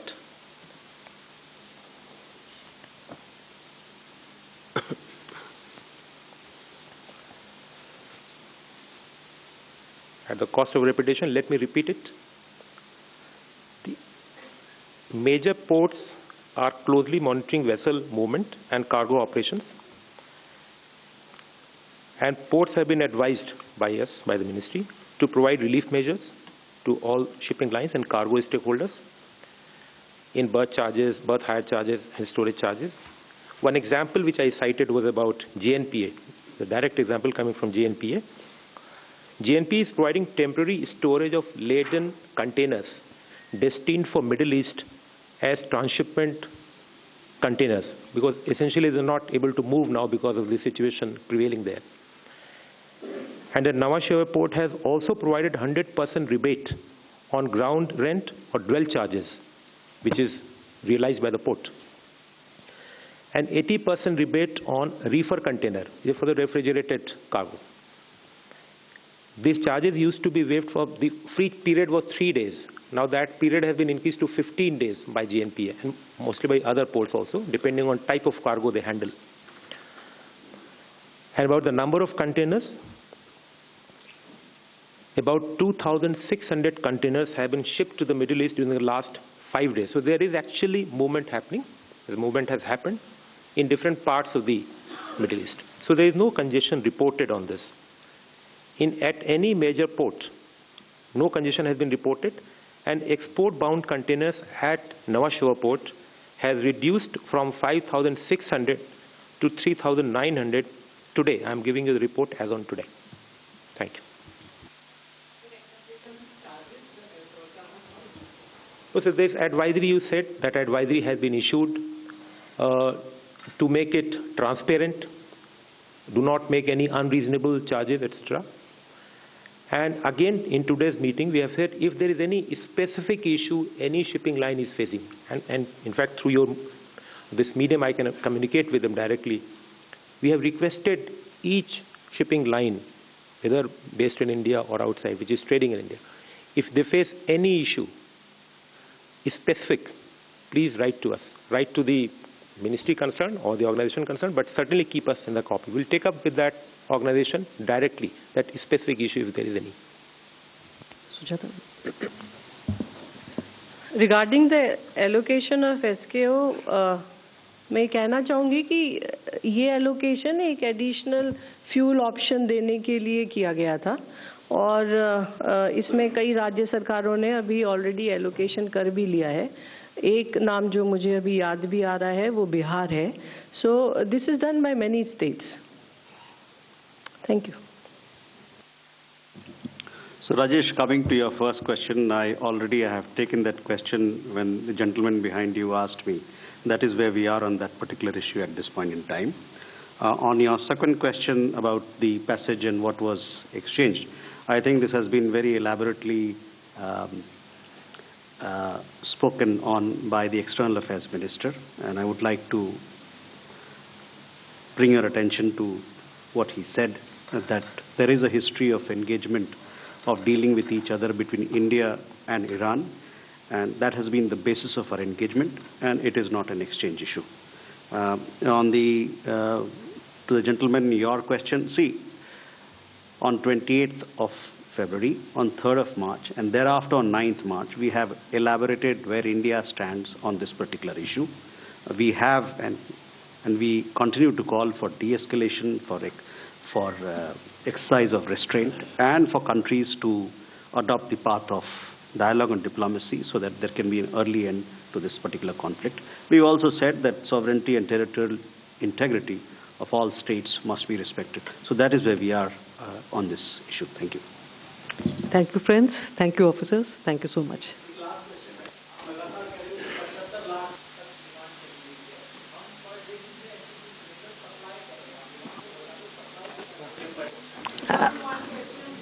I think Sujata will be outside to give you answers. Let's wind this up. Thank you so much. Thank you.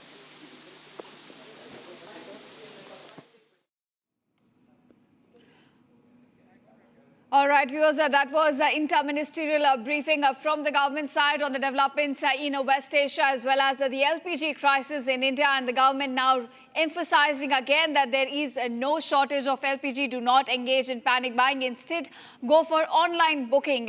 They also briefed on another LPG carrier, Shivalik, that's set to dock by this evening today.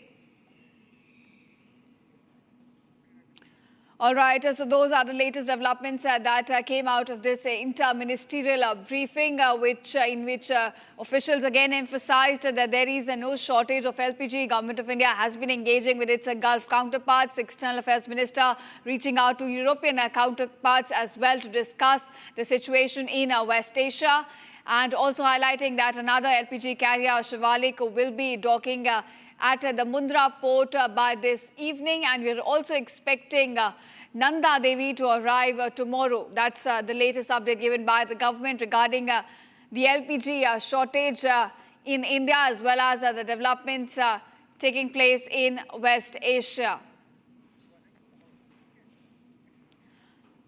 All right, viewers, will get you some exclusive shots on your screen right now. Now, this is coming from Mundra Port. This is exactly where Shivalik, the LPG carrier carrying about 40,000 metric tons of LPG, is set to dock by this evening. And we're getting you some exclusive visuals on your screen. All right, that's what the government also said, that Shivalik will be docking at the Mundra port by this evening, and it's carrying about 40,000 metric tons of crude of LPG. In fact, now remember, there's only 3 vessels which have been able to pass safely, 3 Indian flagged vessels which have been able to pass safely through the Strait of Hormuz, Shivalik being the second one, and we are expecting Nanda Devi to arrive tomorrow.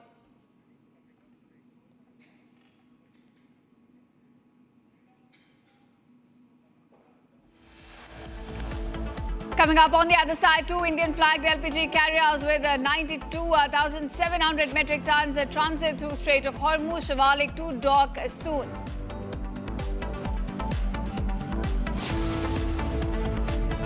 चमकी चाट से क्या बना है? आलू चाट या fruit चाट, स्वाद बढ़ाए चमकी चाट। क्या बात है? स्वादिष्ट पकोड़े और फरसान, अरे चमकी चाट है इसकी जान। असली स्वाद सिर्फ चमकी चाट। QSMT achieved. The world's foremost university rankings organizations have ranked Amity amongst the top 3% universities globally, making it among the very few Indian universities to be included in both rankings. Yet another top ranking for Amity University. थोड़े में ज्यादा स्वाद, यही तो है इसकी खास बात। वाओ मामा, क्या स्वाद है? अरे मेरे राजा, राजा और pure masala.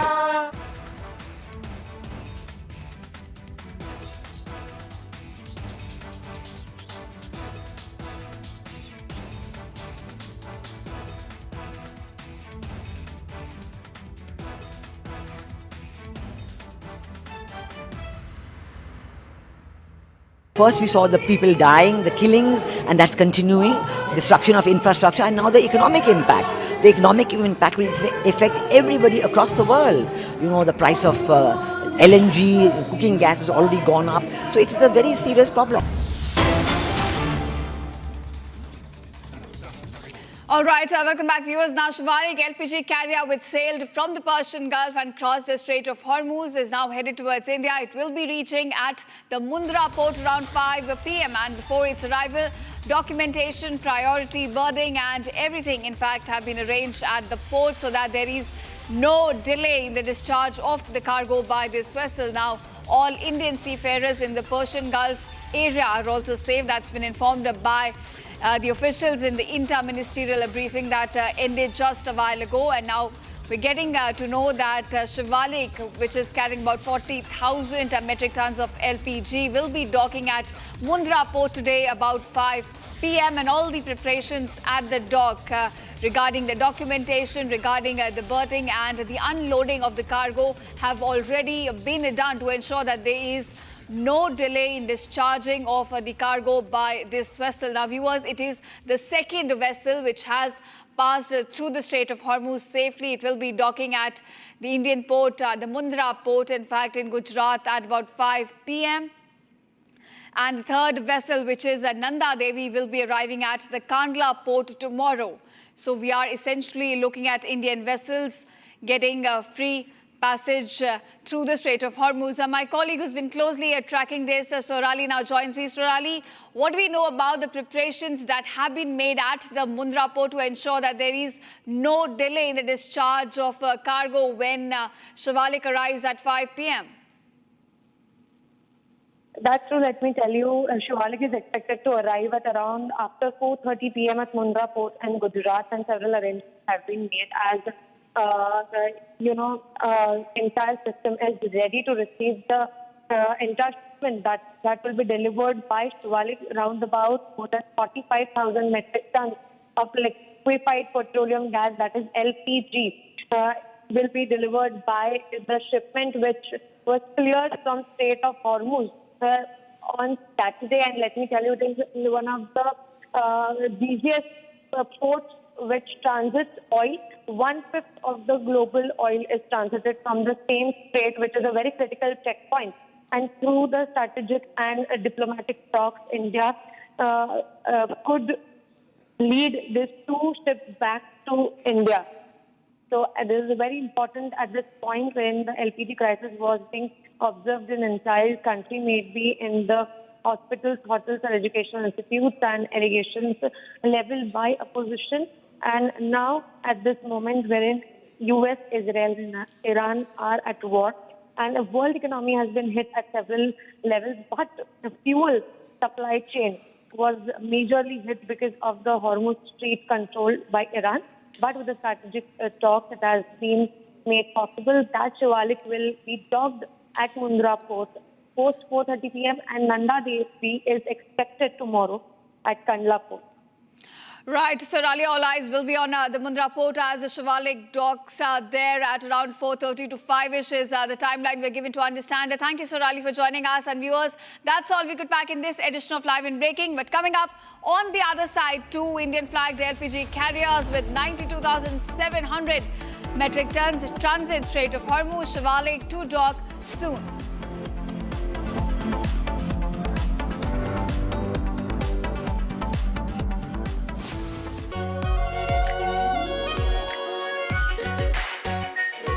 Pure Shahi Paneer Masala. Delicious, healthy, every day.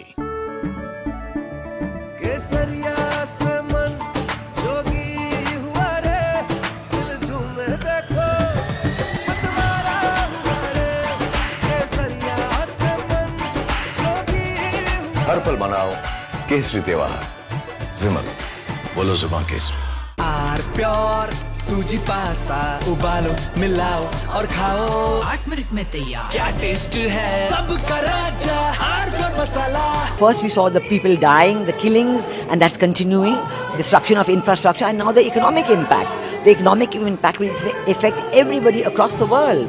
You know, the price of LNG, cooking gas has already gone up. So it is a very serious problem. We're all going to suffer. So we all have to work to make sure it ends soon. And I hope that led by our Prime Minister, Executive Vice Minister, we will work on that.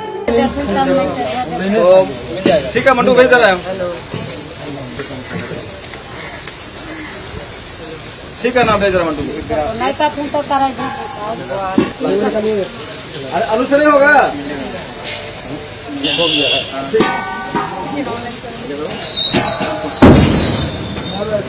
तुम तो कमाल किया तो नीचे।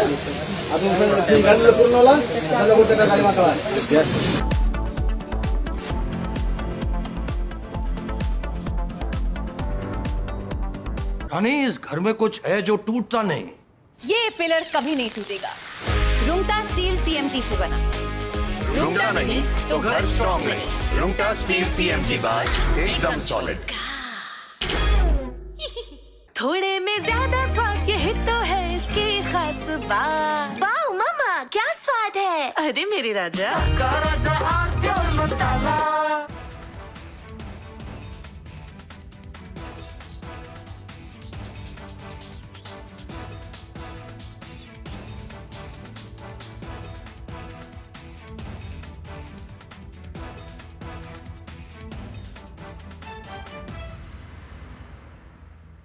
First we saw the people dying, the killings, and that's continuing, destruction of infrastructure, and now the economic impact. The economic impact will affect everybody across the world. You know, the price of LNG, cooking gas has already gone up. So it is a very serious problem. We're all going to suffer. So we all have to work to make sure it ends soon. And I hope that led by our Prime Minister, Executive Vice Minister, we will work on that.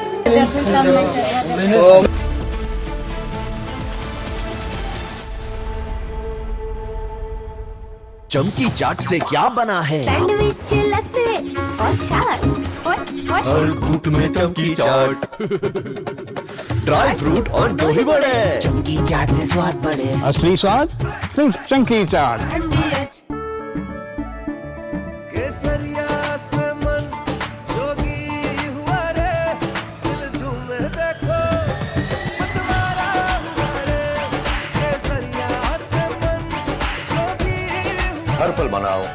Kesari त्योहार विमल बोलो जुबान केसरी।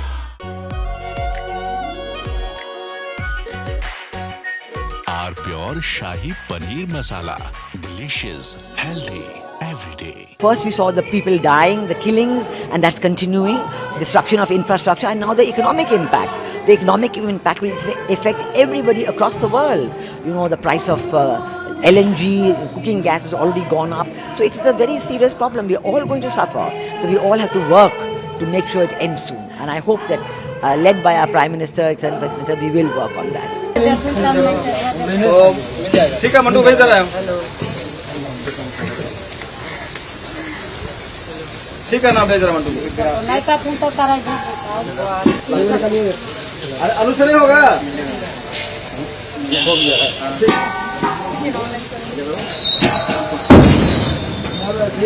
तुम कमाल किया तो नीचे। अब तुम गाड़ी ले पूर्ण वाला। चलो वो टका गाड़ी मार रहा।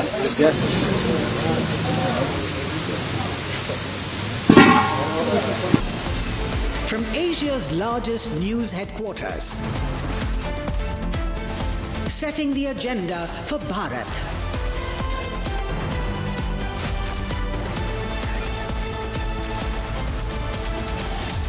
You're watching Republic.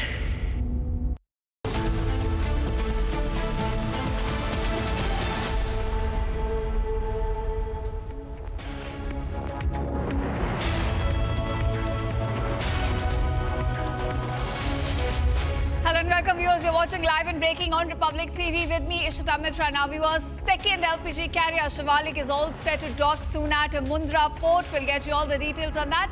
But first up, let's take a look at the headlines we're tracking for you at this hour. Two Indian-flagged LPG carriers with 92,000 metric tons transit through Strait of Hormuz. Shivalik set to dock soon. Nanda Devi to arrive tomorrow. After Australia, Japan and Germany, now UK snaps at Donald Trump's request to deploy fleet at Strait of Hormuz. After Dubai airport hit by Iranian attacks, officials say operations in the international airport have been temporarily shut down.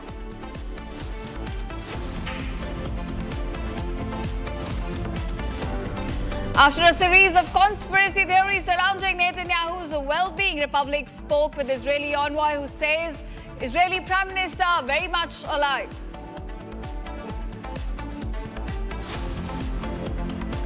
US President Donald Trump warns that NATO allies they will face a very bad future if they refuse to help secure the Strait of Hormuz.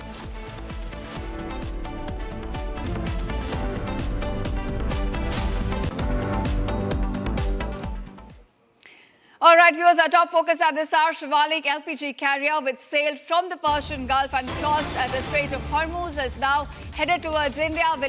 Will be reaching today at the Mundra port around 5 p.m. Now, before its arrival, all the process, including the documentation, priority boarding, as well as everything have now been arranged at the port to ensure that there is no delay in the discharge of cargo by the vessel. In fact, there was a briefing that took place by the government just a while ago in which the officers also informed that all Indian seafarers in the Persian Gulf area are safe. That's the latest viewers we're picking up as far as the West Asia crisis goes. And India is concerned. We're looking at a second vessel, LPG carrier Shivalik, all set to dock soon at the Mundra port. The docking could happen around 5 p.m. IST, and all the preparations at the port, including from the documentation process to priority berthing, they have already taken place to ensure that there is no delay in the discharge of cargo by this vessel. Now, it's carrying about 48,000 metric tons of LPG, and it's the second vessel to arrive in India. Remember, even tomorrow we are expecting another vessel, that's Nanda Devi, to arrive at the Kandla port.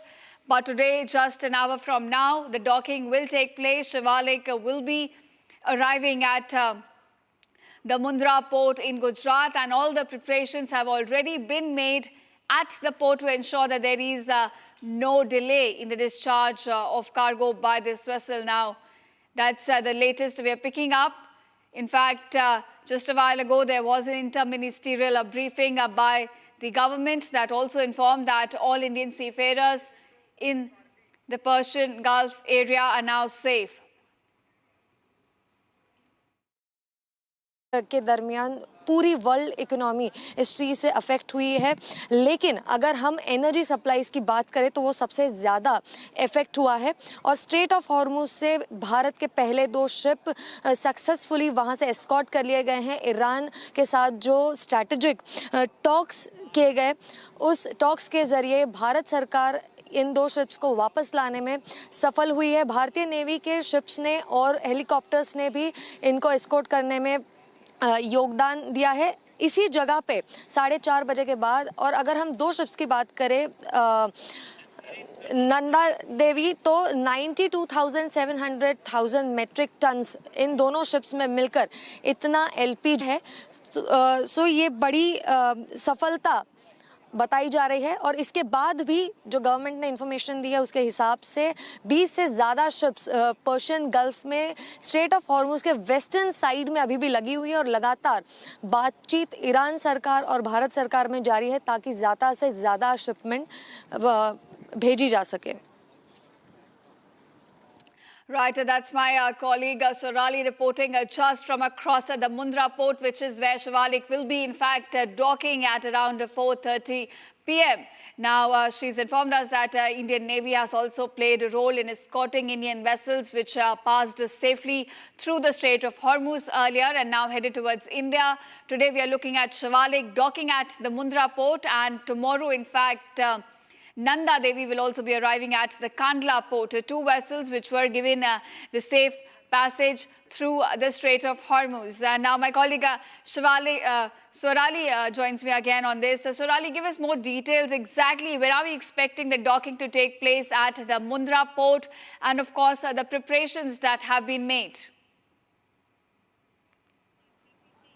Yes, that's true. Let me tell you, right now we are standing at the Mundra port in Gujarat, and if we can see in the visuals behind me, exactly this is the place where in Shivalik, the shipment that will be docked over here, it is carrying around 46,000 metric tons of LPG. And if we talk about the both shipments, that is Shivalik and Nanda Devi, both of them are carrying around 92,700 metric tons of LPG gas, which is approximately the requirement of 1.5 days for entire country. As we know that Iran-Israel US war has hit the entire globe's economy, but to be talking about very specific energy supplies have been hit, and we have seen the chaos that has been taking place in the last week, may it be in the hotel industry, hospitals or educational institutes, and the allegations leveled by opposition. But now we can see the talks, consistent strategic and diplomatic talks that has been conducted between the Indian government and Iranian authorities, that has become successful, and 2 of the major shipments are being sent and more are expected. Back to you. All right, thank you, Sorali, for joining us on this and giving us all the latest. Now, viewers, moving on to another breaking news that we're getting in West Bengal. Chief Minister Mamata Banerjee is now holding a protest against the centre on the LPG issue. We are looking taking out a rally, in fact, taking to streets to protest against the LPG crisis that, in fact, opposition has also been raising up in the parliament. And now we're looking at Mamata Banerjee in West Bengal taking to streets essentially to protest against the centre and the BJP over the LPG crisis. All right, my colleague Kishale joins me on this. Kishale, give us the latest on this. Mamata Banerjee holding a rally, in fact, it seems, against centre on the LPG crisis.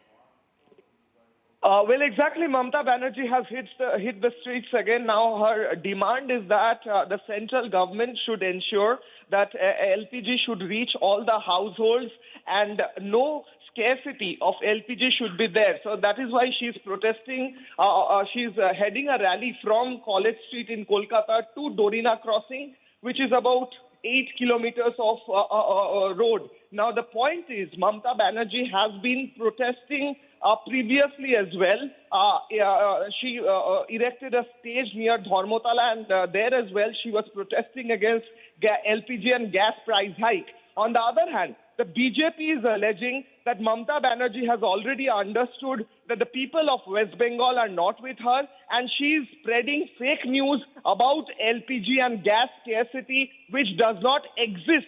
And that is why she is on the streets misleading the people of West Bengal, because she has already understood that her party is going to lose these elections. This is what the BJP is saying. These are live visuals from Kolkata. Mamata Banerjee is heading a rally. She is leading a rally from College Street in Kolkata to Dorina Crossing. She is walking all this way, and she's going to speak at Dorina Crossing in central Kolkata. She's going to speak against the central government. She's heading this rally, and her agenda is the price hike of LPG and scarcity of LPG across the country and the state of West Bengal. On the other hand, the central government has already made it clear that there is no scarcity of LPG, and that normal supply of LPG and gas cylinders are happening all over the country, including the state of West Bengal. That has been cleared by the central government. The state BJP, the state BJP has made it clear, and they have again and again reiterated how Mamata Banerjee has been spreading fake information about LPG from her previous protests as well at Dharmotala, where she was sitting for 4 days against the central government, and now she is on the streets again. The BJP is saying that Mamata Banerjee has understood that this time, especially after the Brigade Parade ground rally of the Prime Minister, Mamata Banerjee has understood that she is going to lose, her party is going to lose. Mamata Banerjee has understood when she saw the huge crowd of lakhs of people at Brigade Parade ground that her party is going to lose, so she is trying her best in order to mislead the people of West Bengal. This statement has been given by several BJP leaders since morning. Shubhendu Adhikari has also spoken against Mamata Banerjee and her tactics of hitting the roads again and again. In fact, Shubhendu Adhikari, a while back, she was speaking. He said that this is Mamata Banerjee is practicing to become an opposition leader again in the state of West Bengal. That is why she is protesting on the roads. Now, we see that Mamata Banerjee is heading this particular rally, TMC rally, against the LPG price hike. And according to her, allegedly, LPG scarcity in West Bengal has hit its highest point, where people are really finding it very difficult to get their LPG cylinders.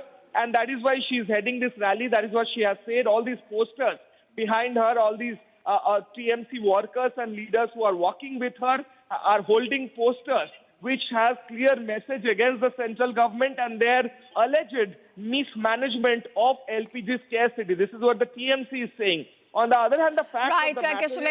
Right. Now, Harsha is also present with us. Harsha, coming back to you, we are looking at Mamata Banerjee taking to streets over the LPG crisis. She says there should be no shortage, but this stands in complete contrast to what government has claimed. Government has already laid it down for citizens across the country. There is no shortage. So it does seem like an attempt to politicize an important issue at a time when the country is staring at an energy crisis. And world over, we're also looking at this situation.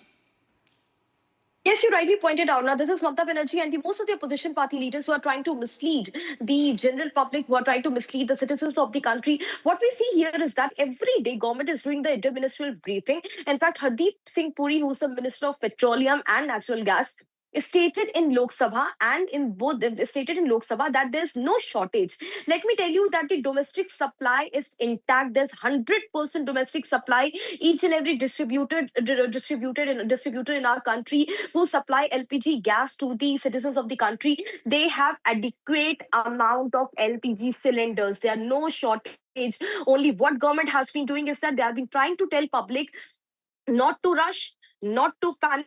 Rather than booking your cylinders 55 days, 60 days before, just book it 25 days advance. Let me tell you, earlier the refilling booking used to be done 21 days in advance, but now government has stated that 25 days is the booking time before.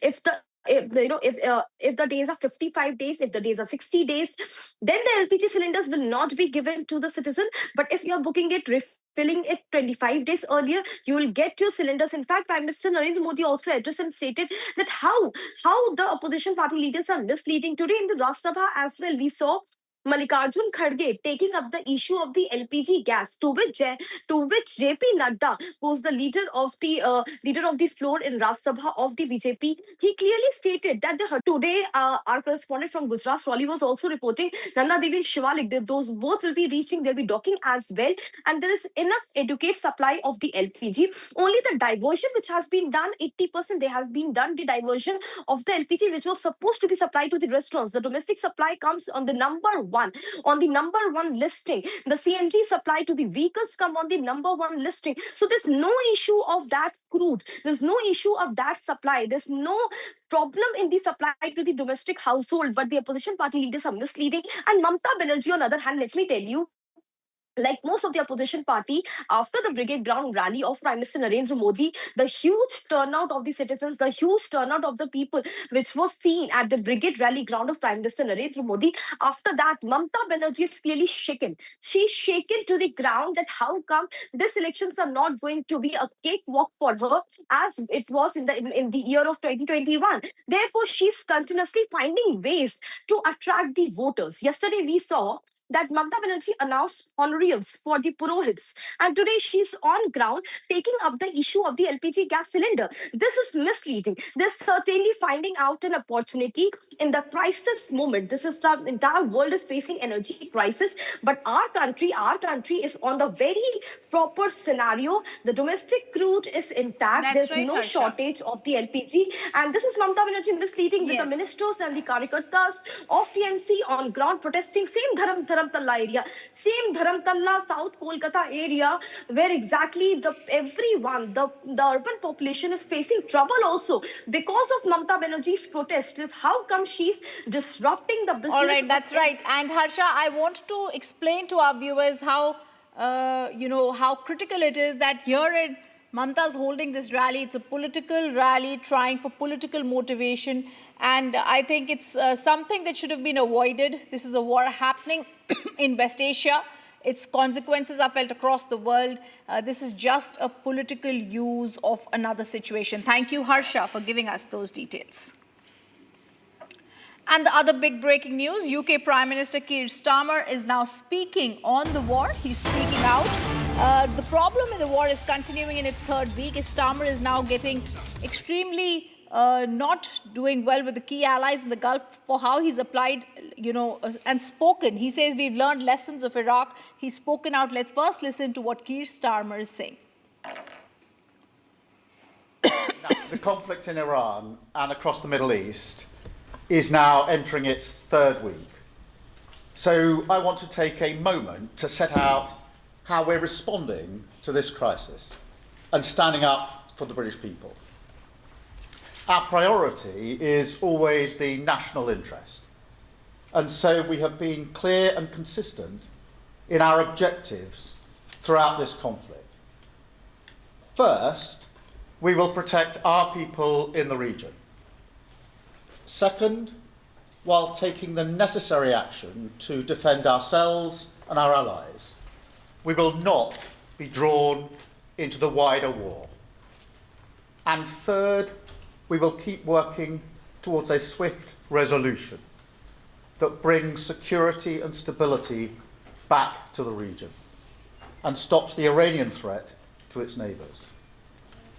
I want to see an end to this war as quickly as possible, because the longer it goes on, the more dangerous the situation becomes, and the worse it is for the cost of living back here at home. Now, in recent days, I've visited community centres in England and Northern Ireland, and I know people are really worried about what this means for them. And look, I grew up working class in the 1970s. I remember how it feels when you're struggling to make ends meet. It's a knot in your stomach every time the bills come through the door. And that's at the forefront of my mind in meeting this crisis. Staying with this World at War news, reports of Israeli Prime Minister Benjamin Netanyahu's assassination had caused a lot of rumor mongering. with all sorts of conspiracy theories doing the rounds. The latest statements have now cleared the doubts. Republic TV spoke exclusively to Israeli ambassador to India, Reuven Azar, who says Netanyahu is very much alive. Take a look at this report. A day after joint US-Israeli strikes were launched toward Iran, there was a panic as news of alleged assassination of Benjamin Netanyahu started doing the rounds. IRGC put out a statement saying, and I quote, "Office of the Criminal Prime Minister of the Zionist regime and the headquarters of the regime's Air Force commander were targeted." A statement that seemed like Iran had avenged the killing of Ayatollah Ali Khamenei. Iran had assassinated Netanyahu. After the attack, a statement was awaited from Netanyahu's office, but there was only a deafening silence by the Israeli authorities on the well-being of Prime Minister of Israel. There had been multiple posts made on Israeli Prime Minister's social media handle. Interestingly, on 13th of March, there was another video posted by Netanyahu. In the video, Netanyahu can be heard saying, but many had doubts if Netanyahu is still alive. This, as Netanyahu did not hold any press conference since 28th of February, when the strikes were launched on Iran.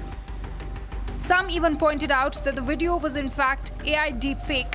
The rumor mongers said that there was an anomaly in the video, allegedly showing Netanyahu with 6 fingers.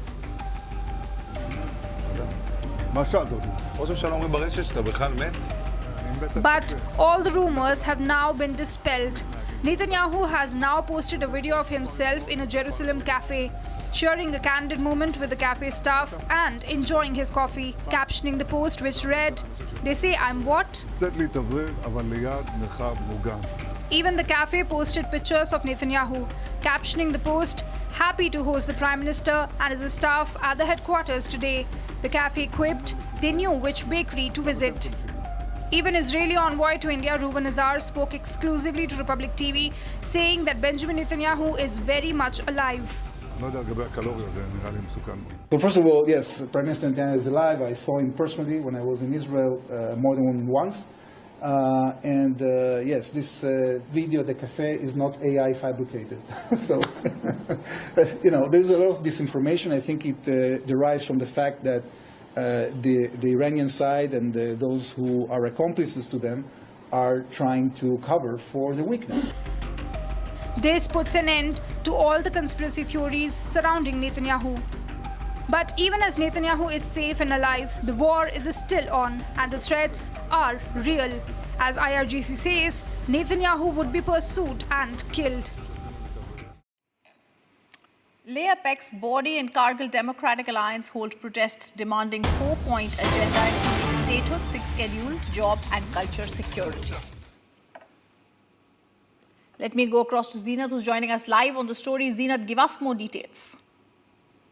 These are the protests being carried by the Ladakh Apex Body and the Kargil Democratic Alliance, who have been pushing for the straightforward 4-point formula and asking the center to look into their demands. Although there has been a release of Sonam Wangchu, but on the ground we see the leaders only saying that they are least bothered whether the Sonam Wangchu is released or not, because the other leaders who are still behind the bars, and there are many youths who are have their FIRs under their name.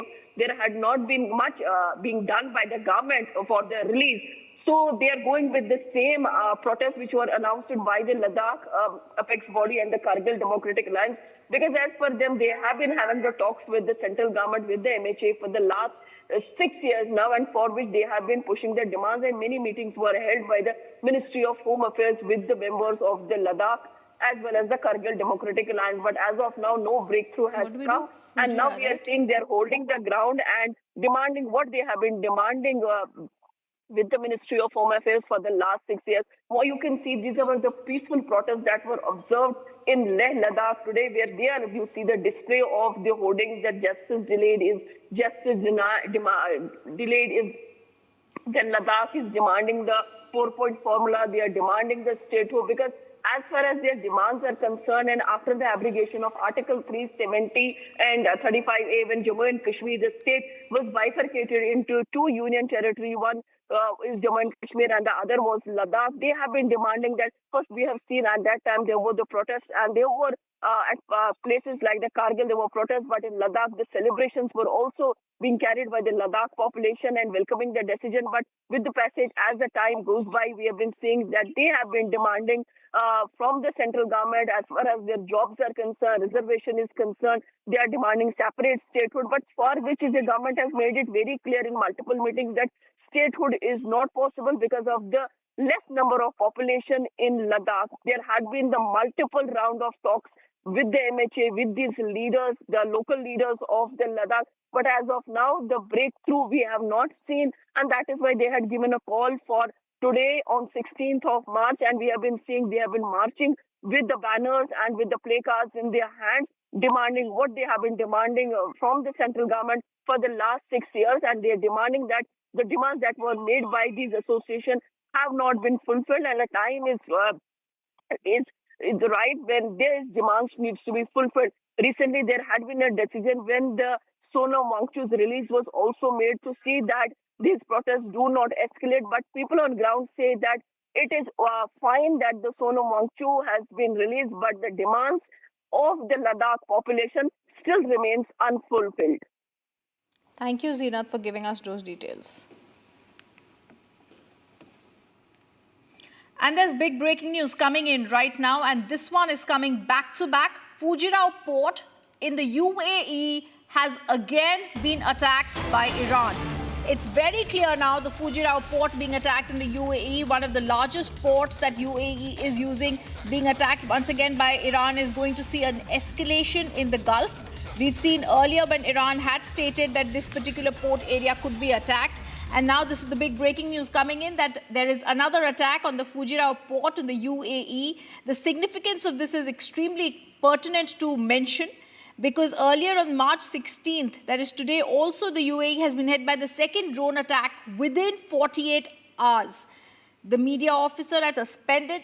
There's also a strategic significance because the port of Fujirao is a critical global energy hub, because it is the UAE's only export route that bypasses the Strait of Hormuz. So extremely strategically, when Iran is actually attacking a critical global energy hub, it handles approximately 1 billion barrels of oil per day. It has now been attacked. The UAE Ministry of Defense also reported the air defense system was successful. It intercepted certain missiles. But globally, as we are looking at oil prices going, a very strategic attack yet again by Iran in one of the Gulf countries. Pertinent to mention, it's once again the UAE. And there's more breaking news coming in. Iran's foreign minister Arakchi has now said the Strait of Hormuz is only closed to enemies and those supporting their aggression. No messages have been exchanged, they said, with the USA right now.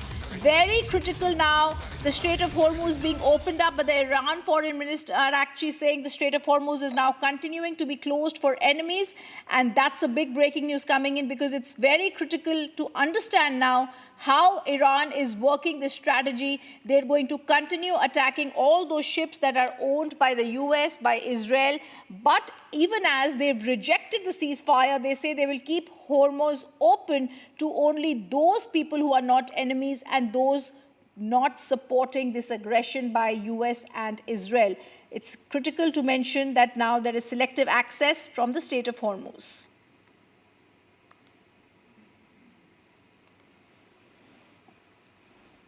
Another breaking news that's coming in at the top of this hour, Bahrain is reporting missile and drone attacks. Bahrain's defense ministry says air defense systems are responding to the attacks. This is a fresh attack that's taking place and being reported from Bahrain, where the defense systems are trying to look and see how they can look at this attack and how they're going to be replying to this attack. But once again, we're seeing heavy explosions are being reported in Bahrain, and there are missile and drone attacks once again being seen in Bahrain. There are active interceptions also that have been taken there, but a fresh wave of missile and drone attacks in Bahrain.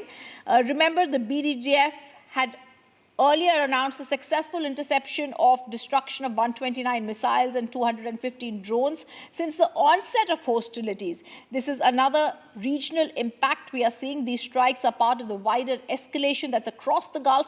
Similar attacks have been reported today itself by Iran in the UAE, in Kuwait, Qatar and Saudi Arabia. Today, reports are indicating that they're engaging in newly fired barrage from Tehran, including 4 missiles today and 3 drones that were neutralized.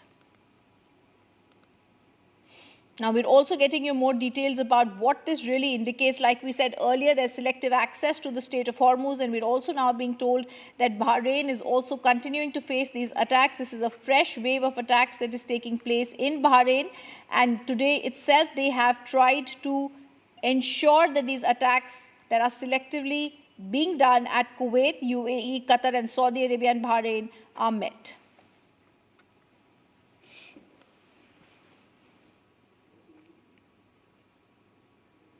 And we're going to get you more details about the US President Donald Trump, who's now threatening NATO allies. They will face a very bad future if they refuse to help secure the Strait of Hormuz. Much more on what Donald Trump says after a short break. Stay on with us.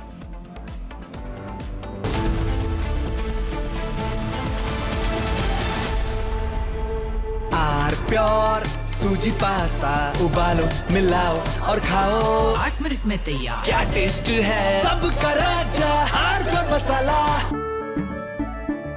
केसरिया से मन जोगी हुआ रे दिल झूमे देखो मतवारा हुआ रे केसरिया से मन जोगी हर पल मनाओ केसरी त्योहार विमल बोलो जुबान केसरी।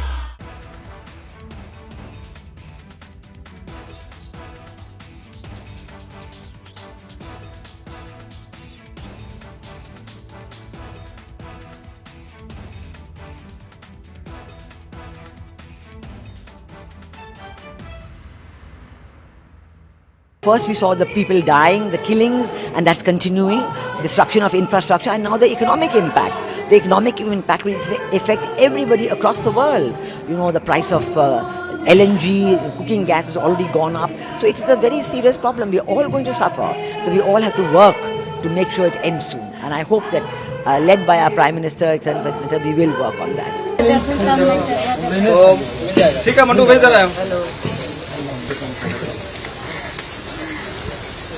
ठीक है ना भेज रहा मंटू नहीं तो तुम तो करा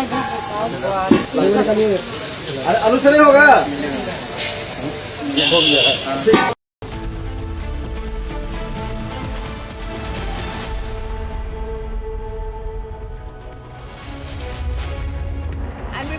Getting you fantastic news, viewers. 2 Indian-flagged LPG carriers with 92,700 metric tons transit Strait of Hormuz. Shivalik is going to dock soon. Nanda Devi is going to be arriving tomorrow. And this is the big breaking news that we're starting with. This is the top focus today. 2 Indian-flagged LPG carriers that are now onbound carries 92,700 metric tons transit are going to be arriving right here in India tomorrow. After Australia, Japan, Germany, now UK snubs Trump's request to deploy fleet at Strait of Hormuz. After Dubai airport hit by Iranian attacks, official state operations in the international airport have been temporarily shut down.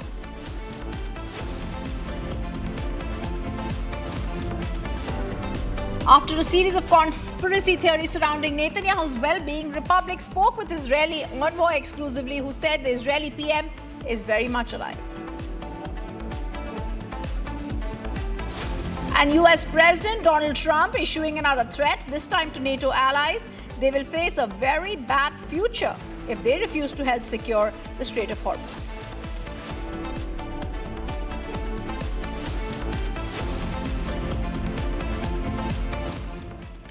Good evening. Welcome to Republic. I'm Ridhum and our top focus. EU is now saying the closure of the Strait of Hormuz is hurting the global economy and disrupting energy supplies, while also helping and only Russia fund its war. The bloc is saying the situation is impacting regional partners and global shipping. EU foreign ministers are set to discuss steps to better protect vessels in the region, including possible contributions from EU's Aspides naval mission. And this is the big breaking news. Finally, the EU is speaking up, possibly as a united voice, where they say the Hormuz Strait closure is hurting the global economy. Let's listen in to that reaction. Good morning, everybody. So again, another day of Foreign Affairs Council. Today we have a packed agenda. First, we start with the discussions on the European security strategy. It's important that the member states have a buy-in because member states need to be on board what should be there. So we will have a broad discussion on what are the different aspects that member states want to see in this security strategy. Then we go and discuss Ukraine. Of course, it's important that the attention on the Middle East does not take away the attention from Ukraine, that the attention does not fizzle out there.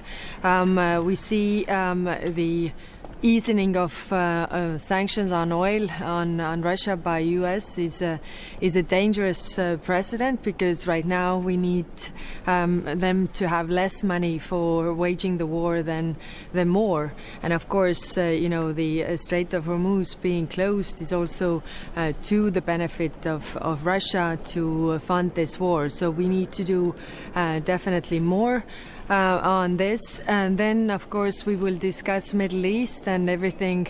What is happening in the Middle East is also affecting Ukraine. It's affecting other partners. And there, the main topic will be how to keep the Strait of Hormuz open.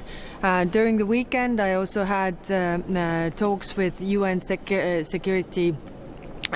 UN Secretary General. I had talks with Antonio Guterres about whether it was possible to also have the same kind of initiative like we had the Black Sea initiative, how to get the grain from Ukraine out, because the closure of Strait of Hormuz is really dangerous for the oil supplies, energy supplies to Asia. 85% of the oil and gas through Strait of Hormuz goes to Asian countries, but it's also problematic for the fertilizers. And if there is a lack of fertilizers this year, there's going to be also food deprivation next year. So we discussed with Antonio Guterres how to make this happen.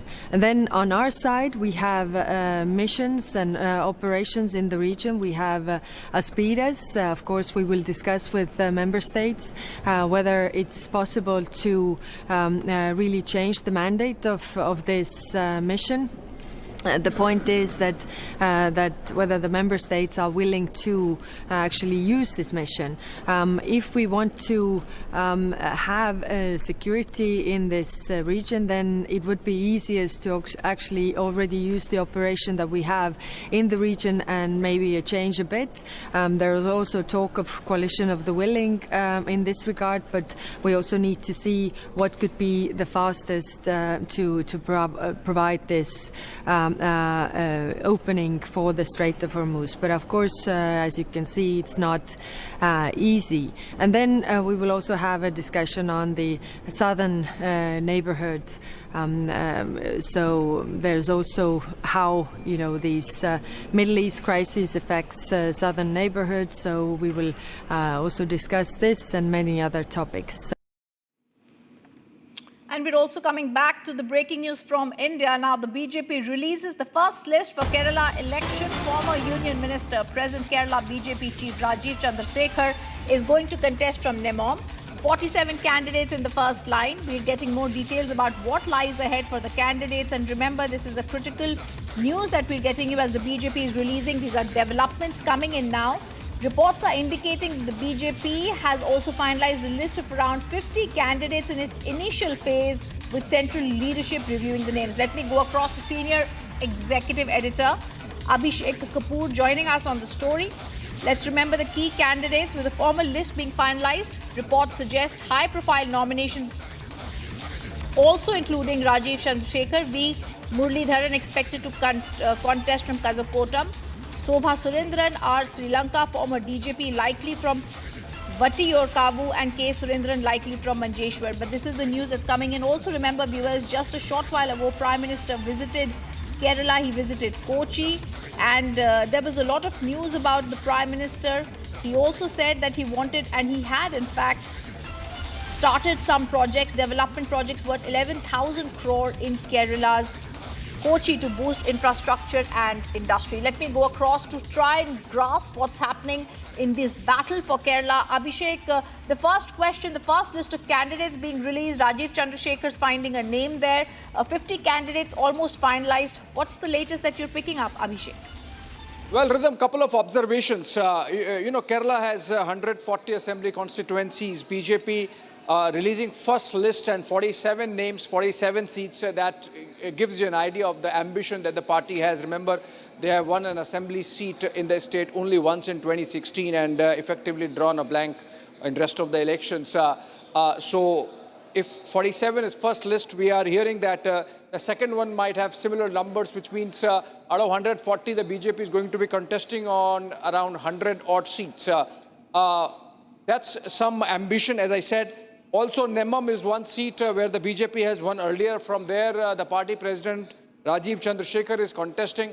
And so I think that's also an indication of an aggressive campaign that we are going to see. The BJP has aligned with the BDJS and otherwise, effectively, it's going to be banking on strong RSS presence in the state. That's observation number 2. Observation number 3, Rhythm, as I see it, if you look at the number of Christian candidates from Anup Anthony Joseph, he is contesting from Thiruvalla, to PC George from Punjar, to George Korean from Kanjarapalli. I think that's also significant that BJP is looking at Christian community as one which can really swing their way. Typically those who understand Kerala politics, despite the atheism of their leaders, the communist parties are effectively seen as the Hindu parties because the Muslim party tag has been taken on by the Congress and the LDF, UDF, I beg your pardon.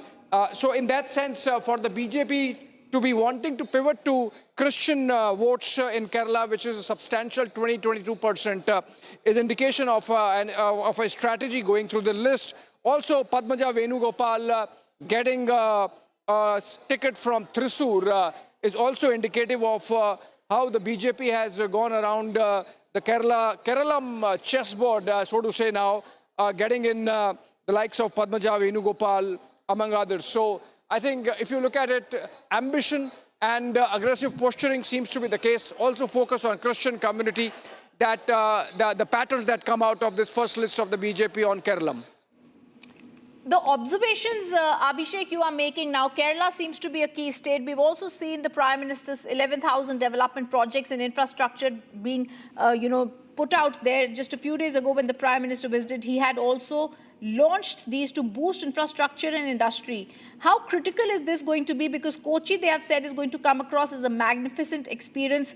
This is also a push that's being given, specifically remembering that it's renewable energy that is really the highlight with this West Asian war. Well, so whenever any project which is backed by the center comes to fruition, so the Prime Minister travels and inaugurates. But Rhythm, very importantly, this is the first time in the history of Kerala that the BJP is in power in any elected body of the state, which is the Thiruvananthapuram Municipal Corporation. They won 100 odd corporators just about a couple of months back, and of course also won the Trivandrum Municipal Corporation. So in that sense, I think it's significant in terms of the BJP broad basing its electoral appeal, not just in the Hindu community, but also in the Christian community. And so I think we are going to see the party making a very aggressive push to even get 2 seats. And, 2 seats seems small, but remember, go back to the 1980s when BJP for the first time won an election in Gujarat. Nobody would have thought that 6-7 years later it would be coming to power in the state. So if they have one municipal corporation now looking at winning 1 or 2 assembly seats, actually, I spoke to some sources there in the party, in the state. They said they are aiming for an ambitious 8 seats. But even if you go by the opinion polls which suggest the BJP might win 2, Nemam being one of them, Rajiv Chandrasekhar, the party president, contesting from there, I think we are seeing a certain strategy, a long-term strategy at play insofar as BJP's presence in Kerala is concerned. All right, thank you for giving us those details. And I'm also going to go across to breaking news that's coming in now. It's news. Hardeep Puri's daughter has now filed a 10 crore defamation case in the Delhi High Court to remove content linking her to Jeffrey Epstein. Union Minister Hardeep Puri's daughter, Himaini Puri, has filed this defamation suit before the Delhi High Court seeking removal of online news reports and other content linking her to child sex offender Jeffrey Epstein. It's a 10 crore suit in damages and permanent injunction asking several social media entities and John Doe parties for removal of the content that's published across the world on various platforms. A direction is sought also to the social media intermediaries Google, Meta, X and LinkedIn. When Puri brings similar defamatory statements or imputations to their notice, they must take them down. What's critical to mention is the case is going to be likely coming up tomorrow. And this suit has also been settled by senior advocate Mahesh Jethmalani. Very critical to understand that this is the big breaking news coming in right now. Abhishek, it's also finally a defamation suit. Remember, Abhishek, earlier also Hardeep Puri's wife had moved the Delhi High Court in a different case of defamation and got some relief from there. This is a correct suit. This is now being filed by Union Minister Hardeep Puri's daughter, and she's gone to the court asking for 10 crore as damages. Very critical because there are people who are clearly trying to misuse this case and trying to put forward news that is alleged and not apt. Abhishek. Well, you see, Rhythm, we have seen almost like a political campaign of going after Minister Hardeep Puri since the Epstein files came out. Remember, those have had very limited impact insofar as politics is concerned, even in the United States. And in this case, it seems very distant. Hardeep Puri himself has come out and, rejected the allegations. There is no, criminal procedure or prosecution going on in the country. There is no direct charge against the minister. And yet we had Rahul Gandhi just a couple of days back in Parliament while participating in the debate, on the gas supply situation, mentioned this aspect of Hardeep Puri, the mention of the minister's name or his daughter's name in Epstein files. Now, those are not verified, so obviously it is the family is well within their right to challenge the mention, particularly when it comes to tarnishing the image without any evidence. We have seen that earlier also in the case of Rahul Gandhi. But having said that, this is essentially legal process or a right available to anyone affected by this political narrative. And so I think that's the case being exercised insofar as Hardeep Puri's daughter is concerned. Yes, absolutely. And even as I'm going to try and go across to our colleague Sarthak, let's also tell our viewers that what they've stated in the suit is very clear, Abhishek. It says Hardeep Singh Puri is currently a senior member of the Union Cabinet. That is his daughter, the plaintiff, who's an exceptionally accomplished and self-reliant professional, is being viciously attacked. Very, very clear words here. That's going to see whether the Delhi High Court is going to give relief to them. Now, the suit has been settled by the senior advocates, and we also need to see that it's advocates Madhulika Rai Sharma, Shantanu Agarwal, and others who filed this case. So it's very critical also to understand here that they've said that it's viciously being filed, and that's the big news coming in, that she files and moves a 10 crore defamation case in the Delhi High Court to remove content linking her to Jeffrey Epstein. In fact, Abhishek, if I was to get a political significance of this, we've seen several times. All right, so this is the big news that's coming in. Direction has been sought on this. Let's see what happens in the High Court tomorrow. A major showdown took place in the Rajya Sabha between Leader of the House JP Nadda, Leader of Opposition Mallikarjun Kharge on an over LPG shortage in the country amid the West Asia war. The face-off broke out during 0 hour as Kharge accused the government of poor handling of energy crisis, even as JP Nadda alleged the opposition has been caught hoarding gas cylinders. A heated debate broke out in the Rajya Sabha between JP Nadda and Mallikarjun Kharge over LPG shortage in India. Kharge launched a scathing attack against the government, saying despite government claims of no LPG shortage, the ground reality is starkly different. Bharat अपना कुल LPG जरूरतों का करीब 60% import करता है, इसमें भी 90% imports straight of Hormuz के रास्ते होता है। इस लिहाज से मौजूदा हालात डोमेस्टिक अवेलेबिलिटी और प्राइस स्टेबिलिटी दोनों के लिए गंभीर चिंता का विषय बन गया है। Responding to the accusations, JP Nadda claimed opposition is hoarding LPG cylinders to create an artificial crisis. जो अंतर्राष्ट्रीय स्थिति हुई है, उस अंतर्राष्ट्रीय स्थिति में आज हम सब लोग जानते हैं कि ये क्राइसिस आया है। इस क्राइसिस के बारे में हरदीप पुरी ने पूरी बातचीत कही है और हाउस में कहा है, जब ये सुन नहीं रहे थे। दूसरी बात, कांग्रेस का नेता सिलेंडर की होर्डिंग में पकड़ा गया है और इन्होंने होर्डिंग की है और ये जनता को उकसाने का काम कर रहे हैं। They are inciting the people of the peaceful people of the country. This comes after Priyank Kharge also raised similar questions, accusing the government for LPG shortage and Prime Minister for compromising energy security. The comments come even as the third LPG tanker Shivalik docked in Mundra port today and a fourth one, Nanda Devi, is set to dock tomorrow.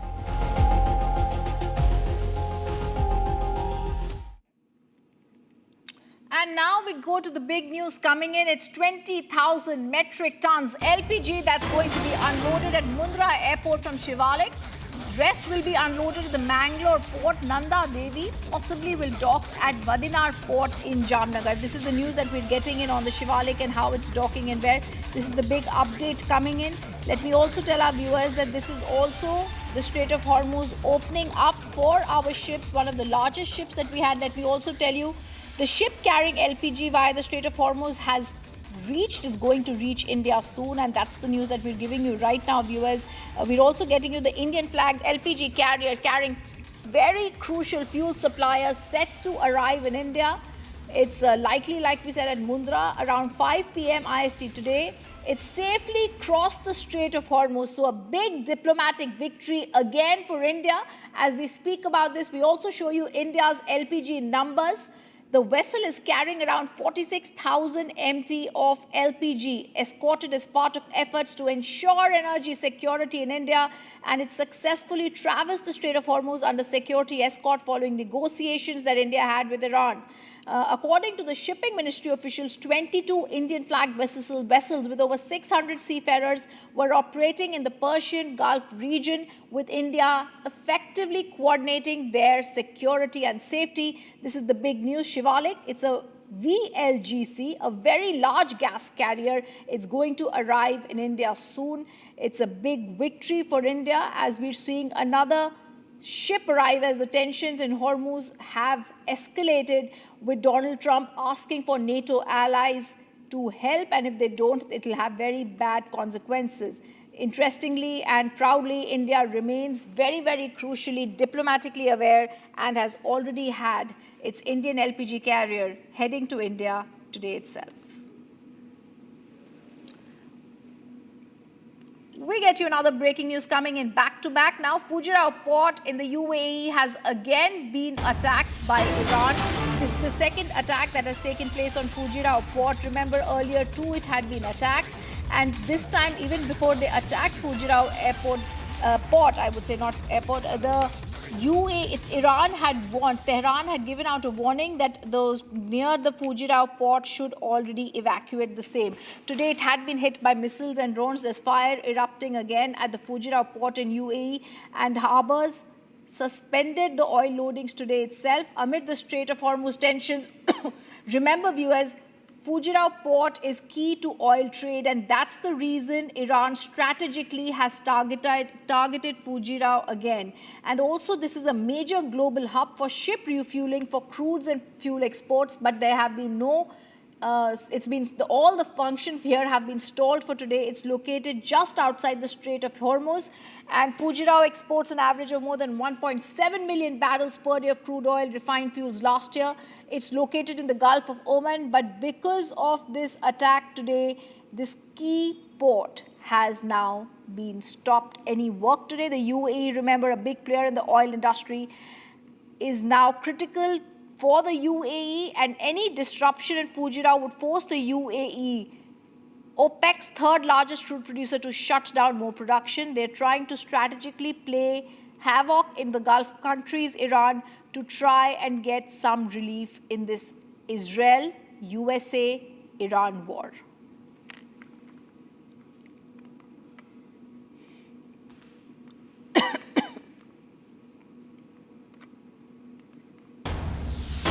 And we're getting you more breaking news coming in. The first list of BJP candidates for GE to the Legislative Assembly of West Bengal has now been announced. The first list of the candidates for the West Bengal Assembly has also now been released. This is the big breaking news. We're going back to now India and Bengal, where the first list of candidates has been announced. Very critical, the list of BJP candidates also now being looked at. And this is now in Bengal, where the first list of BJP candidates for the general elections to the Legislative Assembly of West Bengal has now been announced. Critical, and I'm going to try and go across to one of my colleagues to get a sense of who the people are who are there in the first list of BJP candidates for the general election to the West Bengal Legislative Assembly. Critical to mention now that this list is already out, and there's going to be quickly and soon this list for BJP candidates. The West Bengal Assembly elections and this list are going to be seen as crucial. Let me go across to Harsha joining us on the story. Harsha, give us more details about which BJP candidates are finding their names possibly in the first list of candidates for the West Bengal Legislative Assembly elections that has now been released. You see, the CC was happened of the BJP Lagar controversy for 2 days. Before that, the core committee meeting was held. And the faces which we were expecting, the faces like Sumita Sinha, we were expecting from Kanti Uttar, and also Agnimitra Paul from Asansol, the Moina Munmu, which has been fielded from.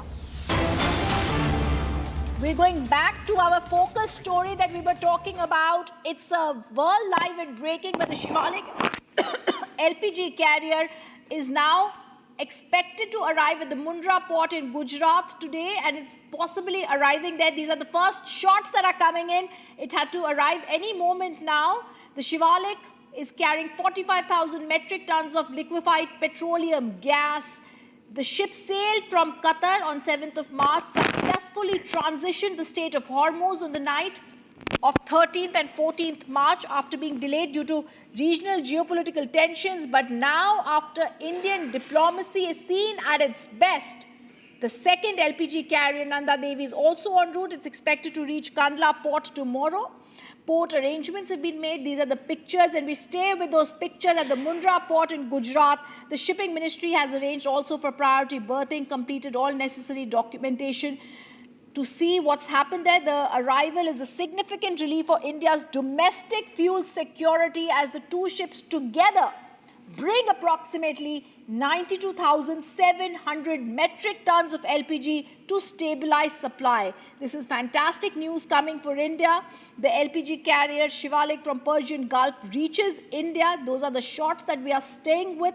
The Shivalik is reaching India, and the government has said 611 Indians on it are also expected to be here. Remember, no incident has been reported in the last 24 hours in the Persian Gulf, and Strait of Hormuz it's reached here. There will be arrangements that are already made to ensure there is no delay in the cargo discharge that is being done as we are speaking. That will happen soon. According to the government, there are 22 Indian flag vessels with 611 Indian seafarers that are currently operating west of the Strait of Hormuz in the Persian Gulf, and they are taking note and trying to ensure their safety here. The government has confirmed the LPG carrier, and we stay with the visuals. That's a visual of victory view as the Shivalik and Nanda Devi crossed the Strait of Hormuz on 13th of March.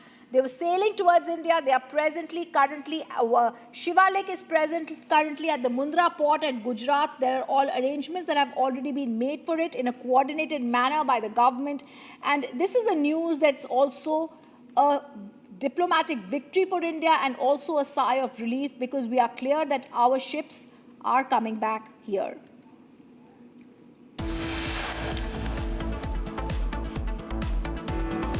Coming up after a short break, we get you more details of the Shiva Lake that is to dock soon at Mundra, Gujarat, and also ease all the domestic LPG worries that were going around. Big news for India, diplomatic win. Stay on with us. And India keeps energy lifeline open. Shiva Lake reaches the Mundra port.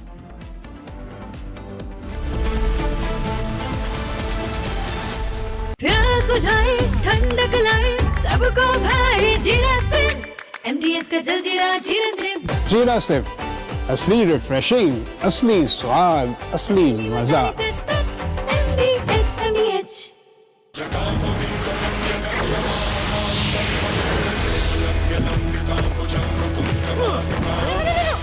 मेरी chimney टूट जाएगी। What are you doing? रानी, इस घर में कुछ है जो टूटता नहीं। ये पिलर कभी नहीं टूटेगा। रुंगटा स्टील TMT से बना। रुंगटा नहीं तो घर स्ट्रॉन्ग नहीं। रुंगटा स्टील TMT बार एकदम सॉलिड। थोड़े में ज्यादा स्वाद, ये तो है इसकी खास बात। वाओ मामा, क्या स्वाद है? अरे मेरे राजा। First we saw the people dying, the killings, and that's continuing, destruction of infrastructure, and now the economic impact. The economic impact will affect everybody across the world. You know, the price of LNG, cooking gas has already gone up. So it is a very serious problem. We are all going to suffer. So we all have to work to make sure it ends soon. And I hope that, led by our Prime Minister, we will work on that. ठीक है मंटू, भेज दे रहा है। ठीक है ना, भेज रहा मंटू। अरे आलू से नहीं होगा।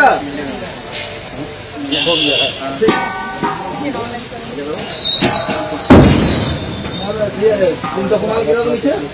अब तुम गाड़ी ले पूर्ण वाला, ना लोगों का गाड़ी मार रहा।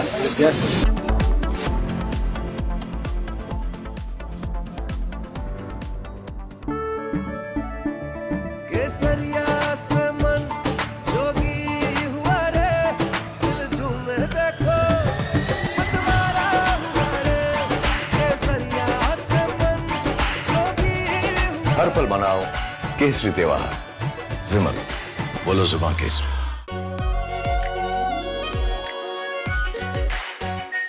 Are pure shahi paneer masala, delicious, healthy everyday.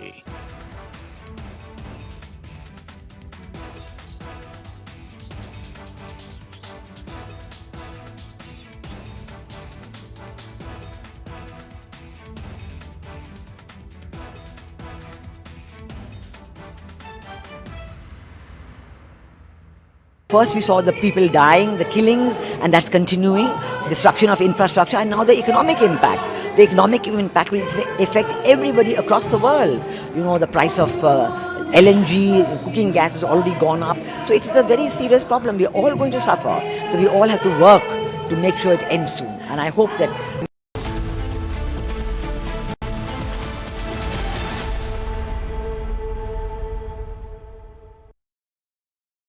Hello and a very warm welcome. You're watching Republic TV. I'm Gesu Bharadwaj, and LPG carrying vessel Shiva Lake has now docked at the Mundra port. Getting you all the details in that. But first, here's a check on your headlines for the hour. Take a look.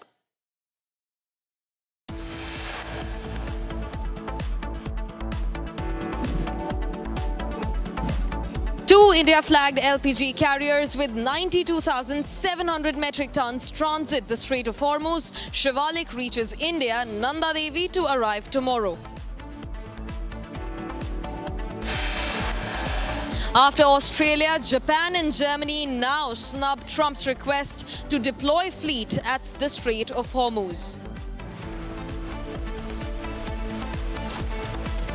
After Dubai airport was hit by Iranian attacks, officials state that operations in the international airport have been temporarily shut down.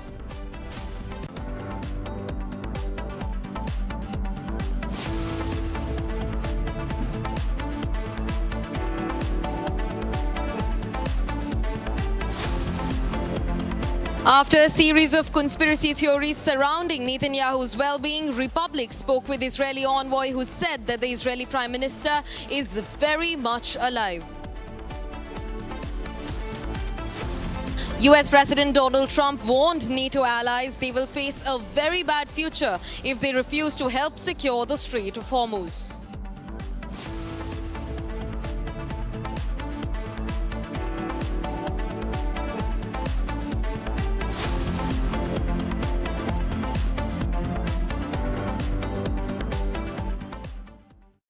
Viewers, now in a great news surrounding the LPG crisis in India. India's Shivalik vessel carrying about 40,000 metric tons of liquefied petroleum gas has now made it inside the Indian waters. In fact, escorted by the Indian Navy and brought in by 2 tugboats. It's also all set to be docked at the Mundra port any moment from now. Take a look at the visuals that are coming in from Mundra port in Gujarat as Shivalik comes to dock in with 40,000 metric tons of liquefied petroleum gas aboard. Now also, these are the latest visuals that we're getting in from the Mundra port. That is the grand LPG carrying Shivalik on your screens. Now 20,000 metric tons of LPG from Shivalik will be unloaded at Mundra port, and the rest will be unloaded at the Mangalore port. In fact, let's take a look at this fresh report that we're getting in from Mundra port.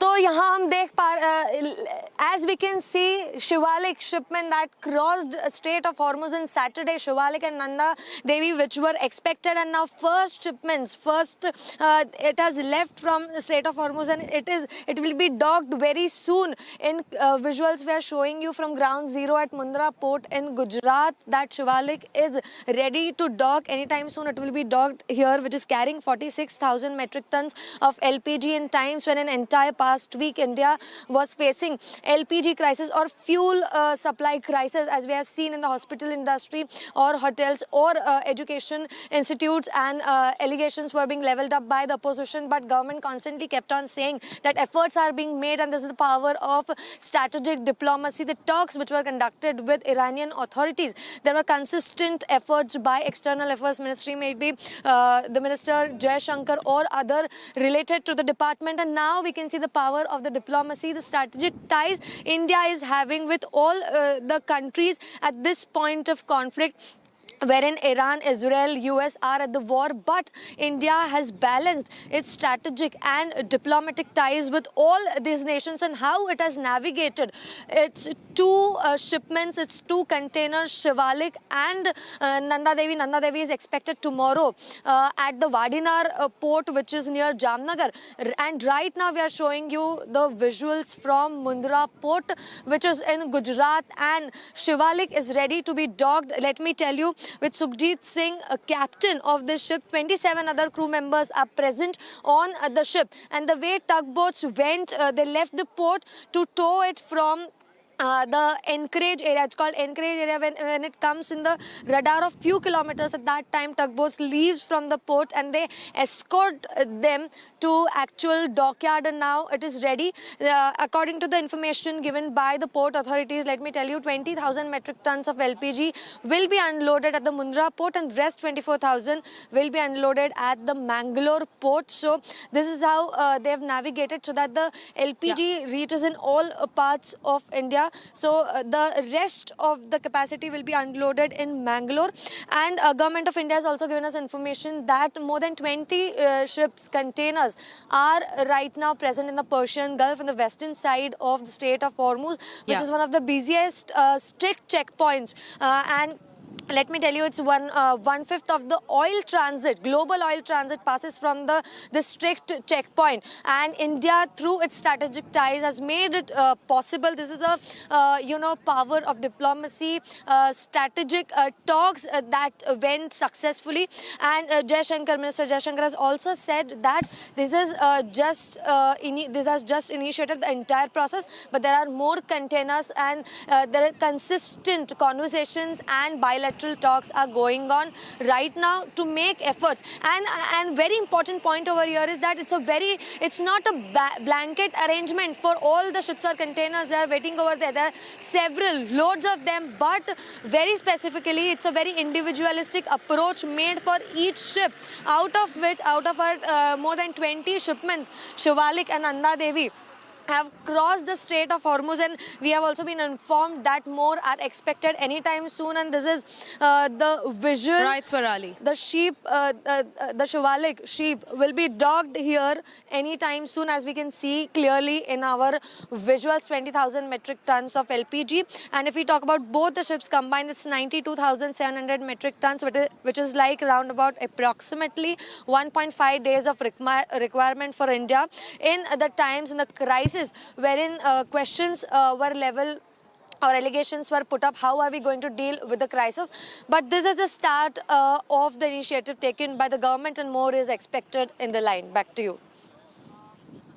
Right, Swarali. In fact, those are fantastic visuals right behind you. We see the Shivalik almost close to the Mundra port now, and you're right, carrying about 45,000 metric tons of liquefied petroleum gas, a renewed hope for India amid the ongoing LPG spiral that the country is dealing with. Swarali, in fact, also speak to us about the arrangements that have been made on the Mundra port for Shivalik to be docked. We know that 20,000 metric tons of this liquefied petroleum gas will be offloaded at the Mundra port in Gujarat, but also at the oil briefing today, we heard of documents that were signed much before its arrival to make the unloading process much quicker. Talk to us about the arrangements that have been made at the Mundra port. Yes, that's true. Around 2 to 3 tugboats, when they left the port, which is a very usual process. But as we are talking about the process, 2 to 3 tugboats went to the encouragement area when the ship appeared at that time. They, towed the ship from there to the port wherein it's going to be docked. And now if I ask my video journalist to pan the camera, from here it will be unloaded, and if we can see in the visual, the white area, the tomb-like area, the entire process is sped up, and there the LPG will be collected. It will be unloaded here at the Mundra port in the white tomb-like structure we can see in our visuals. Coming back to the original visuals of wherein the Shivalik is being docked right now. So these are the kind of arrangements which are being made here at the Mundra port. And a very important point to be noted over here is that in the times when US President Donald Trump has requested multiple companies, I think seven countries, multiple countries to, escort some vessels at the Strait of Hormuz to safeguard the vessels because it is under the attack, it is under the control of Iran. In such times, a powerful country like US needs to request other countries to safeguard the vessels and the shipments or the containers. In such times, India has successfully, it has been successful in strategic and diplomatic conversations wherein it convinced the Iranian authorities to leave 2 of our major LPG containing shipments to cross the Strait of Hormuz, and this is the kind of power of strategic diplomatic talks that has been consistently done by the External Affairs Ministry and the other dedicated departments of Government of India. So that's the kind of power we can see here. The sheep with all the LPG, with that Sukhjit Singh, captain, is on board with them. 27 other crew members are also present. So in the times when Iran, Israel, US are at the war, in the times when consistently Strait of Hormuz is a very critical checkpoint for oil trade or oil transmit, is discussed world over. How is this world going to deal with the oil transit? Will it come to a halt? Will it be a crisis situation? But in such times, India has become successful through the strategic ties and talks, consistent efforts, what can be done, and this is the result of that, and it's just a start. That's what being signaled by the External Affairs Ministry or Government of India. It's just a start. Consistently these efforts will be made, and in coming days more shipments are also expected. Right, Swarali. In fact, my colleague Swarali is reporting right from ground zero at the Mundra port in Gujarat, where Shivalik, carrying about 45,000 metric tons of liquefied petroleum gas, is all set to be docked. In fact, right behind her in the visuals, this is the grand vessel Shivalik that's carrying India's lifeline on board. Now, remember, also on board the ship's captain, also 27 other crew members, completely safe. They have now reached the Indian waters. They're all set to dock at the Mundra port shortly. In fact, 2 to 5 tugboats are bringing Shivalik close to the Mundra port for docking purposes. Now, also remember, in the oil briefing that happened earlier today, an interministerial briefing by the Ministry of External Affairs, by the Ministry of Petroleum and Gas, and also by the Ministry of Shipment and Ports. They said that all prior arrangements have been made at the Mundra port for the safe and steady docking of Shivalik, the vessel carrying 45,000 metric tons of liquefied petroleum gas, giving a lifeline to India for about 1.5 days by just this vessel alone. Now, 20,000 metric tons of this LPG will be deboarded at the Mundra port, and the other 25,000 will be unloaded at Mangalore. Now, in fact, we're also being joined by my reporter continuously, Swarali, who continues to be on ground zero at the Mundra port. Swarali, speak to us about the arrangements that have been made at the port for Shivalik to be docked safely. Swarali.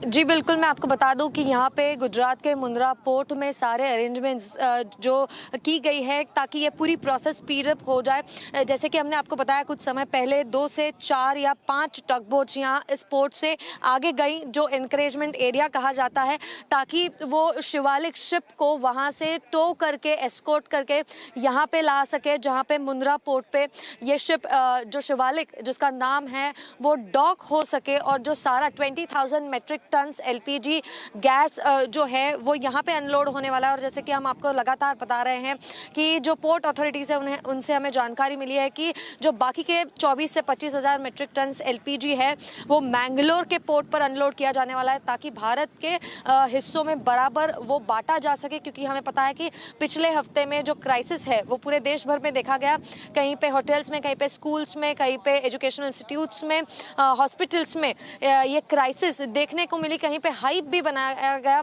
Opposition के द्वारा allegations लगाए गए, लेकिन भारत सरकार बार बार ये कहता रहा कि जो एफर्ट्स हैं और जो रिक्वायर्ड डिसीजन है वो सारे लिए गए हैं। और आज उसी का नतीजा है, हम आपको दिखा रहे हैं कि शिवालिक जो शिपमेंट है इसके साथ नंदा देवी भी एक्सपेक्टेड है कल, जो कि वाडीनार पोर्ट जामनगर पर डॉक होने जा रहा है। और आज गुजरात के मुंद्रा पोर्ट पर शिवालिक जो 46,000 मेट्रिक टन्स एलपीजी लेकर आया है, और इन दोनों शिप्स की अगर हम बात करें तो टोटल 92,700 मेट्रिक टन्स एलपीजी, जो कि भारत, अगर पूरे देश की बात भारत की बात की जाए तो 1.5 दिन का एलपीजी सप्लाई लगभग इसे कहा जाता है, जो कि बड़ी अचीवमेंट और राहत की सांस लोगों को भी है और गवर्नमेंट को भी एक बूस्ट है कि आगे की जो स्ट्रैटेजिक जो बातचीत है ईरानियन अथॉरिटीज से, क्योंकि हमें पता है कि ईरान के साथ हमारे ताल्लुकात पहले भी हैं, हमारे संबंध अच्छे घने रह चुके हैं। चबार पोर्ट की बात हो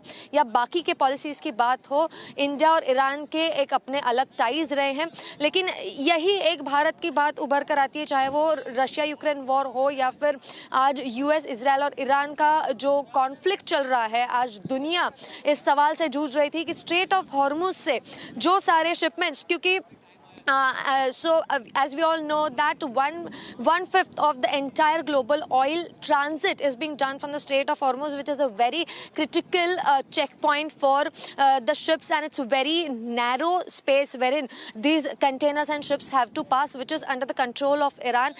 In such times, it's a conflict-ridden time wherein countries across the globe are trying to deal with the situation. In such times, and also when a powerful country like US President has asked for help from more than 7 countries to safeguard the vessels and containers at the Strait of Hormuz so that the global trade is not affected. In such times, the strategic and diplomatic conversations, efforts, consistent efforts, India has made it possible. How one single country can successfully sustain ties with different nations with different ideologies and different standpoints at the global arena, and it's a result of the same strategic importance at the current time, strategic global importance of a country which has made it possible with the conversation with the Iranian authorities. 2 of our ships, Shivalik and Nanda Devi, have crossed Strait of Hormuz on Saturday.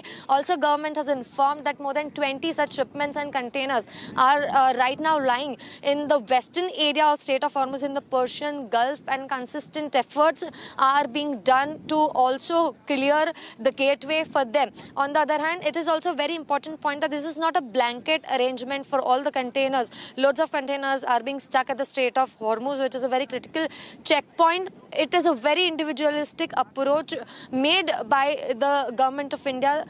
External Affairs Minister Jaishankar has also said that I am consistently in touch with the Iranian authorities and more ships can be expected in the coming days.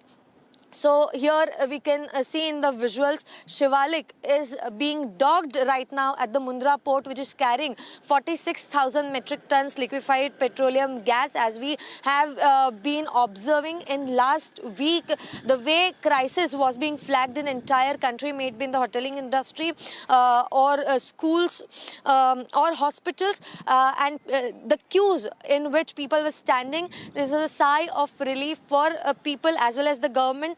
It's a boost for the strategic diplomacy, which will further continue. And Indian diplomacy as well as people of India are very hopeful that more and more containers or shipments which are stuck in the Strait of Hormuz will be cleared very, very soon. Right, Swarali. In fact, there is no doubt about the fact this is India's diplomacy at its best. India's diplomacy also standing at the global fore. Now, also speak to us about this two-phased unloading that we're eyeing. 20,000 metric tons being unloaded, offloaded at the Mundra port in Gujarat, while the other 20,000 metric tons to be offloaded at the Mangalore port. Speak to us about the details of this two-phased unloading as well. Swarali. Yes, that's true. According to the information we have gathered from the port authorities, we have got to know that 20,000 metric tons of LPG will be unloaded here at the Mundra port in Gujarat. As we were trying to show through the visuals how it will be unloaded over here, it will be stored and then supplied further. On the other hand, the rest 25,000 metric tons LPG will be unloaded at the port of Mangalore. So this is the kind of strategy it's been applied by the government of India as well as the concerned department, so that the LPG reaches to the concerned and affected areas.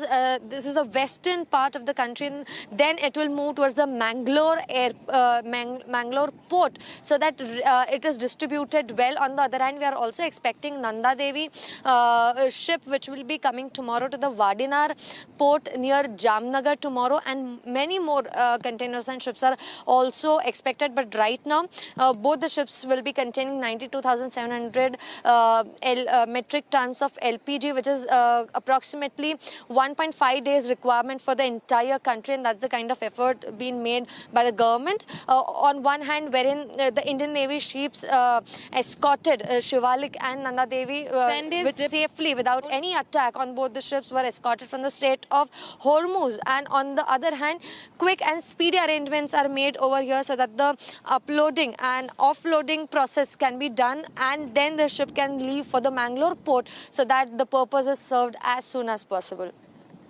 Right, Swarali, thanks very much for being with us. In fact, we're also being joined by KP Fabian, who is a former diplomat, to get us more details onto the matter. So thanks very much for speaking to Republic. I really want to understand from you, this is a diplomatic win for India, a huge one. At a time when the world's oil supplies, LPG, is completely stranded and stuck, stalled at the Strait of Hormuz, India has not only managed one, but at least 4 vessels that have passed the contentious strait safely and steadily. One in fact, Shivalik, carrying about 45,000 metric tons of LPG, a lifeline for India, docking at the Mundra port in just minutes from now. Your first comment on that, sir. Yes, thank you. It is certainly an important diplomatic victory for India. But it will be necessary to look at the big picture where Iran has played diplomatic chess in a manner which has defeated President Trump. Because, as you know, initially Iran said no passage for any vessel through the Strait of Hormuz. Later, Iran said, well, it is possible for friendly countries like India, China, and others to get their vessels passed through the Strait of Hormuz. Then President Trump came out with this idea of having a naval force consisting not only United States Navy, but also navies from other countries, can you imagine, including China.